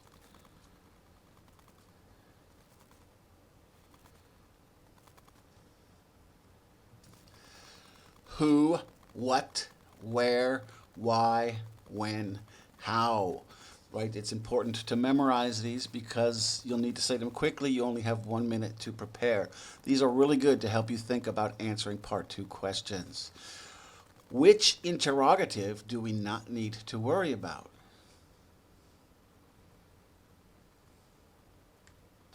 There's 7 interrogatives. The one we don't worry about is which, because the others can answer that. Right? Who, person, what. Can be many things, but when we're thinking about IELTS, let's just think object. Where is place? When is time? Why is reason? And how, again, can be many things, but let's think from when practicing for IELTS, let's try to think manner, right? And I said some of this previously. Make sure to have your interrogatives memorized. You don't want to waste time remembering them. You only have 1 minute to prepare. Don't waste that minute trying to think of your interrogatives. Have them on the tip of your tongue. Who, what, where, why, when, how. Who, what, where, why, when, how. Really quickly be able to bring them up so you're not wasting any time with those. They're very important if you find you're not speaking long enough when you're practicing, right? Use your interrogatives. They'll give you a few, maybe 3. Do the other 3 for yourself, right? I mean, they'll give you the obvious ones that you should think anyway. So then think of the others, right? And what are your 5 senses?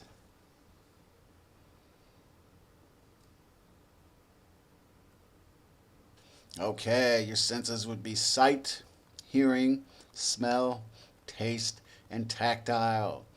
These are not mandatory, but they're certainly helpful. They could help you give a really good answer, and even thinking of these can help you fill up time. And even if you don't need to fill up time, there'll certainly be good answers. They'll like to hear, especially if it's not sight. If you're describing something, you tell them what you hear or you smell or you taste, right? Because normally people only talk about sight. So this will show a lot of good fluency and maybe good vocabulary. So remember, everyone uses sight, so try to use the others. Your senses are how you perceive the world. And I already said, describing these shows you have a good sense of the language. Tactile might be the most difficult, but it's certainly good to throw in there if you could think of it. That felt very smooth or rough or cold or hot. And often smell and taste go together. What else should you remember to do?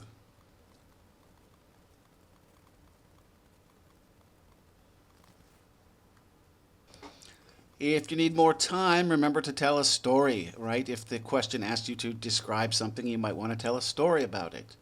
A quick story can be important, especially if you're running out of things to say. Now, sometimes the whole answer might be a story, right? They might say, tell us about a time you went to a concert, right? Well, then really the whole answer is a story, but not always. They might ask something else where the answer isn't really a story, and it's okay to throw a little story in that's related to it. And what are your 3 primary emotions?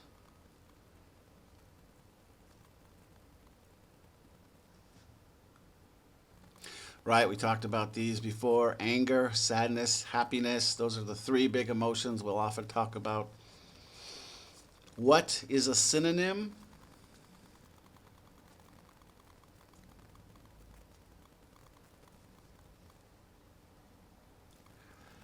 Synonyms are words we use that have the same or similar meaning. And another question I was supposed to ask on the last one, I forgot. Some other words used to describe anger, right? Synonyms for anger. So we've got mad, furious, outraged, annoyed or irritated, enraged or inflamed. And what are some other words for sadness?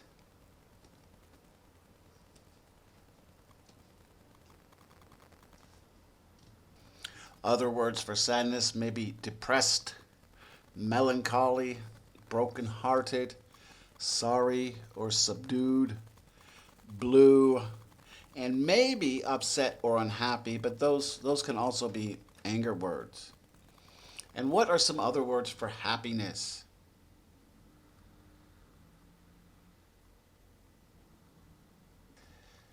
So here we've got cheerful, joyful, merry or jolly, content, which isn't exactly happiness. It just means you feel okay. We have overjoyed. And for happiness, there's many, many others, right? There's a lot for happiness. I feel wonderful. I feel magnificent, right? There's many for describing if you feel happy. What are some simple ways to describe how we feel about others?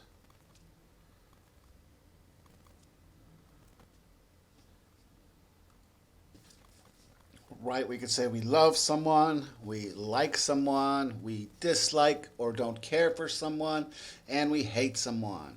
And there's kind of two in the middle here, right? Have no opinion or don't care about is a little different than okay, right? If someone says, do you like her? You might say, I have no opinion or I don't really care. Whereas if you say, well, I think she's okay, it's a little different, right? But they're both in between like and dislike. They're both in the middle there. And what are some other emotions?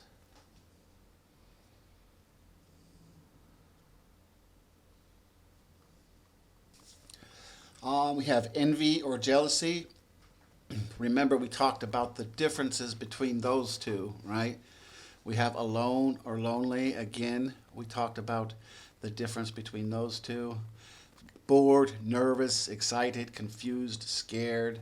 And then this whole list that I put on one of the other PPTs when we were talking about this. Most of them are adjectives, but not all of them. The first few are nouns, right?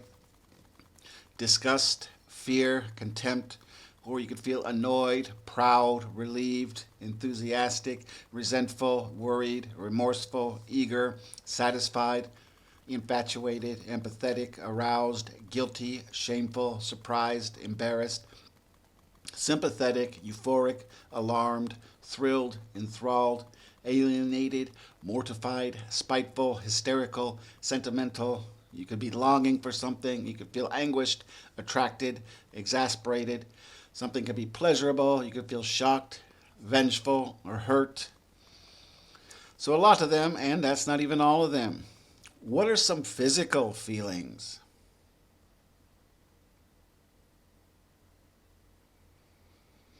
Now, some of these might really go under tactile, really, but we didn't talk about them under tactile. Hungry, right? That's a physical feeling, or tired, or sore, or lustful, or euphoric. That can euphoric we had in emotions, but it could also be a physical feeling. Tired can also be emotional, right? You might feel tired, but you're not physically, right? Maybe you're just mentally exhausted. And what are some other strategies for IELTS?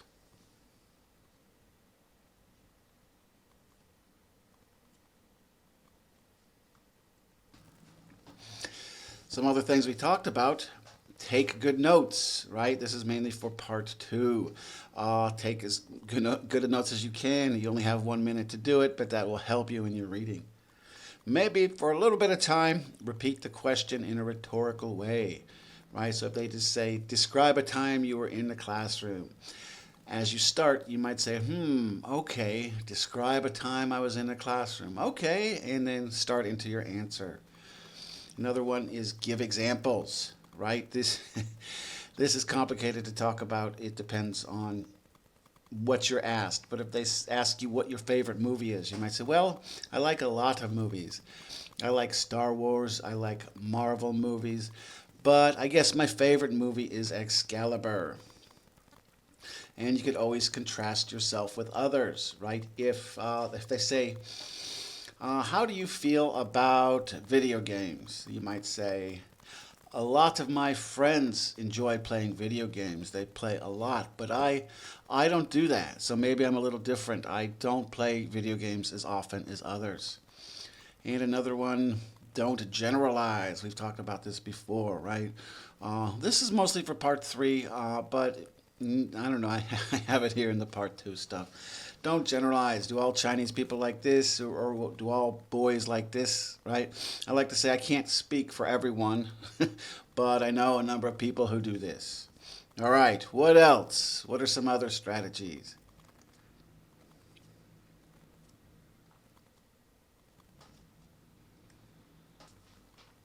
Sometimes both sides of an answer are okay, right? For example, They might ask you, I don't know, is it okay for children to play video games?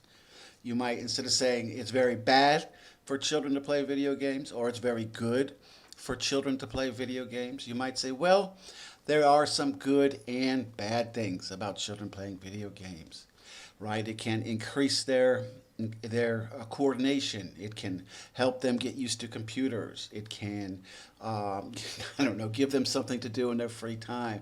Or then you could list some bad things, right? Oh, sometimes people get addicted to video games.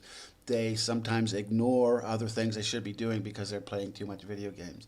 So sometimes, especially if you're not sure, if you can see the good and bad in something, both sides of an answer are fine. And you can compare the past and present, right? For example, do you like pizza? You could say, well, no, I don't like pizza, but maybe I ate too much of it. In the past, I used to love pizza and I ate pizza all the time. And so when you're answering a question, you could always compare yourself now to in the past and in the future if you think of it. And you could discuss most cases versus an exception. So let's go back, I don't know, to the video games thing, right? Are video games bad for children? Yes, they are bad for children, except maybe, I don't know, educational video games or something, right? So you could say, so even if you agree with something or disagree, you could say one thing on the opposite side, right? You could discuss most cases versus one thing. And you could discuss different degrees of things, right? So they might, I don't know, what's your favorite food? I I really like okay, pizza's my favorite food. However, I only think pepperoni pizza is great. The other kinds of pizza are just okay, right? So you discuss degrees, how much certain things. And again, practice, practice, practice, right? I say that all the time. And what do you remember that we discussed from part 1?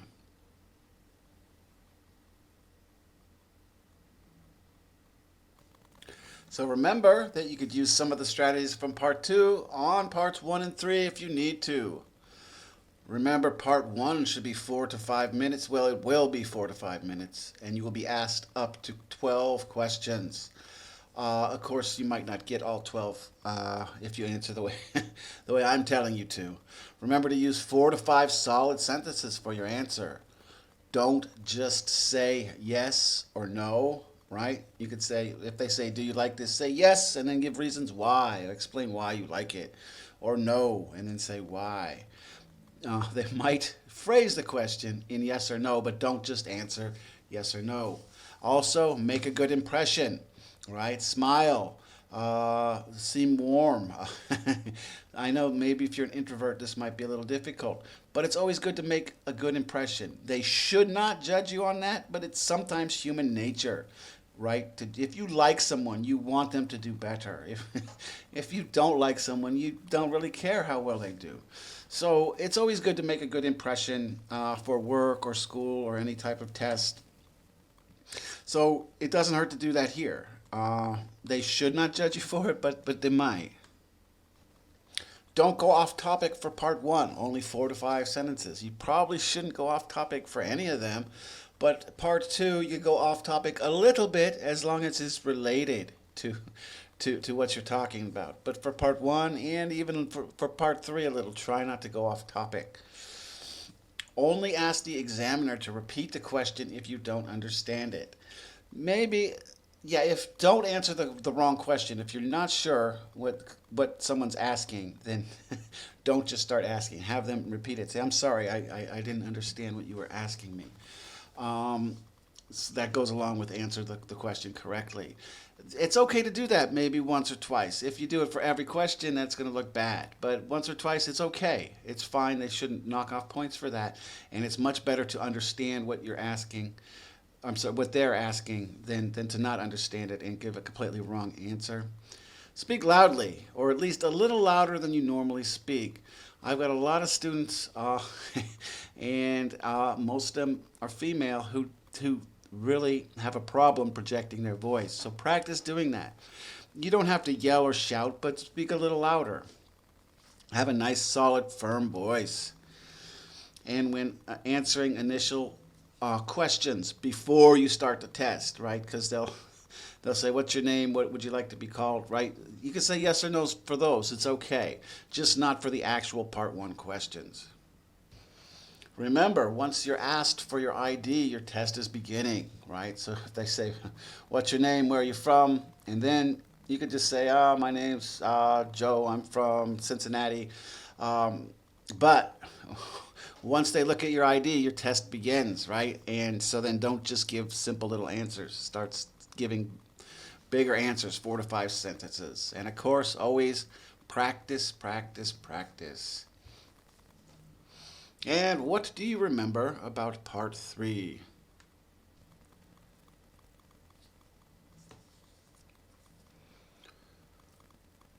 So remember for part 3 that these answers should be longer than part 1 answers. Part 3 should be 5 to 6 sentences, whereas part 1 maybe 4 to 5 sentences. This part should also last about 4 to 5 minutes.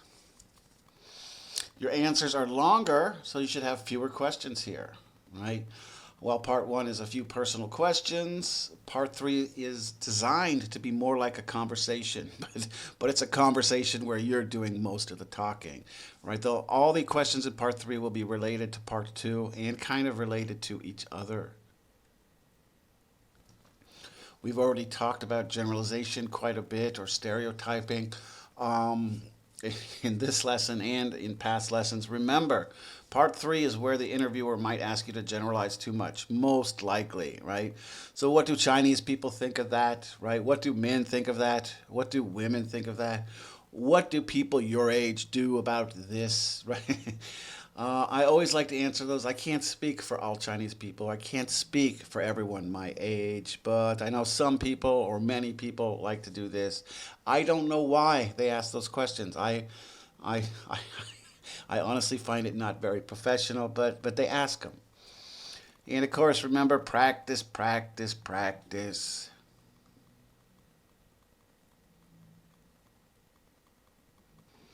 And I said it before, practice your English, not just your IELTS speaking. Keep practicing your English until you're done with school, unless you get to university and you're doing extraordinarily well. A minor thing is once you pass your IELTS, get the band you want, go to the university you want. A lot of people, like if you're Chinese, you might just want to hang out with Chinese people, which is okay to an extent, but that's not going to help your English. I recommend making a lot of foreign friends as well. That just speaking every day will help you with your English. And I got some homework for you. Here's some part 1 questions. They have some about wallet and some about primary school. Do you use a wallet? Have you ever lost your wallet? Have you ever sent a wallet to someone as a gift? Do most of your friends use wallets? What did you like to do the most when you were in primary school? How did you go to your primary school? I think they mean how did you get there? How do you like your primary school? Or probably how did you like your primary school, unless you are in primary school? What did you do in your leisure time in primary school? So you can practice all these. We got some on flowers and barbecues. What kind of flowers do you know? Are there any flowers that have special meanings in China? Have you planted any flowers? Have you sent flowers to others? Do Chinese people like barbecue? What kind of food do you like to eat for barbecue? Would you like to have barbecue with your family or your friends? Maybe do you like? Did you have barbecue when you were a child? So practice these on your own.